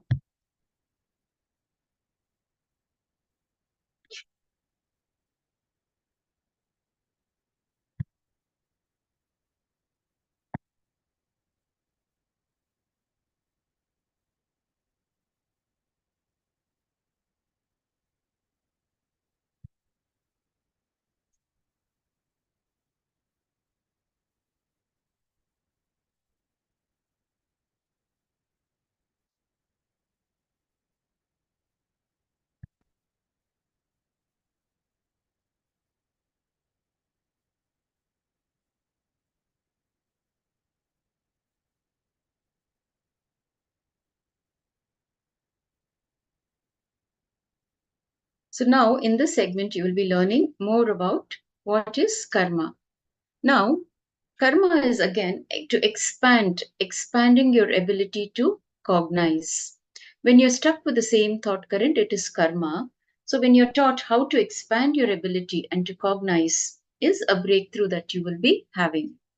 The cosmic logic karma is taught to you and is revealed to you only to make you powerful and create a new future, to live powerfully and undo all the mistakes committed in the past due to delusion and ignorance.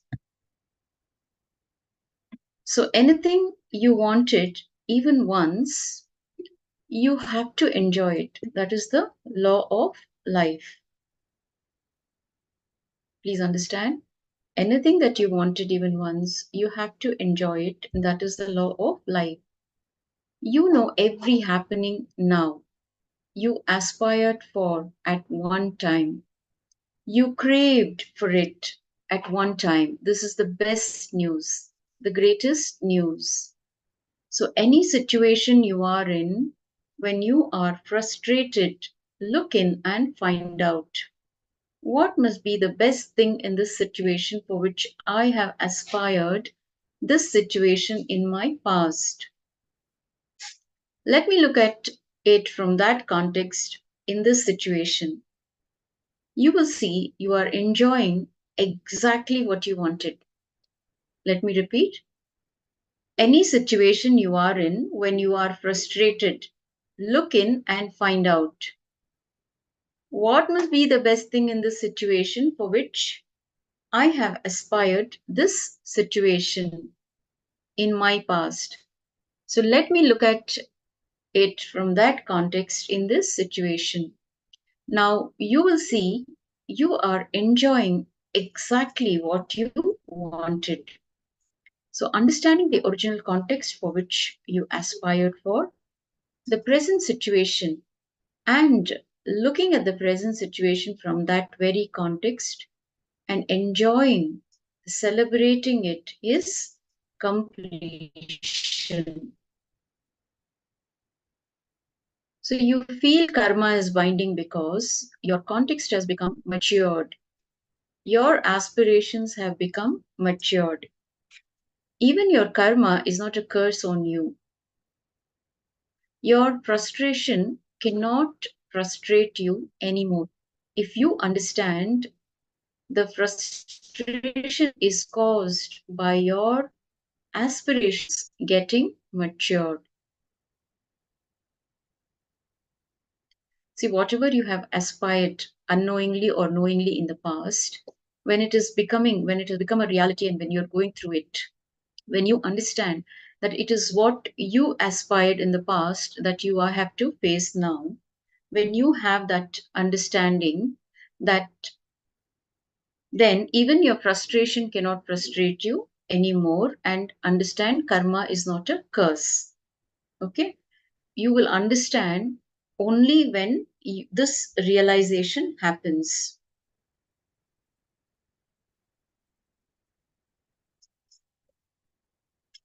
So analyze your whole life with this one truth.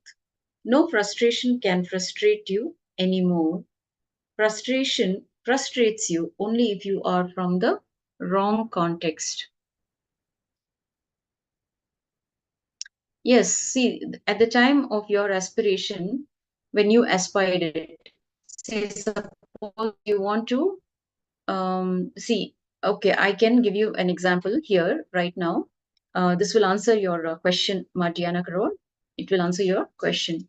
Now, when you aspired for the CEO chair, you must be having some context. But when you sit in that chair, you forget the context and start aspiring for a politician's chair. Okay? And again, when you sit in the politician's chair, you forget the context why you aspired for it and you start aspiring for Swami's seat. That is why life continues to be frustrating. Nothing wrong in your aspirations getting matured. Something is seriously wrong in you forgetting the context of why you are having what you are having. Please understand, when we aspire for something, maybe you wanted to be in the CEO's chair because the CEO's chair has power. If you sit in the CEO's chair, you felt that you will become powerful just by sitting in the CEO's chair. But actually, when you got that, when you were promoted as a CEO of your company, you were bogged down by the responsibilities that comes along with power. Okay, you must have felt bogged down by the responsibilities that comes along with power. And then you must have thought, okay, the politician's chair is much more simpler. You have power, you have fame, money, everything. And then when you finally ended up becoming a politician, you saw how much, manipulation one needs to do to continue in a politician's chair. And then again, you forgot the context, and you think that, it would be nice to become Swamiji and be like Swamiji, and then, whatever context. So forgetting the context of why you actually wanted something. Okay.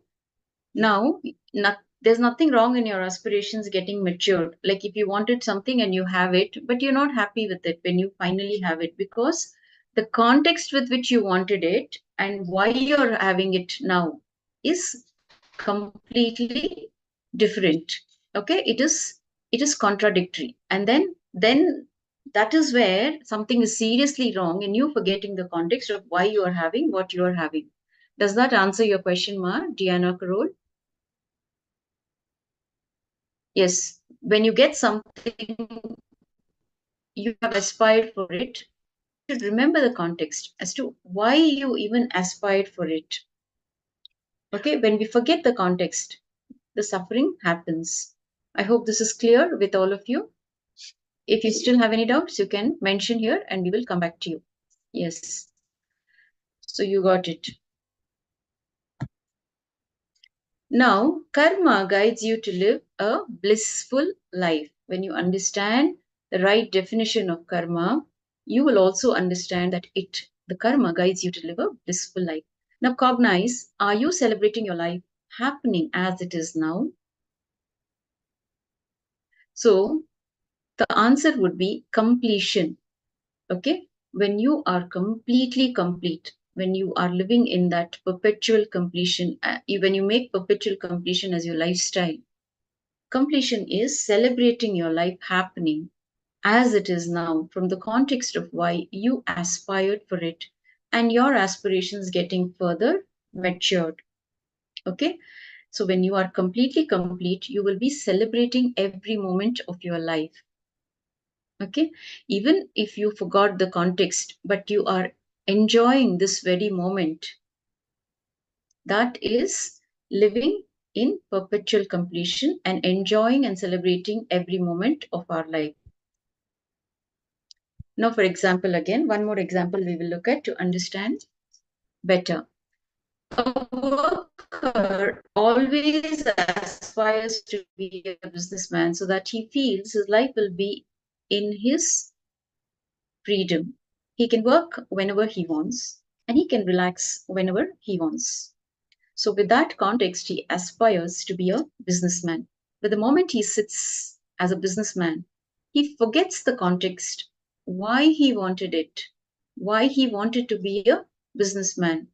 He forgets the context why he wanted to be a businessman, and his greed makes him forget that he can take off when he wants. That is, taking off is going on a holiday. So remembering the context why you wanted what you are having now leads to completion. Okay? You're able to follow? All of you are able to follow? Okay, great. So in every situation, whenever you perceive life is denying you what you want, do not give up. Wait and look in. Why is it? What is being denied? Look into your perception and then it becomes fact. When you understand the fact, it will become the truth and ultimately it becomes reality. So all you need to do is just pause and look. Okay, look in and ask yourself, what is being denied? Look into your perception. See, most of the time, our wants, needs, whatever we seek for is unconscious. Just because the other person is having it, you also want to have it. But independently, on your own, you don't think that, if what will happen if I have this? What is it going to get me if I have this? Okay, suppose you want to become a leader, okay, in your community, maybe a representative of in your society. You want to represent your society. So initially you will look at it as power and position. Okay, somebody, if I take up this role, I will have this name, fame, and I will have this, this kind of reputation in my society. But when you actually become the leader and you need to take on more and more responsibility, which means your working hours will increase. Okay, so you have so much more to do when you become a leader. It is not so simple. Please understand, it is not that simple becoming a leader, because leadership comes along with responsibilities. You even have to be prepared to work, overtime to become a leader. So without that context, without having the right context and aspiring for something, is again is going to lead you to what? To incompletion. You will not be enjoying that leadership anymore, the role anymore. And that is when you will be in a dilemma. Why did I even want this? And then you want to move on to another position without wanting to work your way towards completing your responsibilities as the leader, without wanting to complete and take on responsibility to become an effective leader. What you start doing is you start sulking. You start becoming incomplete. You start being in depression, isn't it? And you call it karma. So, karma is, let me go back to the previous slide for better understanding.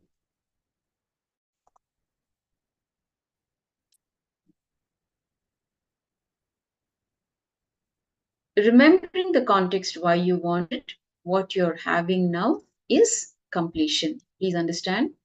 Karma guides you to live a blissful life. Completion is celebrating your life happening as it is now from the context of why you aspired for it and your aspirations getting further matured. So when you remember the context, you will live blissfully. If you don't remember the context, and then all the other negative emotions start happening, the irritation, the frustration, the anxiety, anger, and finally you want to give up on yourself, isn't it? It leads to giving up on yourself.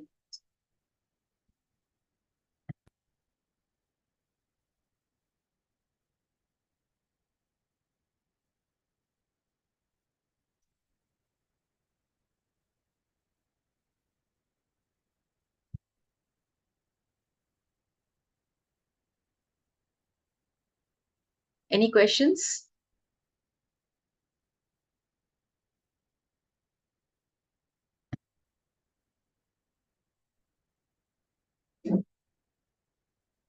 If you have any questions, you can type here in the chat box and we can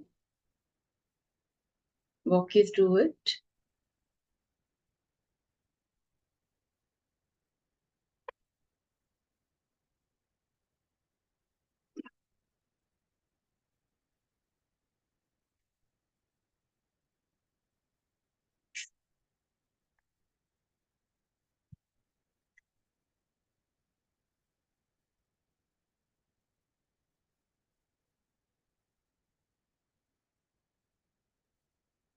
Okay, no questions. Okay.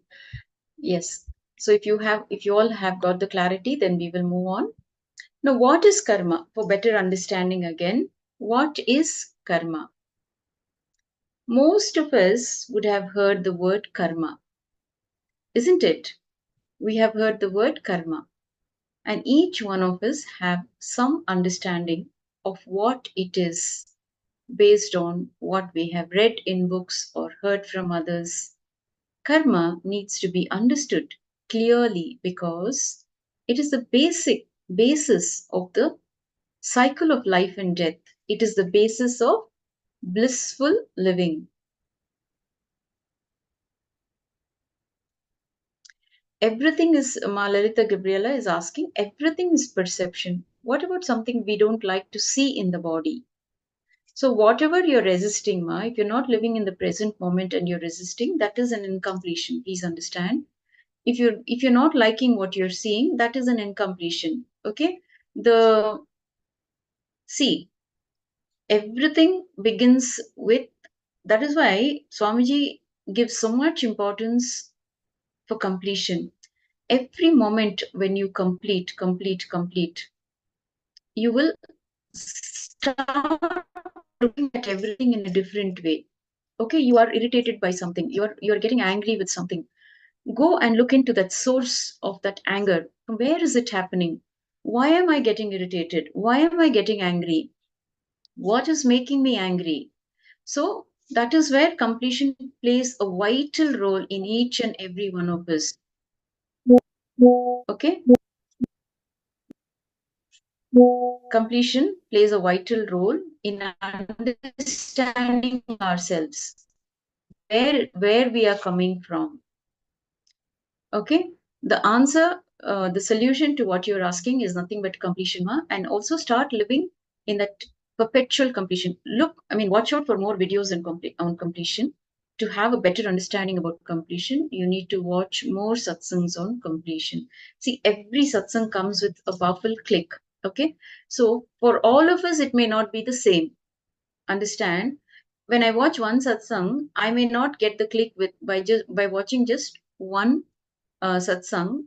I may be listening to some other satsang, and the first line in that satsang may be giving me that powerful cognition or powerful click to handle my incompletion. So the more and more you listen to Swamiji's words, the more and more you watch the satsangs, you will have a better understanding, and then it will become easy for you to apply it. See, not just listening. Most of us, most of them have this habit of gaining knowledge. They want to listen to every satsang, they want to read every line, they just want to digest everything. They just want to, they're addicted to it. Okay, they want to just listen without applying the truths, without wanting to change, without wanting to do the actual technique that is being taught. So then what happens? It just becomes an addiction, and it can be even more dangerous. Accumulating more knowledge without, using it in the right way can become more dangerous. So when you're listening to one satsang, receive that powerful click. Whatever click you have, write it down somewhere so that you remember that you have received this click from this particular satsang, and start applying it in your life. Become aware, become conscious of what are the kind of thoughts that are happening. Okay, first of all, Swamiji says you are not the body, you are consciousness. So when you apply that truth, that you are consciousness, you are not the body, then you will walk out of that. That thought will not exist anymore, it will not trouble you anymore. I don't like something about my body. You will not have that kind of dislike towards your body. Understand? Okay, ma? So you are beyond body. So when you listen to Master's words again and again, repeatedly, when you're listening, these powerful cognitions become a fact, the reality in your life, because somewhere you're aligning to those truths. Okay? Your being is actually grasping these truths, and it is helping you align. Become aware of what you're listening to. Write it down and start applying it in your lives, and you will see the difference. Does that make sense? Yes, you can watch other satsangs. There's nothing wrong in watching satsangs. Only thing is, whatever you're watching, accumulate knowledge and apply it. Make it useful. Enrich others with that knowledge. Okay, that also helps. When you learn something new, teach others. Hey, listen, got to hear this from Swami Satsang. This is the topic. I'm sending the link. Listen to this Satsang. He has spoken about this topic, and he's spoken about it elaborately. And I got what I wanted. You can also listen to this Satsang, and it will, I'm sure, definitely help you. So start enriching people, okay, with the truths that you're receiving. There's nothing wrong in accumulating knowledge until you are using it in the right way. So it is not like it will create karma. Accumulating knowledge without it doesn't help, isn't it? When you just keep on accumulating knowledge, what the other person is talking, how the other person is putting it, continuously listening is not going to help you, right? Until and unless you start applying the truth, start living those truths, the powerful cognitions that you are receiving from these satsangs. Okay, start making it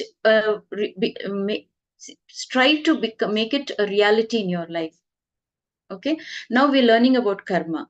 Okay, you aspire for something, but you forget the context. So next time when you're aspiring for something, remember the context. Look in and ask yourself, why do I even need this?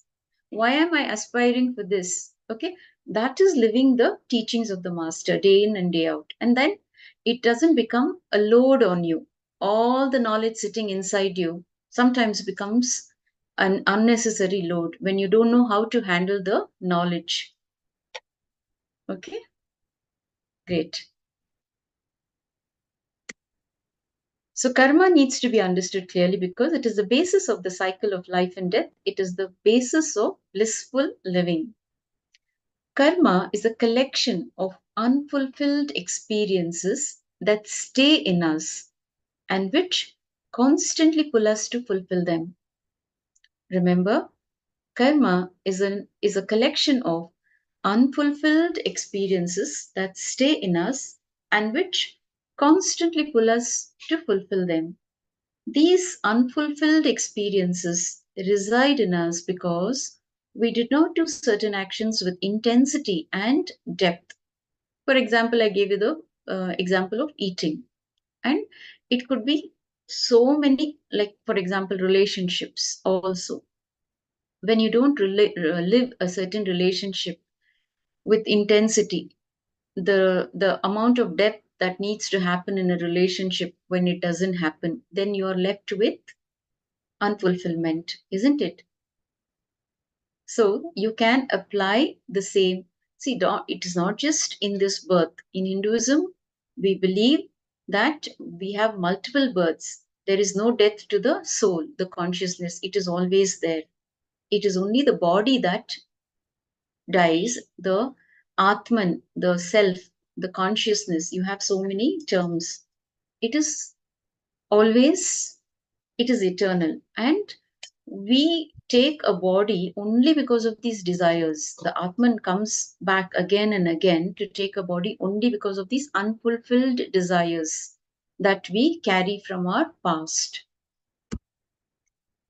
Now, these actions leave behind unfulfilled experiences in us. Anything that we do and experience intensely and deeply will leave our system. It will liberate us. However, any experience that we did not go through completely, through which we did not get complete fulfillment, that did not get our full energy, attention, and awareness, remains inside us as karma.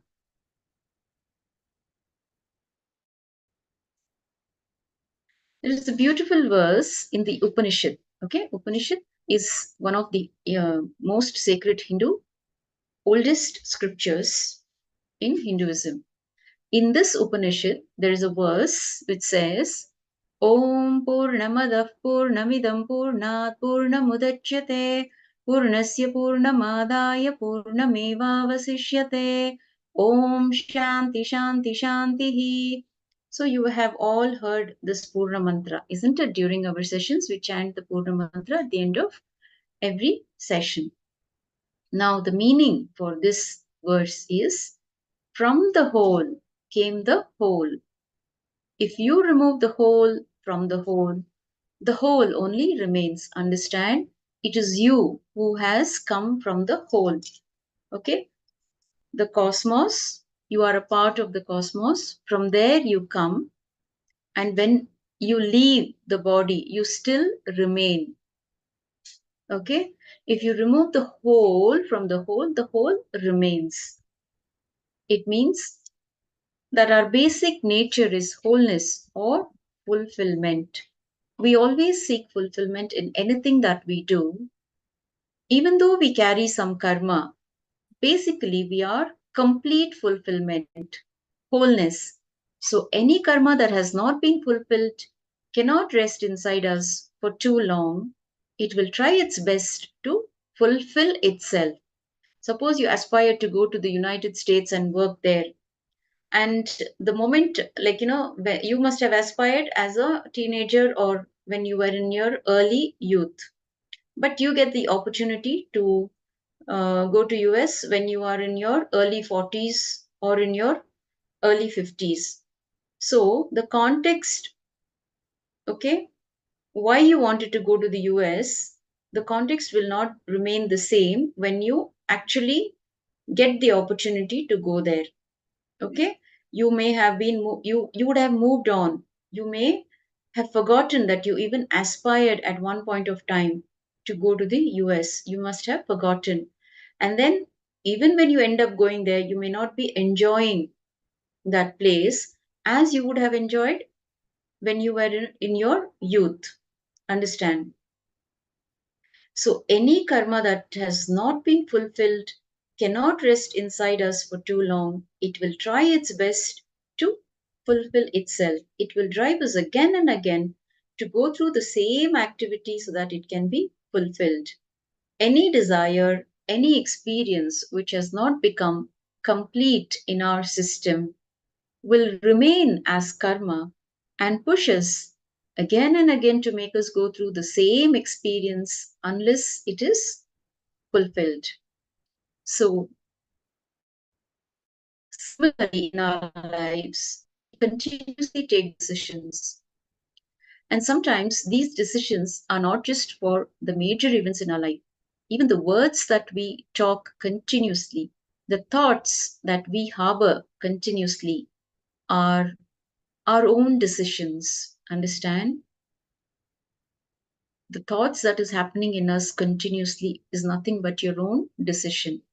All our thoughts, words, and actions collectively contribute towards our karmic baggage because none of them give rise to fulfillment in us. When they do not give rise to fulfillment, they become karmic baggage that pushes us to somehow fulfill them. So many people who want to construct a house, okay, they want to have a certain type of house, they want to own a certain vehicle. All these are nothing but, again, our own thoughts, our own words, our own decisions, which becomes our karmic baggage because we are not able to fulfill all of it in one lifetime. And when they do not give rise to fulfillment, they become karmic baggage that pushes us to somehow fulfill them. We think, speak, and do things without clarity, without fulfillment, with deep ignorance. So when we do this, our inherent nature, which is fulfillment, starts suffering.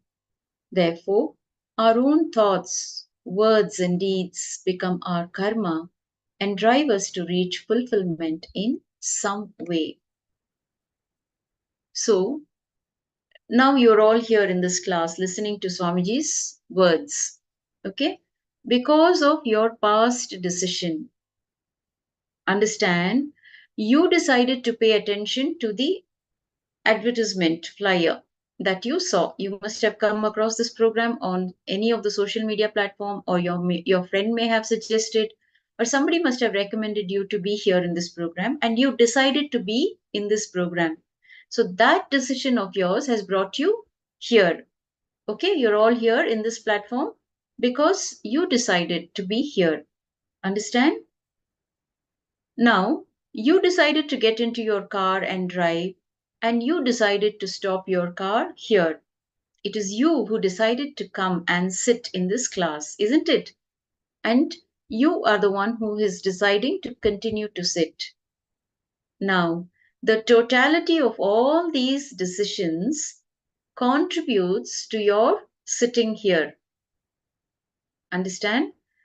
The totality of all these decisions contributes to your sitting here. The totality of all these past decisions is your present moment. Please listen. The totality of all these past decisions is your present moment. Now, applying the same logic, the totality of your present decisions will be your future. That is why Swamiji says, bring in awareness. Start living consciously. Become aware of your thoughts. The thoughts, the kind of thoughts that you are generating is going to become your reality in future. Okay, this is the whole karma theory. The totality of your past is the present, and the totality of your present is your future. Please understand. Okay, so most of us aspire to travel. Okay, all the decisions that you made for your travel becomes your future. In future, when you're traveling, understand all the decisions put together has become your reality. Suppose you didn't want to go to work, you somewhere unconsciously you felt, oh, if I was not keeping well, I could have avoided office today, I could avoid school or college today if I was sick, and then I don't have to go to school, or I don't have to go to college, or I don't have to go to office if I'm sick. So you start nurturing that thought repeatedly. Every time you don't want to go to school or college or your office, what you want to avoid a certain situation, and you start nurturing that thought somewhere deep inside, how I wish I was like, I had this cold. Or you may lie also, I'm having cold and cough, I'm not able to come to the office. All these will make you fall sick in future. Understand? When you really want to be healthy and you want to be pursuing something with total health, you may not be able to complete it. So, becoming aware of our thoughts in the present moment is what is going to give you the breakthrough in your life, success in your life. Living consciously. By living consciously, you can escape karma. So, thousands of decisions unconsciously in a day, whether it is thinking or talking or doing, it is done unconsciously without awareness. That is the reason we are not able to connect the cause and the effect of many of the things that happen in our lives. We always think we have been dished out unfair results. We are blissfully unaware that it was we who caused the effects. We made it happen by way of unconscious living and ended up incurring more karma. So next time you feel you're in a fix, okay, you are stuck somewhere, understand it is your own decision to be in that situation. You have brought that decision upon yourself, that situation upon yourself, just by your unconscious decisions in the past. Because of our unconscious living, we end up getting into all kinds of mess. So how do we escape karma? It is very simple. By living consciously. So start flooding more awareness and intelligence into your thinking system. Flood more consciousness into your decision-making system. Whether you believe it or not, directly or indirectly, you are choosing everything in your life. Understand? It is you who is choosing every situation, everything, whatever is happening in your life currently. It is you who is choosing it. Nobody else is choosing it for you in your life. It is you who makes the choice. So continuously, it is only your choice and only your decision. You may think that somebody else decides your life. Understand? It is only you who is deciding all the time. So doesn't that make life more simple and blissful? When you understand how to live consciously, life becomes so simple, and it is so easy to achieve all that you want to achieve when you have the right context for achieving things. Not just aspiring to be, in a certain place, doing certain things, but having the right context. Okay? So let's learn to have the right context in whatever we want to achieve in our life. Let us start having the right context to why we actually want what we want. So you are the decision maker. You are the decision maker. You are the author of your life. You can write your life the way you want it. Now let us look at another small example which can give you this basic truth.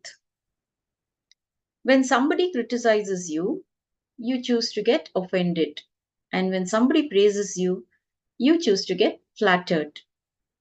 Because of your habit, you choose this response unconsciously. Now, does someone else choose this for you? You can be happy only if you want to be happy. If you want to get hurt, only if you decide to get hurt, somebody can give you that hurt or pain. Again, it is your choice, isn't it? So, it has become a habit for you that you keep forgetting that you are the one who is choosing. Understand? It is we who choose all the incidents in our lives. It is we who want whatever we are experiencing today. It is we who have nurtured that thought in the past and arrived at certain decisions to make the present moment happening. Now, every time someone criticizes you, you choose to get upset. Every time someone praises you, you choose to get flattered. Understand? You can decide to respond differently. So if somebody is criticizing you, why do you even have to take it? Why do you have to take the criticism? Unless you are criticizing yourself repeatedly, you will take the other person's criticism, isn't it?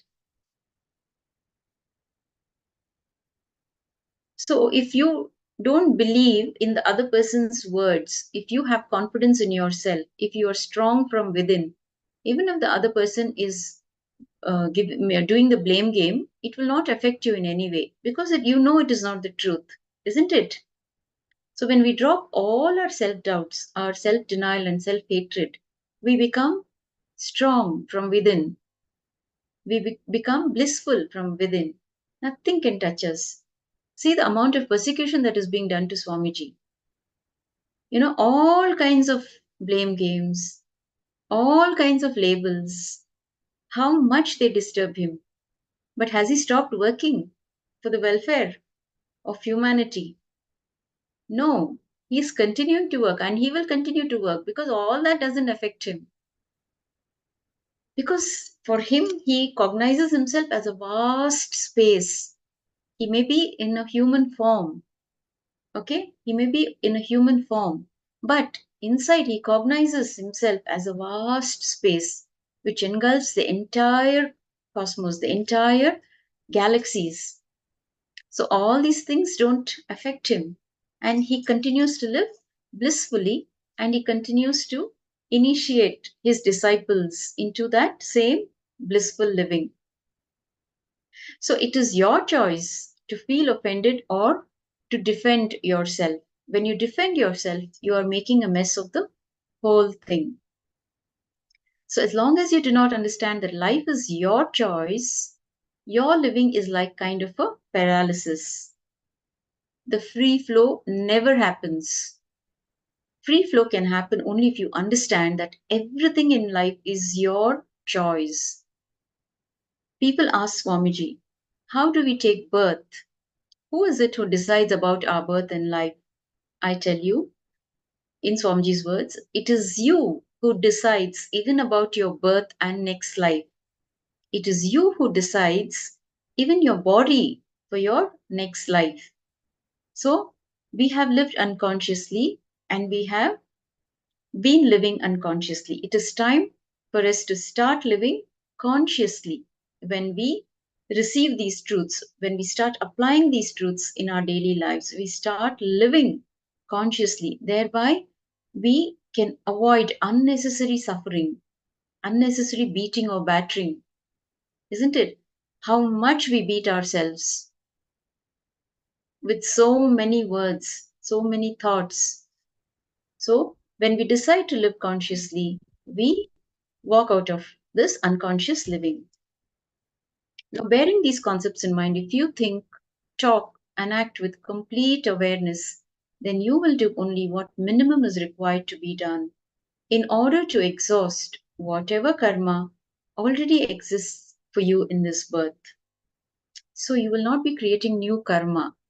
When we talk about karma, people think that in order not to accumulate new karma, they should fall into inaction. Understand? Spirituality is all about karma phala tyaga, letting go of the results of action, not karma tyaga, letting go of action itself. It is letting go of the results of the action. Bhagavan Sri Krishna says in the Bhagavad Gita, you do your karma, you do what you need to do and leave the results to me. Okay? Do not have expectations. Do what you need to do by not having expectations. Only when you have expectations, suffering happens. When things don't work out the way you want for it to work, you unnecessarily go through suffering, isn't it? You get dejected, you feel sad, you feel depressed. So here Bhagavan Sri Krishna is reiterating again and again, do your karma and leave the actions to me. That is karma phala tyaga, letting go of the results of action. But do not let go of action itself. The results of the actions should be surrendered, not the action itself. This has to be clearly understood. You should be able to fall fully into action and yet not incur any further karma. That is what is called as spirituality. You should be able to live fully in the material world without being touched by it, with just inner fulfillment every moment. Some people think that karma can be exhausted by doing charitable service. Yes. So you can see that many people, they have this idea, okay, I can do whatever I want, and then if I give charity, like if I give money in charity or if I feed the hunger, I can exhaust my karma. So it is not the truth. Understand? It is not the truth. You cannot exhaust karma by doing charitable service. Karma can be exhausted only through deep understanding, awareness, and at least one glimpse of consciousness. The whole of mankind is swinging around result-oriented action. This is extended to service as well. So at least in service, do not think of dollars or fame.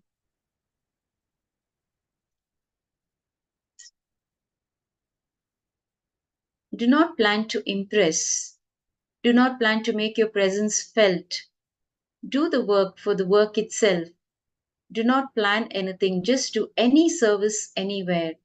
This kind of service will infuse enormous power into your being. So, for at least half an hour a day, do something selfless without any thought of results or benefits for yourself. This service itself will become a meditation for you. It will inculcate in you the spirit. Okay? So, you can do enriching. You can call your friend and you can talk about this program. Okay? You can help that person to get enriched and make him a part of this program. It could be a friend, it could be a colleague, it could be a family member. Okay? Do it without having any expectations. When you're talking to the person, have no expectations. Oh, this person is going to thank me. for bringing him into this program. When he starts having experiences, when he starts transforming, have no such kind of expectations from anyone. Okay, so do something selfless, at least for half an hour. And the minimum that you can do is talk about this program. You don't have to go and sweep the road. You don't have to go and water the plants in your neighbor's garden. You don't have to do all that. Just talking about this program to somebody who's suffering in life, you want to help that person sincerely. You want to help him walk out of his problems. Just by talking to that person about this program, that itself will become a meditation for you, and it will inculcate in you the spirit. So when you see one person getting transformed, that it has helped that person, and then you start moving on. The more and more you enrich people, it is going to help you directly, because the words are seated in you inside without even you knowing. The kind of words that you will be using for the other person, you will start applying it for yourself also. So you will be able to walk out of self-hatred also when you start using the right kind of words with, many people. When you repeatedly talk about good things to other people, for other people, it will actually start from you. You are going to be helped before you help the other person. So when you are enriching again, or whatever activity you want to do selflessly, do not plan to make your presence felt. Do the work for the work itself. Do not plan anything. Just do any service anywhere. This kind of service will infuse enormous power into your being. See, most of you have been attending this session for some time now. So you can also start applying for volunteering. You can all become volunteers. You can take up small services in your locality. If you have a center in and around your place, where you live, you can take up small volunteering jobs, like say translating, transcribing, or you can go and offer some seva in the temple. You can start with little things. So that will become a meditation for you. The small service, the selfless acts without having any thought of results or benefits for yourself, when you start doing, it becomes meditation. It will inculcate in you the spirit of collective consciousness and lay the path to realizing the divinity underlying the service. So, even when we do selfless work, we must be careful not to bind ourselves to the results of our actions. A very important point here. Whatever you are doing, be detached. Okay? Don't bind yourself with the results of your actions, because that becomes another karma, another baggage. So, for almost all those who do charitable service, do it either because they cannot be without doing anything, or because they have been taught that service increases your points in the life and death cycle. So, any charitable act that you are doing, even when you do it without expecting any results, it becomes a way of living, it becomes a meditation. Every moment becomes a meditation for you, a meditative experience, when you start doing things without having expectations, when you're trying to uplift the other person without expecting anything from that person, when you're willing to take on responsibility without having any expectations by doing the act. That is what is going to increase your points. So, mostly we do charitable work based on notions of earning. See, that is how we have been conditioned. See, when you do this, you will get good karma. When you do this, when you will get bad karma. This is what we have learned, isn't it? When I do the right acts, I get good karma. When I do the wrong actions, I get bad karma. So it's time we liberated ourselves from these kind of understandings, the outdated, and which is not true. the false information that we have received in our growing up years. It is time to let go of all that. And now, what we need to do, we need to first start living consciously. Okay? And then, when we are living consciously, we will be more aware of all our thoughts, our actions, our words, and the way we reach out to other people also, the way we present ourselves in society. Everything will have a drastic change when you start living consciously. So, usually, what we do is we do charitable work based on notions of earning brownie points that will do us good in our afterlife, whether we believe in rebirth or not, or we would like to see ourselves in print or television and feel good about it. It is either fulfilling our need for attention in this world or in another world after death. So, people often ask, what is the point of meditation when the rest of the world is suffering? Instead of meditating, we can do some service. If we can genuinely feel the suffering of the rest of humanity and out of compassion do the right kind of work to alleviate their suffering, then it is very good. But we must have the understanding of this extended consciousness to feel this compassion. Not only that, the greatest service that you can do to humanity is to become a divine human being yourself. And meditation is the first step for that. Are you all clear?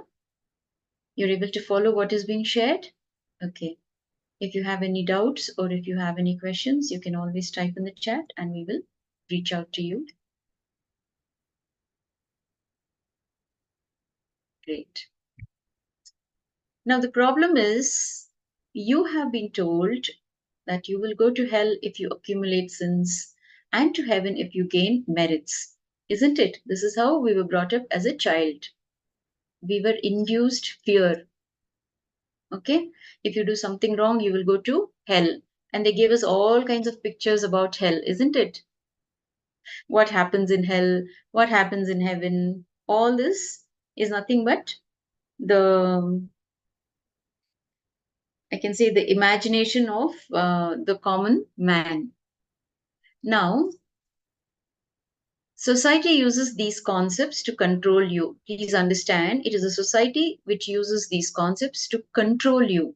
A very important point here to be noted. It is using these concepts to control you. So only with the help of these concepts does it try to keep you under its control. It tries to control you through fear and greed, through fear of hell and greed of heaven.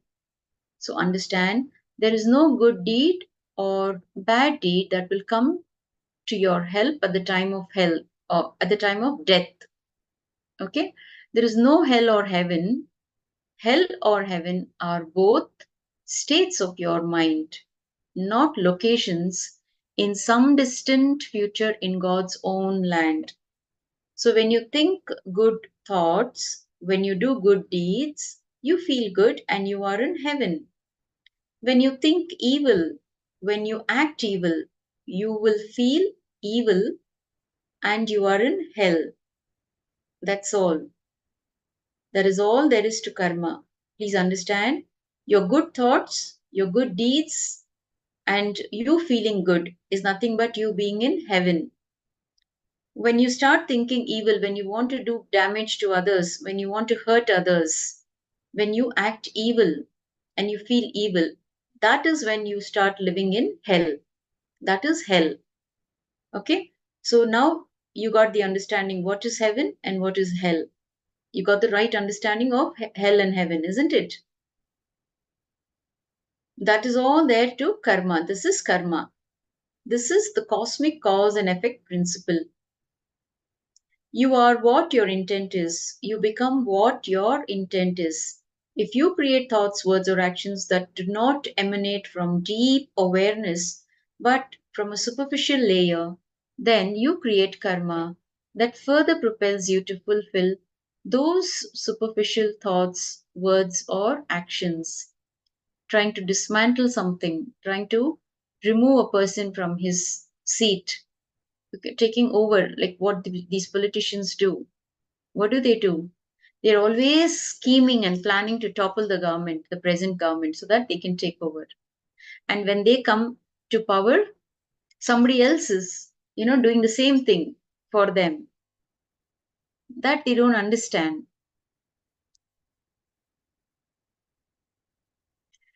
That they are creating their own karma by wanting to destroy others. That is karma. So understand, let me repeat the sentence. If you create thoughts, words, or actions that do not emanate from deep awareness, but from a superficial layer, just taking decisions just like that without thinking through, making decisions. You see something, you want to buy it, and then, going ahead and buying it. You don't want something, you just discard it. Judging people, framing them, giving them labels. This is what they did to me, so they must be really this. All kinds of words you have against them. So bring in awareness, okay? Bringing in that deep awareness, consciously, living consciously, is going to give you a breakthrough from that karma. If you don't live consciously, when you don't live with awareness, you are going to create the karma again and again. It is a cycle. It keeps repeating and it keeps coming back to you again and again. So start living consciously, start living with awareness in the present moment, because life is happening in the present moment. So, how to exhaust karma? What is the way to exhaust karma? The good news is you have an incarnation in your life as your guru, as your master. Okay? And these masters pave the way for you to exhaust your karma. Again, living with deities, relating with deities. Like, don't look at a deity as a form of a stone, like it is a stone or a metal made of metal. Start living with them, start connecting with the deities. Like they are present, they are living with you wherever you have, the place of worship in your home, or, in the temples, or whatever, wherever. Start living with them, connecting with them, okay? Treating them as how would you would treat yourself. If you want to eat good food, fresh food, start offering that food to the deities before you consume the food. That is a very beautiful way of living. You will see, when you start living that way, life becomes more beautiful. Okay? When you start living in a ritualistic way, when you offer the rituals, when you offer the worship, do puja to the deities, it gives you so much satisfaction. It gives you powerful cognitions. It gives you the energy to run your day, the right kind of energy. Okay? It infuses you with that energy to overcome your obstacles, overcome the difficulties. So the deities and enlightened masters are your path to exhausting karma. So again and again, in a way to remind ourselves not to collect karma and to live without the influence of the earlier incurred karma, the first step is to have a clear understanding that karma is powerless in the presence of an elevated consciousness. So when you come face to face with the master, in front of the master, he can just burn your karma. It could be your agamya karma, your prarabdha, or your sanchita karma. Okay? The accumulated karma which you have brought over many births, right from you happened, in whichever form we happened, right from there, he can burn the sanchita karma that we have brought with us. And the karmas that we accumulate in the present life, he can just burn it just by a look.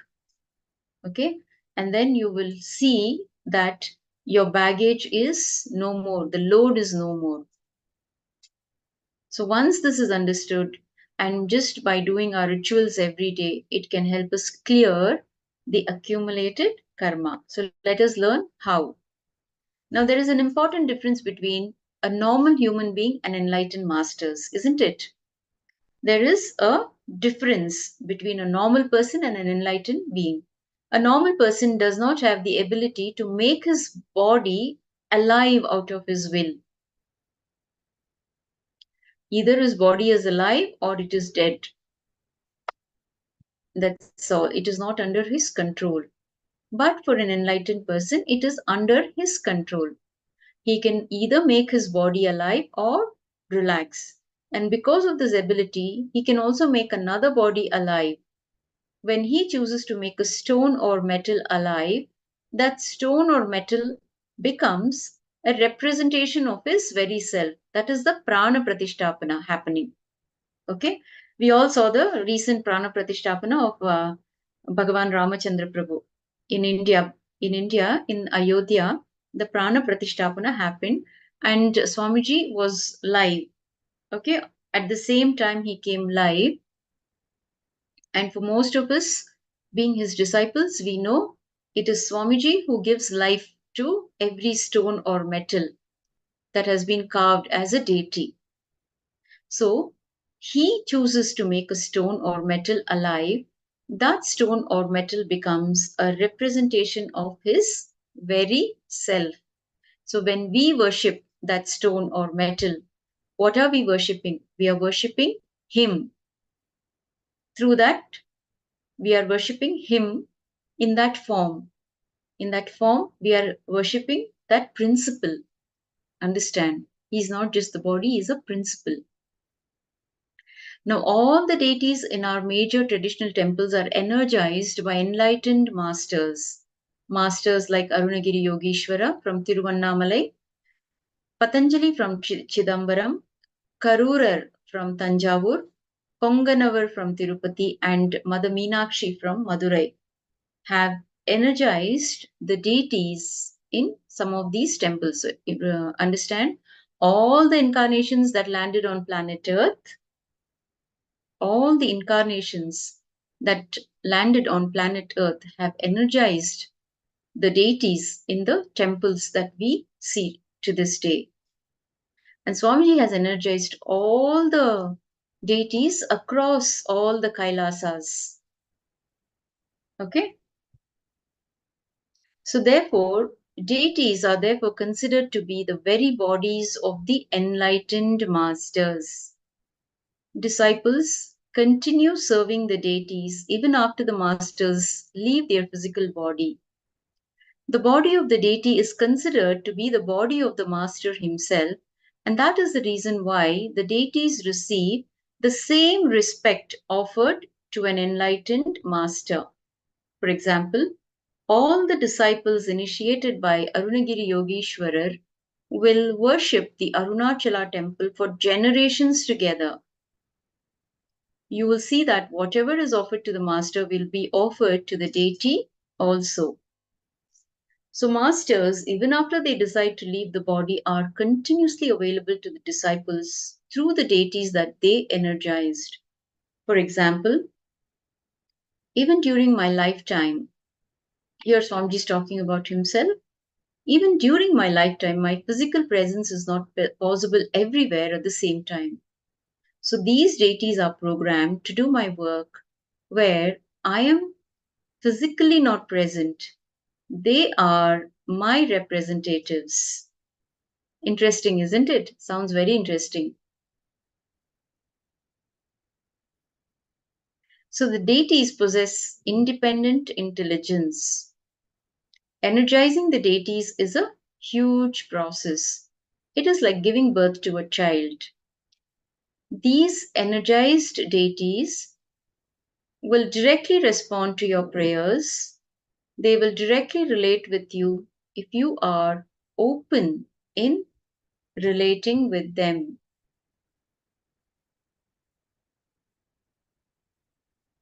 So if you see our puja or offerings and our ashram routine, you will see that in the morning they play the appropriate song to wake up the presiding deity. Then they give a small cup of oil for his hair and a small cup of tooth powder for him to brush his teeth. Then they give him a bath and offer fresh ironed clothes, just like how they offer to the master. They offer food and perform the harati, the ceremonious waving of lit lamps and other items in front of the deities is known as the arati. So 5 times a day they offer puja, and in the night they will again put the deity to bed in a ceremonious way. So you should watch this in the Mother Meenakshi temple. Whenever you visit the Mother Meenakshi, when you're visiting India, please do visit the Meenakshi temple. You can enjoy the way the deities are made to go to bed. It is done in a very ceremonious way. So understand, all this does not add anything to the deity or to the master. It adds only to us. This is what is living with God. This is what is practicing the presence of God. Practicing the presence of the master is puja. Puja is done every day because it is a technique to remember every day the presence of God. If you decide to remind yourself of all the clicks or the initiations that happened in you, all the truths and ideas that you felt connected to when they were uttered, it is what becomes your ritual. It is a ritual because when you are dabbling with it, you raise yourself to the higher consciousness. A click is a sudden awakening that happens in you when you hear or recall particular words. Clicks are like diksha or initiation for you. Anytime you remember the clicks, they will bail you out of depression or any low or negative feeling. Whenever you are in a low mood or you are depressed, if you remind yourself with the right click, you will be doing a great service to yourself. The moment you remember the click, you will simply come out of your low mood. So when you keep listening to the master's words repeatedly, you will have the right click. And the moment you have the right click, you walk out of your low moods. Now let us understand rituals and karma, the beautiful connection between rituals and karma. So karma and rituals are directly connected. There are 3 types of karma. Understand, there are 3 types of karma. I will tell you about the 3 kinds of karma and how performing rituals can directly eliminate the negative influence of these karmas. You can come out of them with just this understanding that I'm going to give you. Now, rituals are very powerful tools. They are powerful techniques. Many people ask me, you are enlightened. Why should you then perform rituals? I tell them, because I am enlightened, I am teaching people exactly why and how to perform rituals. Enlightened beings do not need any rituals for themselves. Understand? Enlightened beings do not need any rituals for themselves. It is only out of his compassion for the whole of humanity he is teaching people all these rituals and why they need to be doing rituals. Now, let us understand, let us look at a small story. So, a man went to a hotel and started eating idlis.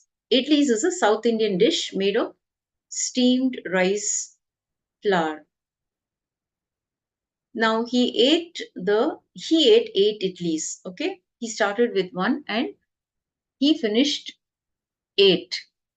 And after the 9th idli, when he had the last idli, his hunger settled. The waiter came and gave him the bill for 9 idlis. The man said, "What is this? I will pay only for 1 idli." Okay? The 9th idli which put my hunger off. The first 8 idlis did not do the job. Only the 9th one did the job of satisfying my hunger. So I will pay only for that idli. Now, doesn't the man's argument sound weird? This is what we do in our life also. For example, like here when I say idli, if you don't understand this term idli, it is a dish, okay? It is like a round, a white colored round in shape, okay? So it is made out of rice batter. So after eating 8 idlis, the ninth idli filled his hunger. Only because of the 8 idlis inside his stomach, the 9th idli could fill his hunger. Isn't it? Like how we fill a cup of water. Okay? When it is half cup, when the cup is half, it is not full. Okay? When you fill it with water complete, doesn't mean the last drop of water only filled the cup. Isn't it? So it is like this man saying the same thing. The last drop of water that filled his stomach, he will pay only for that drop. So this man's argument sounds weird. This is exactly we do in our life. People who reject rituals are actually rejecting the first 8 idlis. People who think that rituals are waste of time and that they can go straight away to meditation and spiritual experiences are doing nothing but rejecting the first 8 idlis. Understand, the 9th idli worked because of the first 8 idlis.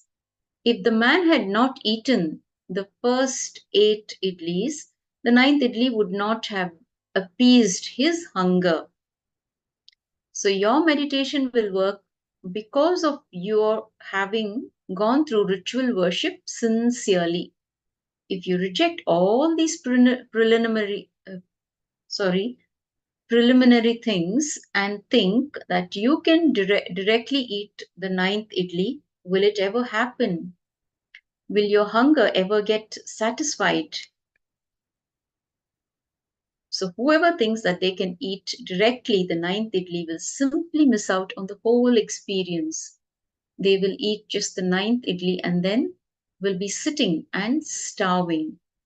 Not only that, because they did not do things in the proper way, they will not experience what they should have experienced and will think, maybe this is all that the experience is. Now, such people are called Vedantis, the so-called meditators. If you observe them, you will see that there is no sign of joy on their faces. They will appear perpetually depressed as though they were missing something. So Ramakrishna Paramahamsa, an enlightened master from West Bengal, India, beautifully says, as long as you think you have a body, you will be able to relate to the cosmic energy only through another body. Only when you lose your body consciousness can you see the divine also as formless. Until that happens, you need some form, some reminding rituals, some deities to worship. So you see, in my first 3 years of the mission from 2003 to 2006, I never gave any ritual along with meditation. Only in the year 2006, I added the Guru Puja, which is the ritualistic offering to the Guru, to the everyday meditation, Nitya Dhyan.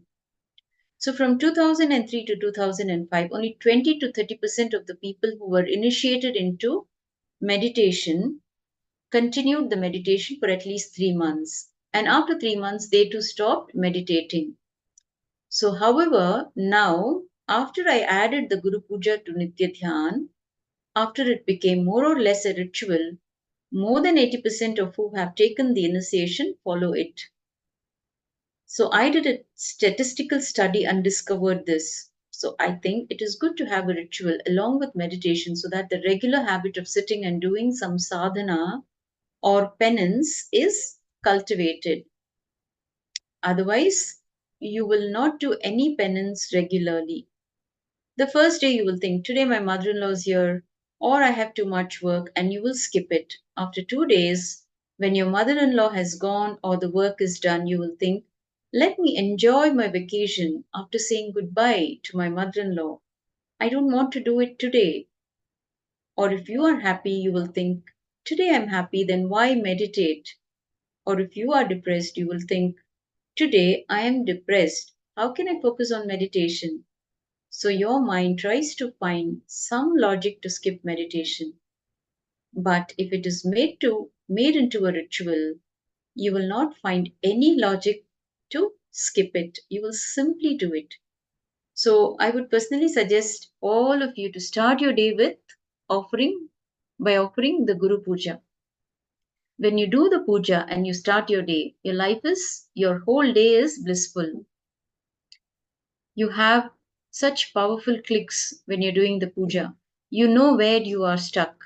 You know what you need to do to move forward. You will be given those clicks while you're offering the puja. So it is highly recommended to start our day, like once we freshen up, have our bath, before you get into the kitchen or before you start doing other things. Just start your day with puja. See, even when you're getting ready to offer the puja, when you're getting ready all the things that is required for puja, say the flowers or the durva, that is the grass, the bilva leaf, or the entire setup, that itself is meditation. That process itself is meditation. Getting ready to sit for the puja itself is a kind of meditation. Okay, so when you make it a habit, when you have no other priorities in life to start your day, the only priority is to begin the day with puja. When you have that priority, you will see the cosmos, the cosmic energy will have only you as its priority. Okay, whatever priority you give to the master, when you have him on your to-do list, when he's the first one on your to-do list or whatever list you have, you become his first priority. Okay, the sincerity, the devotion with which you offer will come back to you as his grace upon you, as his blessing.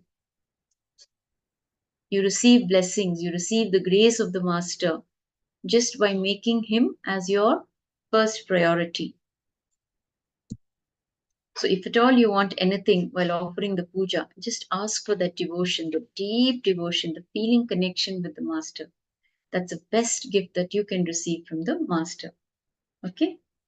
So now we will see how we go through the Janana Marana circle. That is the cycle of life and death, and how these initiations and rituals can liberate us from it, how they can take us out of this cycle. Now, there are 3 types of karma that we earlier learned, and now we will see how the initiation, just one initiation from the master can burn them. So understand, basically we have 3 layers of karma: agamya karma, prarabdha karma, and sanchita karma. Now, sanchita karma is like a bank, a reserve bank. Understand, this may not be the first time you have taken a body and come to planet Earth. You might have taken millions of bodies before. In those millions of bodies, whatever thoughts you had, whatever you spoke, whatever actions you did, all those unfulfilled experiences have become your engrams, engraved memories. Put together, they are called sanchita karma. Understand? Sanchita karma is like a bank, a reserve bank. This may not be the first time you have taken a body and come to planet Earth. You might have taken millions of bodies before. In those millions of bodies, whatever thoughts you had, whatever you spoke, whatever actions you did, all those fulfilled unfulfilled experiences have become your engrams. Engraved memories. Engrams are engraved memories. Now put together, they are called Sanchita Karma. In Sanskrit, there is one more word, Samuchita, for this. When I say bank, it is not a collection or saving, it is a debt. Okay, it is a debt. You will have to empty out all. You have to empty out all the credit. So the next type of karma is prarabdha karma. Prarabdha means from the Sanchita bank of karma, you take some karma, create your body out of it, and decide to enjoy and exhaust all those karma through that body when you take birth. So prarabdha is just a small bit which you have brought into this life to enjoy or exhaust through this body of yours. The third type of karma is the worst. It is the agamya karma. The karma which you start collecting after coming down to planet Earth because of fresh thoughts, words, and deeds of yours. Okay? So agamya karma is nothing but borrowing others' desires, trying to fulfill others' desires, thinking it is your own desire. Understand? Agamya karma is nothing but you have a neighbor who gets, who buys a new car.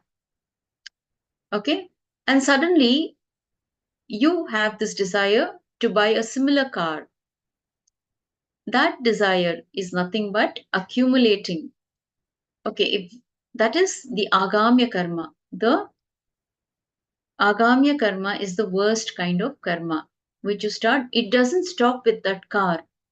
It just goes on and on and on and on. When you are in that habit of, seeing somebody and trying to, imbibe, copy, you want to do whatever that person is doing. You want to live like that person. You forgetting that your birth, why you happened on planet Earth, you forget.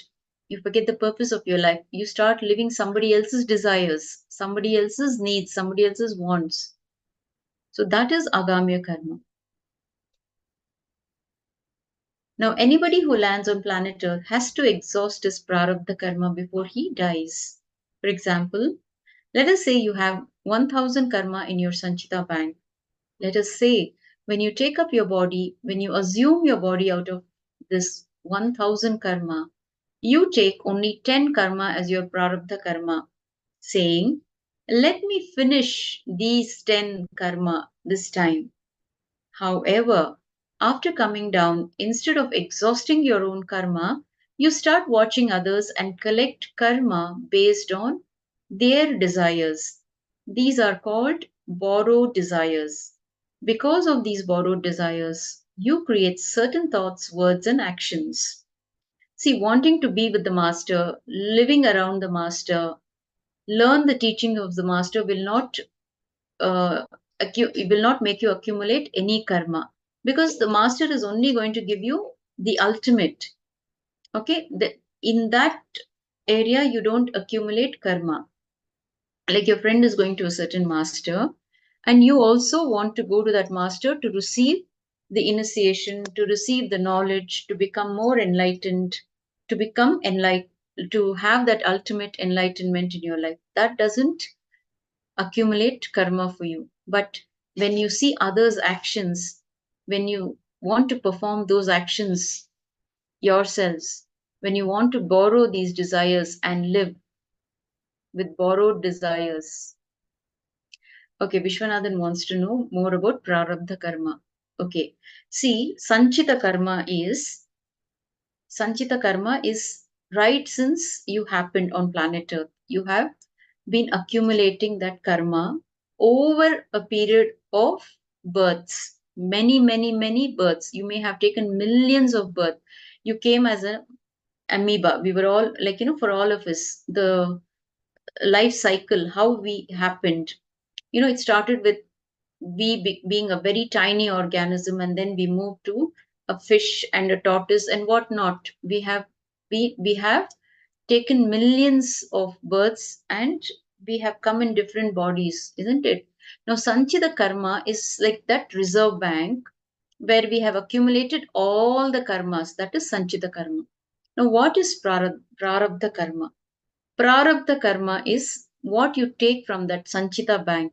Like say there is thousand rupees in that Sanchita, the bank called Sanchita karma. There it is like a reserve bank, okay, where you have accumulated all your karma. From there, you choose to take about say 1000. Not from 1000, you take 100 and come down to planet Earth to exhaust that karma. You know, one part of that karma, to exhaust that karma, you take a birth and come. That is prarabdha karma. Understand?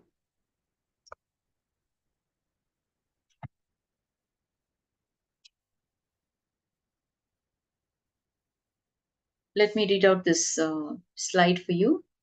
Prarabdha means from the Sanchita bank of karma, you take some karma. See, when you have desires, to fulfill that desires, you create a body. Okay, you come down on planet Earth, you take a body and come.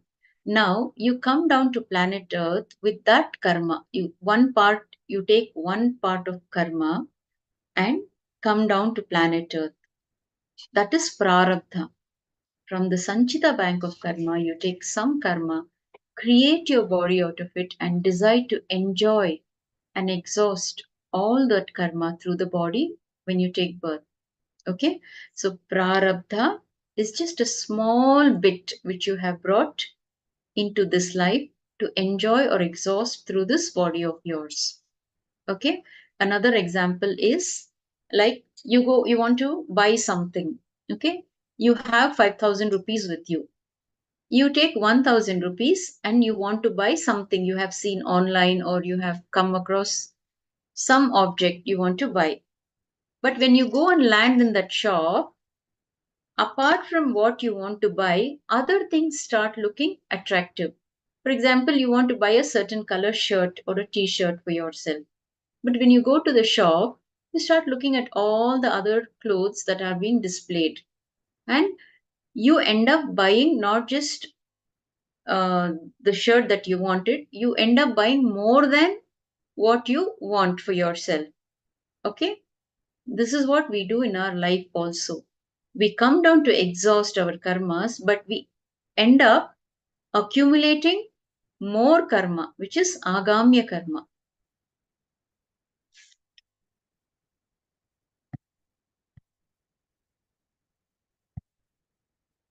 Okay. So if you got it, we will move further. All of you are able to understand? You got it? Okay.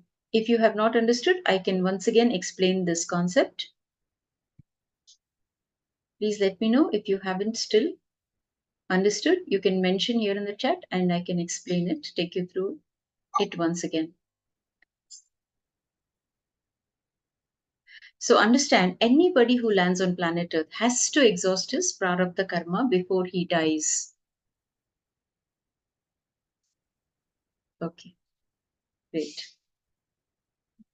Now, for example, let us say you have 1,000 karma in your Sanchita bank. Let us say when you take up your body, when you assume your body out of this 1,000 karma, you take only 10 karma as your prarabdha karma, saying, let me finish these 10 karma. Yes, Malalita, go ahead and ask your question. So, when you take the body, what happens? When you assume your body, out of this 1,000 karma, you take only 10 karma as your prarabdha karma, saying, let me finish these 10 karma this time. However, after coming down, instead of exhausting your own karma, you start watching others and collect karma based on their desires. These are called borrowed desires. Because of these borrowed desires, you create certain thoughts, words, and actions. Isn't it? Now, for example, if you see someone more beautiful than you, your thoughts multiply due to comparison, and jealousy.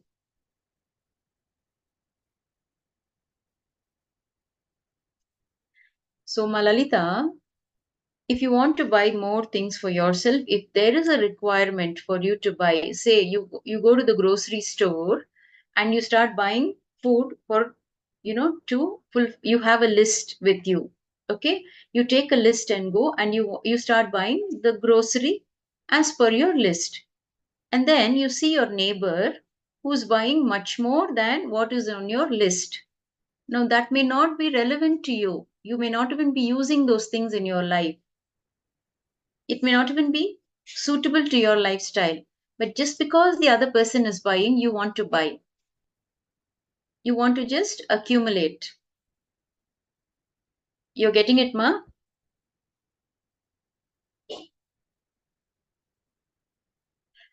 Okay, so you're already doing this in the supermarket, and I gave you the right example. Okay. So, Ma, if you want to buy things for yourself, you have a list, isn't it? You know what to buy. But if you look at the other person, somebody is buying something which is not even applicable to you in your daily life. You may not even use it, but you end up buying it.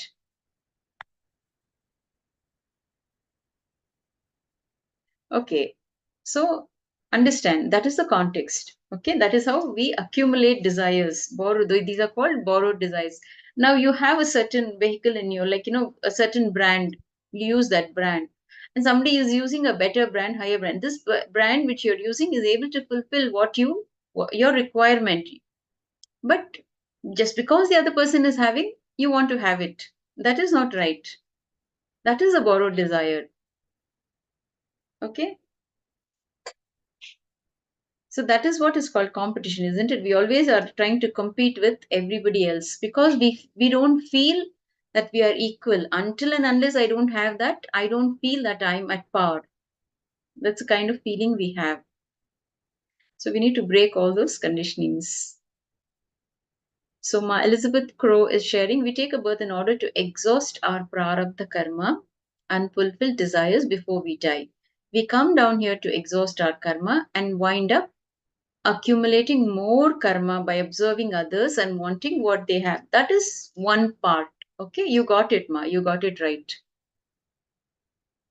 So you can apply this in every action, every field, every related, not just in one field, but you can apply this understanding in every field.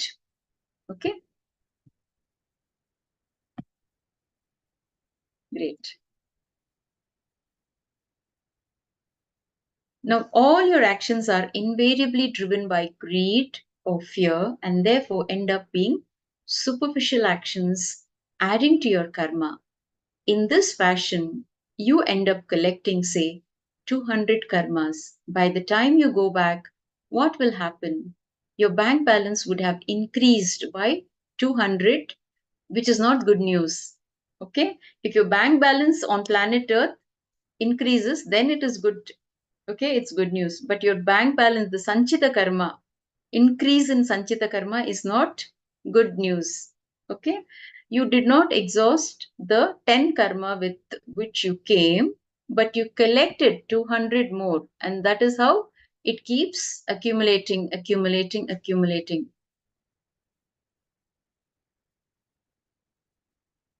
But sometimes someone has something also I want to, then I ask about how she got it. That is karma.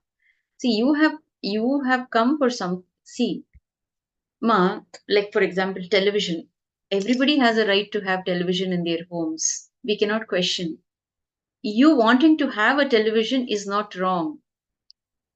But once you buy the television, your friend changes the model. She goes in for a higher end. Again, you wanting to have that higher end model is again a borrowed desire. You are accumulating, you wanting to accumulate more, trying to compete with the other person, trying to live like the other person. Are you able to get the context, Ma? Lalita?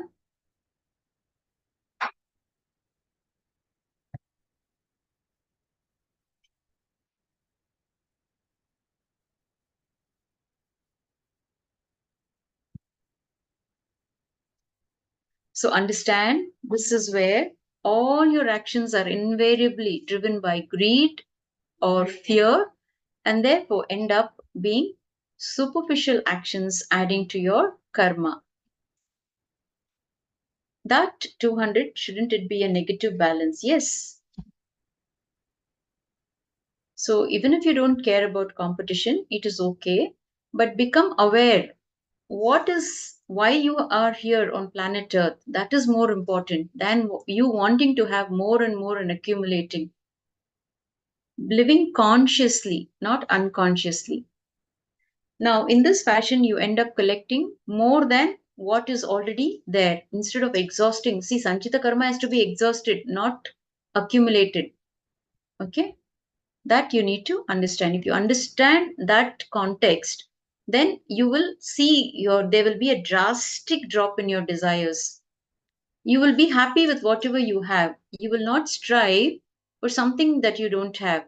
You will only strive to reach higher and higher levels of, the levels of consciousness, like raising your consciousness to the next level rather than accumulating more things. You will actually see the desires in you dropping when you understand the whole context, why you are here, why you happened on planet Earth. See, we come here for a little time, for very less time. We have very less time on planet Earth. And it is only for enlightenment we are here. But what do? We see, because of unawareness, because we didn't grow up in the right kind of environment, the gurukuls vanished. The gurukul system is not there. We don't have a living master, enlightened master leading the children, giving the right context to children. Our schools don't teach us what we need to learn. They're teaching us what is not required for us in our lives.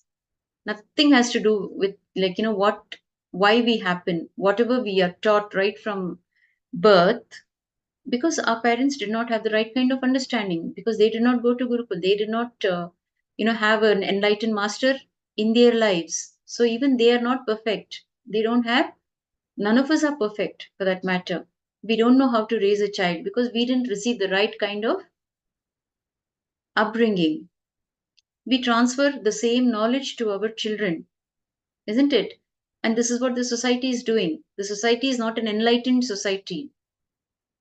It wants to control you. To control you, it gives you greed, it gives you fear, it can do anything it goes to any extent to control you.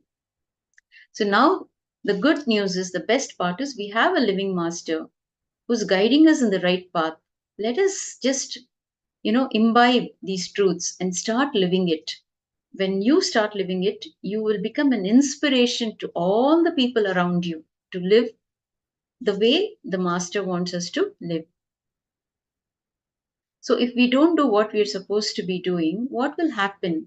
The next time you take the body, your Sanchita is 990 plus 210 karma now. 200 karma, more than the last birth. Again, you take 10 out of it and come down with another body, but you only collect more and go back.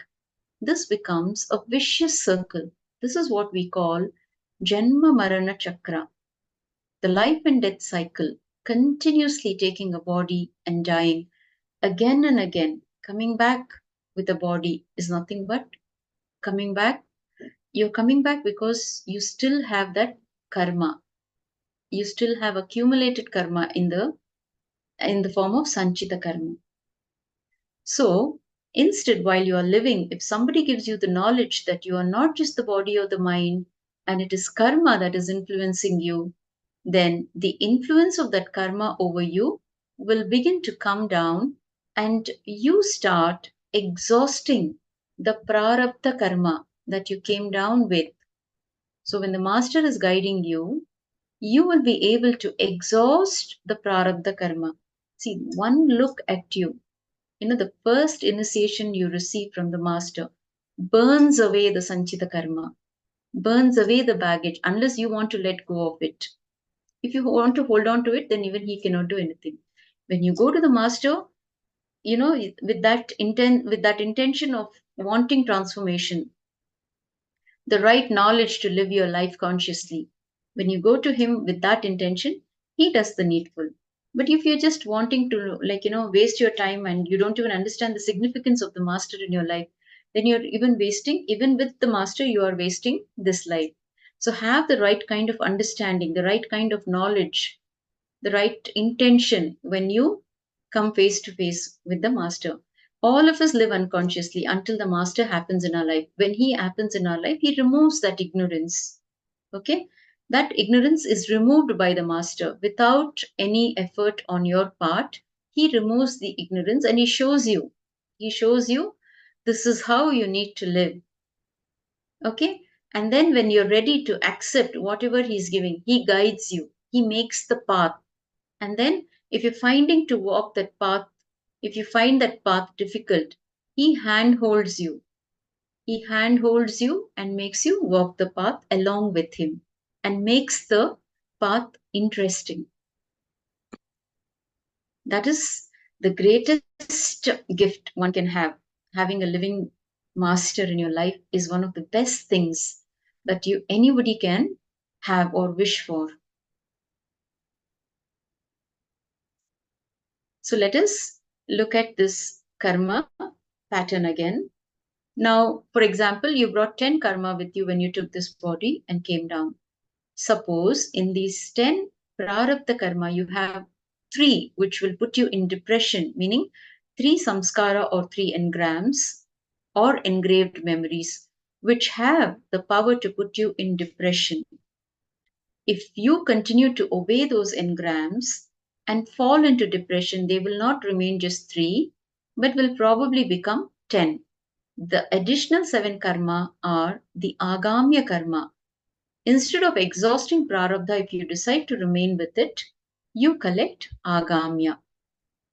On the other hand, whenever these 3 engrams put you in depression, if you have learned how to come out of the depression with the help of the initiation or clicks, then these 3 will start losing their power over you.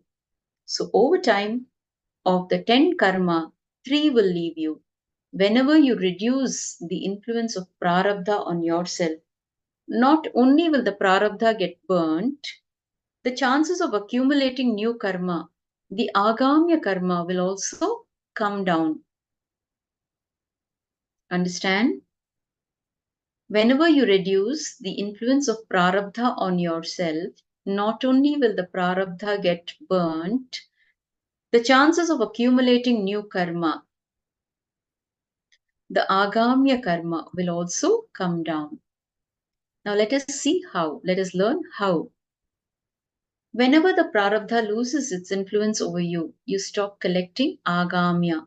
So when the influence of these 10 engrams over you stops, the agamya collection will also stop, because it is these 10 engrams that are responsible for the collection of further engrams or karma.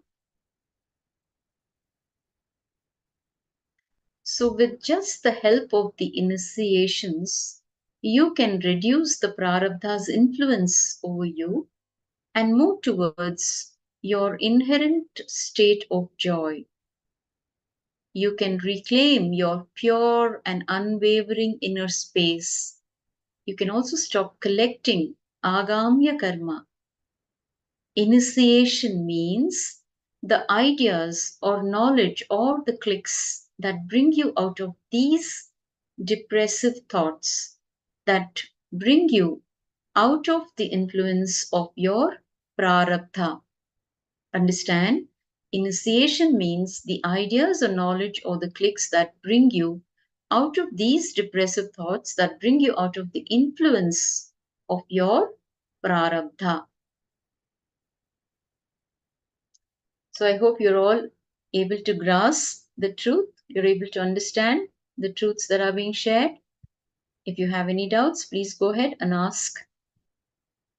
Better to ask than having doubts and keeping quiet. It is an interactive program. You can always ask the questions. You can ask for clarity.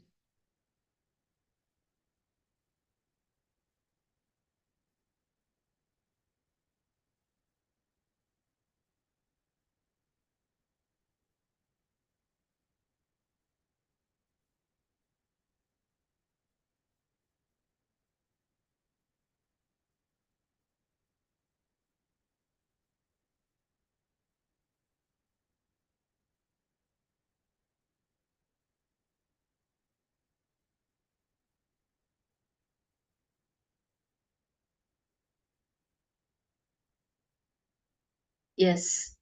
If you don't have any questions, we can move further.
Now, as shared earlier, you can burn your Sanchita Karma,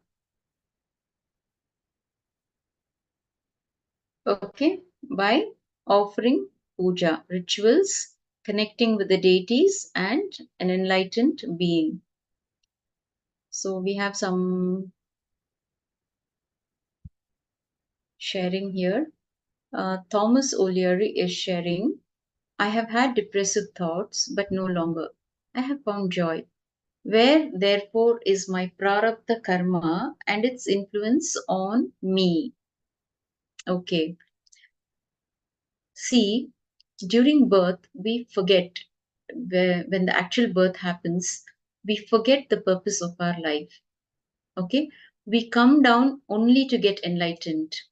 But during the birth cycle, when we are coming out of the mother's womb, because of the pain that the infant goes through, one tends to forget the purpose of its birth and then gets involved in everything else except for enlightenment. It starts involving itself, the human being starts involving in everything else apart from achieving enlightenment.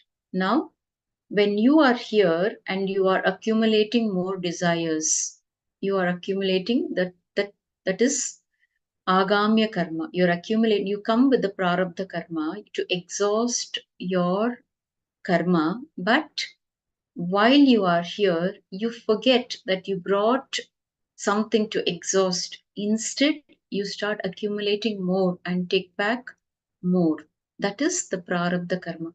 You forgetting to exhaust your present karma, whatever karma you have brought with you, the unfulfilled desires, and accumulating more and more and more desires. Okay, that is karma. So, if you have had depressive thoughts and you no longer have depressive thoughts, it is good. Okay, but that doesn't rule out you not accumulating more karma. If you have found joy, until and unless you find enlightenment, you become enlightened. You are not out of this karmic cycle. You continue to carry the baggage. Only when you have a living master, when you start living consciously, you will be able to burn the karmas. You're able to understand, Thomas Leary? Yes, you got it? Okay, great. So if you have any further questions, you can always ask. So Ma Elizabeth Crow is sharing her clicks. Understandings and initiations bring you out of depression, the influence of your prarabdha. Unconscious living is actually the reason for depression. When you start living consciously, you can walk out of depression when you have the right clicks. Okay? See, only when you come face to face in front of an enlightened master, he will be able to burn it. See, man can never do it. Anybody for that matter. He has to be given. Man has to be given. Understand? He is here only because of that compassion for the humanity. Because there is a whole lot of suffering that is happening on planet Earth. We are towards destruction.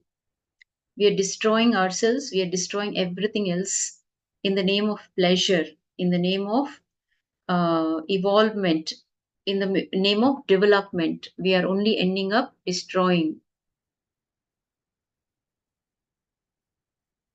Okay, yes, you got it. Enlightenment and conscious living. Okay, you are consciousness, you are not the body. Okay, that should be your understanding. You are beyond the body. So your purpose to become untethered to the karmic cycle. Yes, just live the master's words, just live the truths, just live his teachings. It will lead you towards enlightenment. So you can burn your sanchita by offering the ritualistic offering called puja. Puja is nothing but an everyday remembering of all the clicks which have happened in you till date, so that the necessary click will automatically come up whenever you have a problem. When a master teaches, it is not even a teaching, it is a powerful experience. When you do not use the initiations received through him, when you do not again and again use those shastras. Shastra means knowledge, Shastra means weapons. So when he gives you that knowledge weapons, which is given by him, when you do not use it, not only do they lose their power, you may not even be able to remember them again. This is the important thing you need to understand.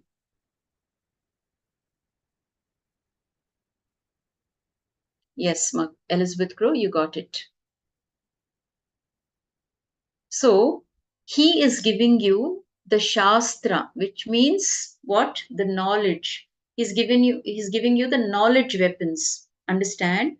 When I say powerful clicks, powerful cognitions, the teachings of the master, they're all nothing but the knowledge weapons given to you to run your life, to live the life the right way. When you do not use it, what happens? It loses its power. Like when you don't eat the food that is cooked immediately, does it retain its freshness? The longer you keep it, the more stale it becomes, and then it goes bad, isn't it? Similarly, when the master gives you something and you don't immediately put it to use, then what happens? It loses its power. See, every word uttered by the master is energy. It comes in the form of energy. When you receive that energy and when you start using it, great. But when you receive that energy and when you don't do anything about it, it becomes stagnant in you. It loses its power. And you even lose remembrance of that. There is a memory loss. Okay, you will not even be able to remember. This is the important thing that you need to understand. Now, for example, let us say you have a cot. If you do not use the cot for 2 years, it is not that the cot will become unusable or will disappear, but after 2 years, you can use it again. But the knowledge given to you, the initiations given to you, if you do not use them for 2 years, they will not be sitting in your bedroom waiting for you to use them. They will simply disappear. Okay, yes, you got it. When you don't use it, you lose it. You got it, my Elizabeth. So how do you remind yourself every day of all the clicks that have happened in you? So every day, sitting and reminding yourself of all the clicks which happened in you is what is puja or ritual. Pujas are designed with this intent. Automatically, every day, whether you want it or not, when you sit for the ritual, you will remember the initiation experiences, the clicks that happened with the master. The ritual brings you back to pure consciousness every day. The engrams start losing their power. So, when you're offering the rituals every day consciously, the engrams start losing their power. So, you have to make it a habit to start your day with puja by offering puja in a ritualistic way, not just sitting and chanting the mantras or just listening to the mantras. Be there and put your life into it. Whatever you're doing, just put your whole into it and do it to experience the miracle or powers. Now, the engram with which you were born, it starts losing its power over you, and further collection of engrams also stops when you offer the ritualistic puja. When the collection stops and the existing karma also lose their power over you, then the person who brings you back to the superconscious zone again and again, the master, appears when you leave the body and burns your sanchita as well. Understanding? All of you are able to understand? Let me repeat. So when you stop collecting the karma and the existing karma, when you stop collecting, when the collection stops, the collection of karma stops, and the existing karma also loses its power over you, then the enlightened being, the master, who brings you back to the superconscious zone again and again, he will appear when you leave the body, and he will ensure that your sanchita karma is also burnt so that you don't have to come back with the body again and live this life unconsciously. You always have an option to come back as an enlightened being. You can live an enlightened life. You have that option. He gives you that option. But if you don't want to come back again, he doesn't make you come back again. He burns the sanchita completely. So understand, you cannot do anything directly with your sanchita karma. For sanchita karma to burn, only Guru Kripa, that is, the grace of the master, will work. Only the master's grace can do anything to burn out your sanchita. For example, if your child sits and tries very hard to build a small house, what will you do? You will say, all right, do not bother, I will build it and give it to you. In the same way, when a disciple sincerely works to remove his own prarabdha and agamya, the Guru's grace simply happens and removes the sanchita also. Understand one important thing. The Guru's grace that we are talking about here is not just dependent on me. If anybody who sincerely does penance or meditation, then in spite of me, the grace will land on him. It is not even dependent on me. It is an automatic mechanism. Understand, all of you who are here in this room, attending this sincerely, it is that grace that has landed upon each one of you and brought you here. Okay? So if don't think the master has to sit and make calls to each one of you. The cosmic Nithyananda, okay? His grace will land upon all the sincere beings who have done penance or meditation. So it is an automatic mechanism.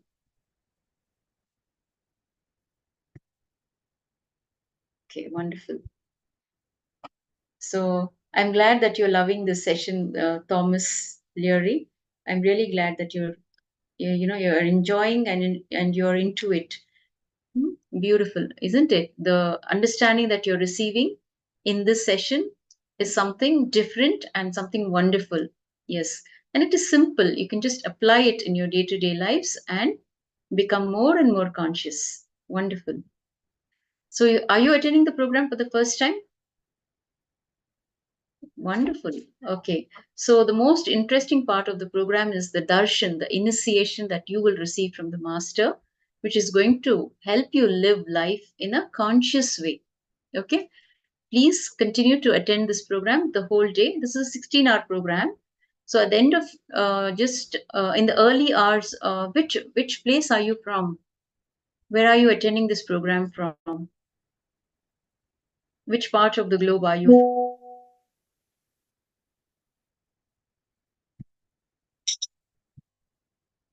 New Zealand. Okay. So IST 5:30 a.m. Indian Standard Time 5:30 a.m. is the darshan happens. Okay. Master comes and he attends to each and every being attending this program online, on two-way. He attends to each and every sincere being. So be there in the darshan with the cameras turned on, and you will see your life will go through a 360-degree shift. If people are coming back again and again and again to be a part of this program, understand things are happening for them in their lives. Changes are happening in their lives, and that is why they want to be in the program. So the same for you, Thomas Ayya. Definitely, the master is going to help you and work on you. Just allow him to work on you. Yes, 5:30 a.m. IST. Wonderful. Wonderful to have you in this program, in this session.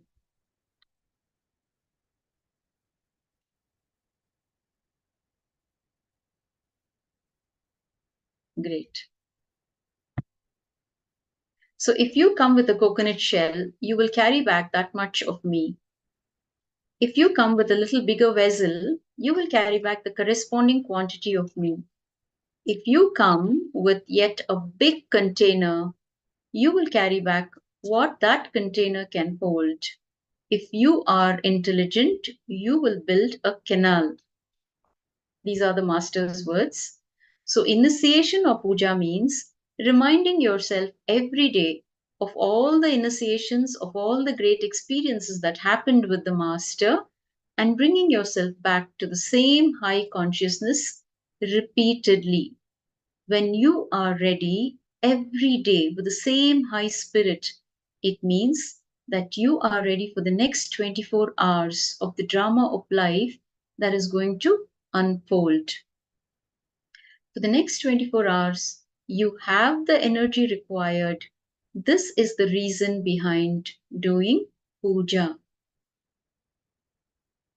In the Guru Puja offering to the Master, just the Manasa Puja mantra, the verse which pays obeisance to the Master through inner visualization, will remind you of all the clicks that happened in you. The first line of the Manasa Puja mantra says, Hrit Padmamasanam Dadyat. That is, my heart is a seat for you. This very line implies that our heart has to be clean. It is an inbuilt reminder, a click. When this click happens, all our thoughts, words, and deeds will automatically become pure and devoid of the quality of attracting more karma. We will think, talk, and do things with great awareness, not to collect further karma. So we have this puja on YouTube. We have the ritualistic puja video on YouTube. The keywords you need to type is Guru Puja, Shiva Puja, Nithyananda. Okay, when you type these words on YouTube, you can find the video and you can start offering the Guru Puja. There is a short puja as well as long puja. The short puja is just for 7 minutes, which is for beginners. And then as you become well versed with all the mantras and the rituals, you can move on to doing the longer version of the puja. Now, there is the line, Sahasrararchitamritaihi padyam charanayor dadhyat. Okay, which says Sahasrara Amrita is the deep and sweet taste in your tongue and throat that happens when you overflow with gratitude. Some of you may have experienced this, especially during Ananda Darshan. You experience this. So how many of you have felt this? During the Ananda Darshan, you suddenly feel the entire throat area feeling sweet. That is what is Sahasrara Amrita, the nectar that happens out of deep gratitude. When you feel fulfilled, the nectar comes down from the Sahasrara, your crown center at the top of your head, and your whole throat is filled with it. That very nectar is used as the padyam or water to wash the feet of the divine. It means that when you sit for the puja every day, in order to experience the nectar, you need to remember the instances or clicks that caused the nectar to flow. So in our example, it is the Ananda Darshan experience. So when you sit in front of the master during the darshan and when you melt out of gratitude, you can experience the Sahasrara Amrita. Then you will bring back yourself to that same ecstatic state. If you do not experience that sweet taste in your throat at that moment of puja, you cannot offer puja, because then you would be telling a lie. Only if you have that real feeling, again, are you authorized to use those words? Sahasrar Achyutamrutaihi Padyam Charanayor Dadhyat in the puja. The words Manastu Argyam Nivedayet means that you are offering your very mind as food to the Lord. At the end of the program, you offer all your samskara or engraved memories or karma into the fire. So this would happen in the physical presence of the master when he would conduct this Life Bliss program level 2. There would be a holy fire where all the incompletions, we offer in the fire. All these put together is what is your manas, your mind. So when you recite this line, you will automatically remember the action. Yes, like how I offered everything there at the NSP, I am now offering everything that I may have further collected at your feet. This is another example of the click that has to happen here. The words Tena Amrutena Achamaniyam means with that same ecstatic nectar, I will do the Abhisheka, that is the holy bath for you. This line will pull you back to that Ananda Darshan experience, that joy, that ecstasy, in order to experience that nectar again. So, in this way, every step of this chant reminds you and brings you back to the clicks, to the initiation experiences that happened in you. So, I have explained just a few words from the Guru Puja mantra. Now, if you go through the whole thing, you will not only appreciate this ritual, you will start appreciating the way in which the entire ritual science has come into play. It is such a beautiful concept. If you understand this, it is enough. Automatically, all unwanted thoughts, words, and deeds will leave you, and the Master's grace will descend upon you in no time. Once that happens, you are liberated. Understand? You are liberated. So you have to perform the puja to understand, to only when you have the experience, you can even understand what is being shared here. So when you do the puja, like Thomas Ayya, so every, we have this program repeating, okay? Soon after we conclude this program, today is day 11 of this program. So this program is designed for 21 days. 21 days we have different topics. On each day we have a different topic. So today's is the karma breakthrough that we are all going to have just by attending this program the whole day and receiving the darshan, the initiation from the master. We will have a certain karma breakthrough that is going to happen to each one of us. Similarly, on day 1 we all receive the Shiva Diksha. Okay, Shiva Diksha from the master, which is nothing but you being initiated as Paramashiva. Swamiji always says that you are not a human being, you are Paramashiva. Okay, you are the ultimate. Okay, that is the initiation that you receive on day 1. So, in that, after you receive the Shiva Diksha, you can start offering puja to the master. And then we have the next level, the second level, which is the Visesha Diksha. Okay, there you start offering the puja to Lord Shiva, to Paramashiva. Okay, so you are given certain puja material and you were also taught how to offer the puja. So in the meantime, if you want to learn more about puja, you can go to YouTube and type the keywords Guru Puja, Nitya Puja or Shiva Puja and Nithyananda. You will find this video popping up.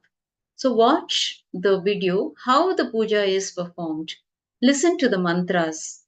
Get, comfortable with the rituals by seeing, and then it is going to become very easy for you to start offering the puja.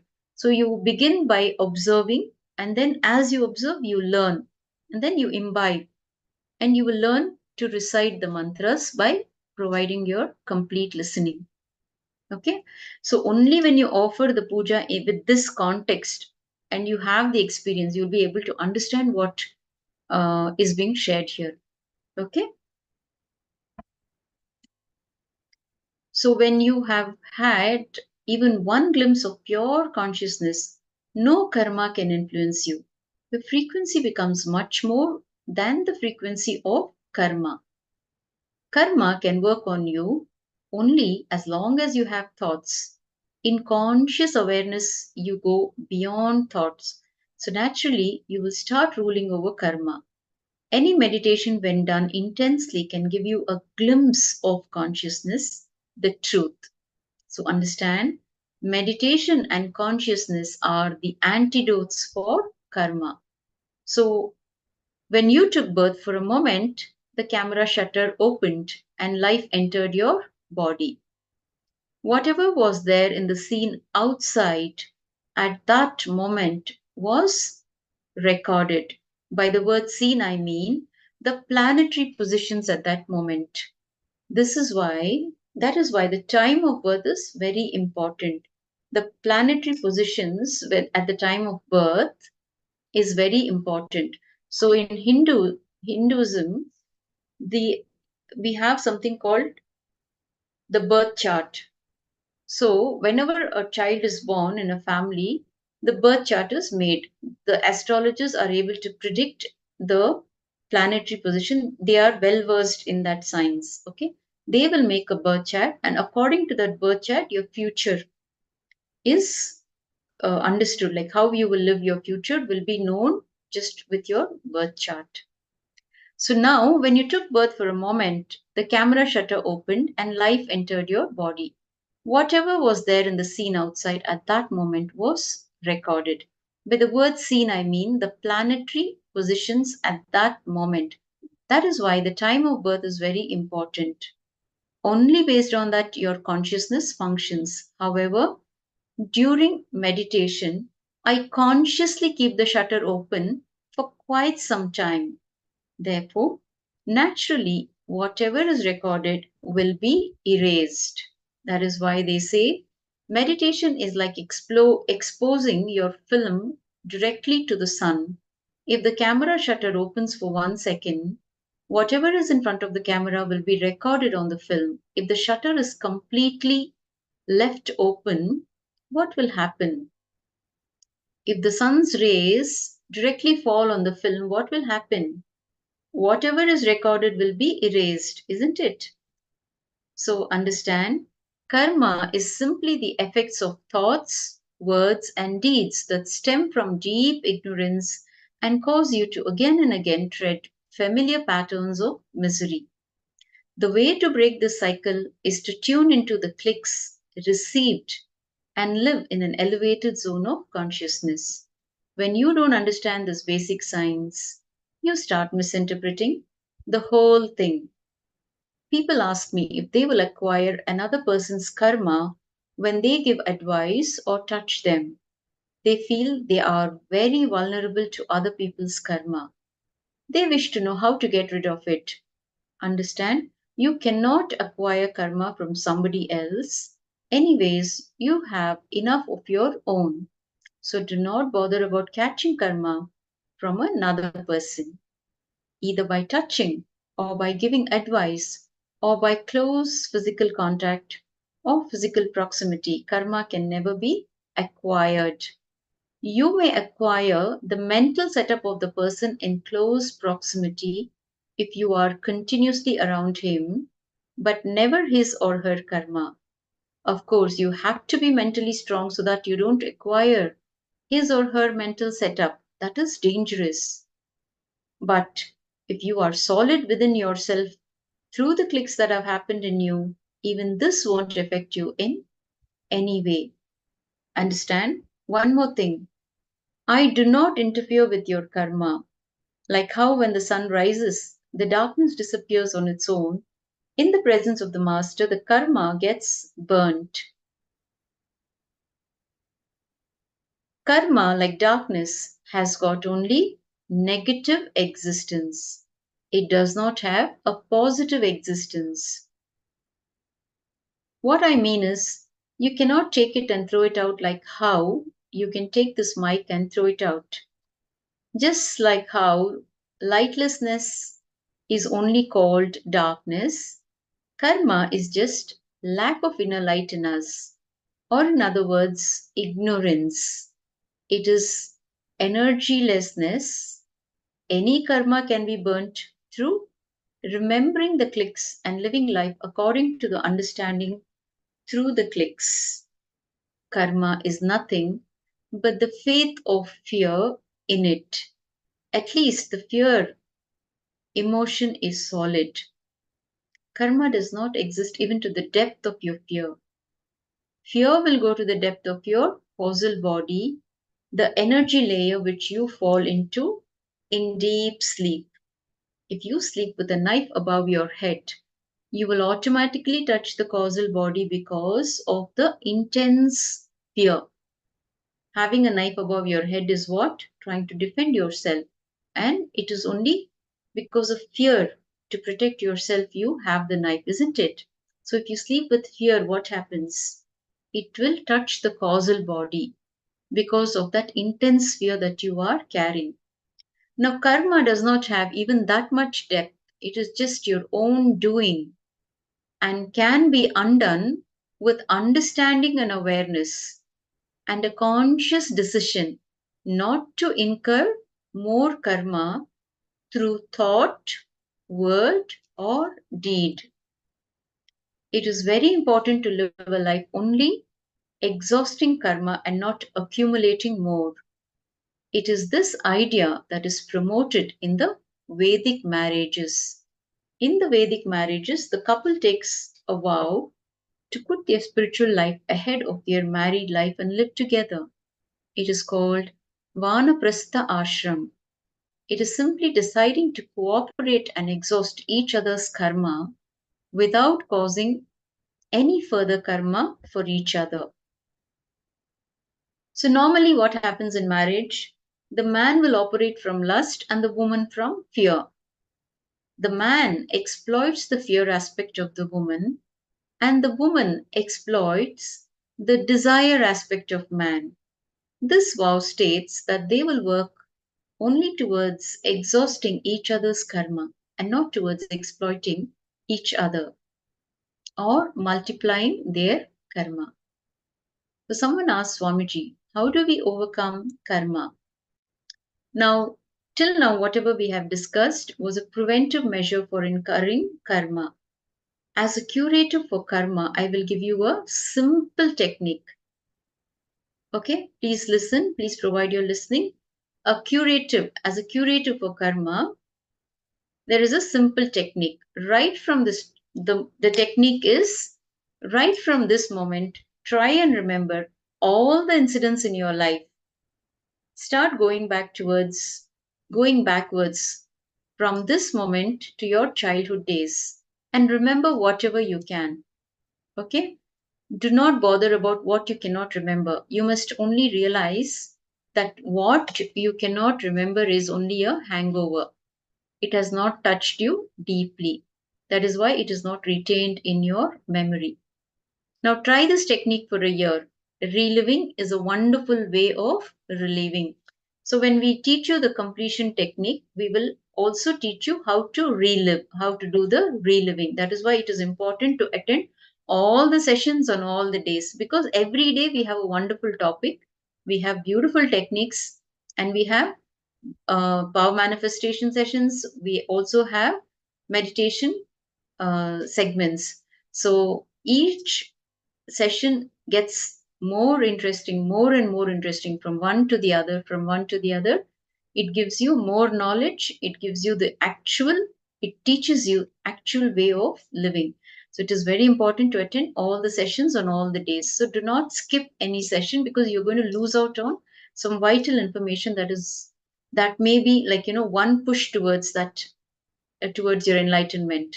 So avoid missing any sessions and be there in all the sessions. Provide your listening, complete listening.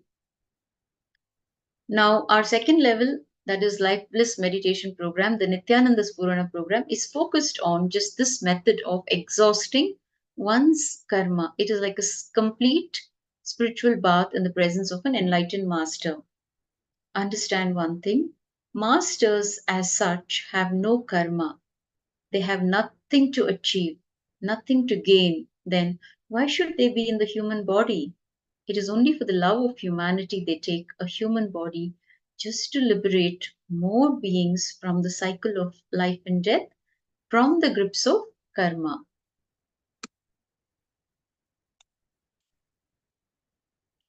So you're able to follow? All of you are able to follow? So understand, masters have nothing to gain by making you attend this program. It is only their compassion for you that they take a human body. The cosmic energy, the cosmos, comes down to the level of human in a human body just to liberate more and more beings from the cycle of life and death, from the grips of karma. So, with that understanding, we come to the conclusion of this segment. The further segment will be taken over by the next Acharya. She will help you have more understanding about this concept called karma. So, with that, I conclude this segment with the Purna Mantra. Please sit up with your head, neck, and spine in a straight line as we conclude this segment. Om Purnamadah Purnamidam Purnat Purnamudachyate Purnasya Purnamadaya Purnamevavasishyate Om Shanti Shanti Shanti Hari Om Tat Sarvam Bhagavat Shri Nityananda Paramashivoham Padukarpanamastu Om Nithyanandam. Yes, thank you all. Thank you all for your participation. And the inspiration continues.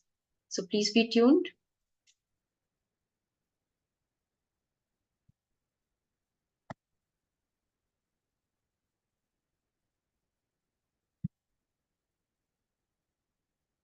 Thank you, Ma Elizabeth. Thank you, Thomas. And thank you, Ma Christina. Thank you all for participating intensely in the program. Nithyanandam.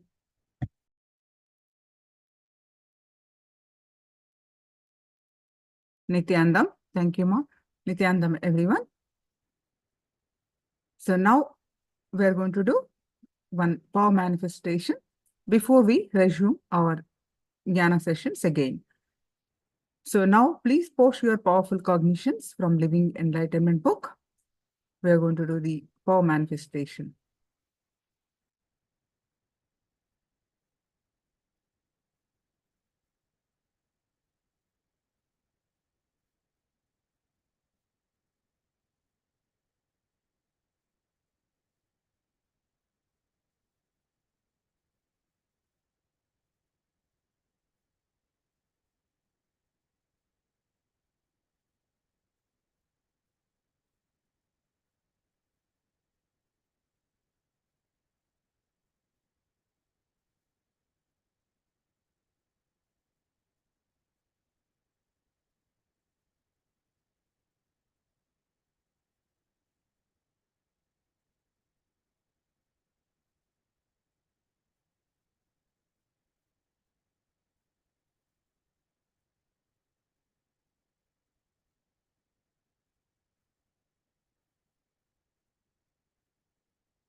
Nithyanandam, Nithyanandam, everyone. So now, please post your powerful cognitions and experience which cannot be explained by words. What is that?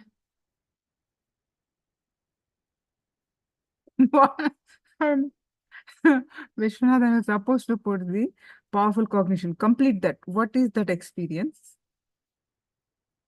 It has to be something. Other than I'll keep guessing. A powerful cognition, high happiness.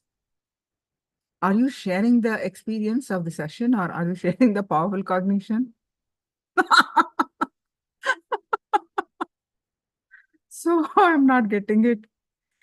Not explained by words. Yes, but what is that? I'm creating more and more exciting, interesting, but I'm still not getting for what?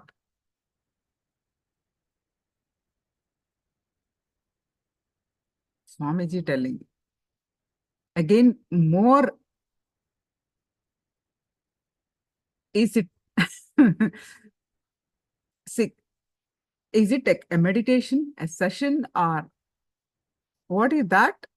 You're getting high happiness.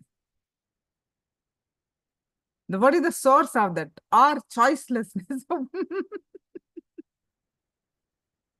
What is the source of all this that you're expressing? Source of your high happiness, which is you are not able to express. What is that source? Christina, the healing effect of LBP level 2. Wonderful.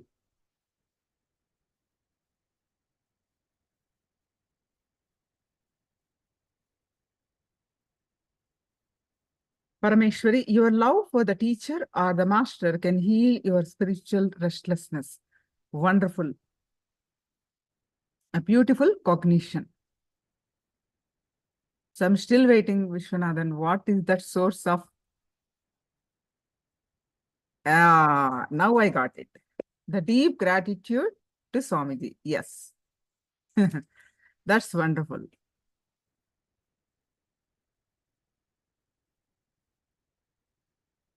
Yes, now sit with this space of deep gratitude and these powerful cognitions. See, even Parameshwari posted, your love for the teacher or the master can heal your spiritual restlessness. So beautiful cognition. So sit with this powerful cognition and this feelings of deep gratitude to manifest the power of levitation. So today we are going to manifest the power of levitation. So levitation is when with the experience of oneness, our Kundalini, we declare our Kundalini rises. We lift off the ground with the Kundalini awakening. So how do we do that? Experience the space of oneness. With that space of oneness, we declare, we levitate. We declare our body lift off the ground. So that's what we declare. So,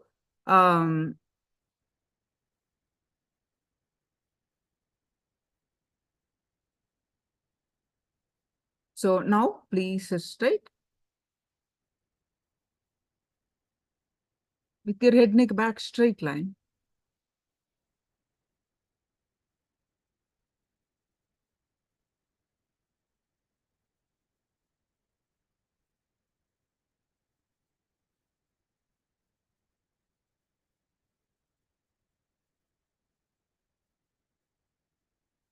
Bring your awareness to your third eye. See, you sit straight. There is a specific way you sit for this specific power manifestation. You basically, you have to lock your legs and lock your hands. How do you lock your legs? Basically, you sit in the lotus posture. Padmasana, we call in Sanskrit. You sit down and sit in lotus posture. Your right palm on the left thigh, left leg on the right thigh.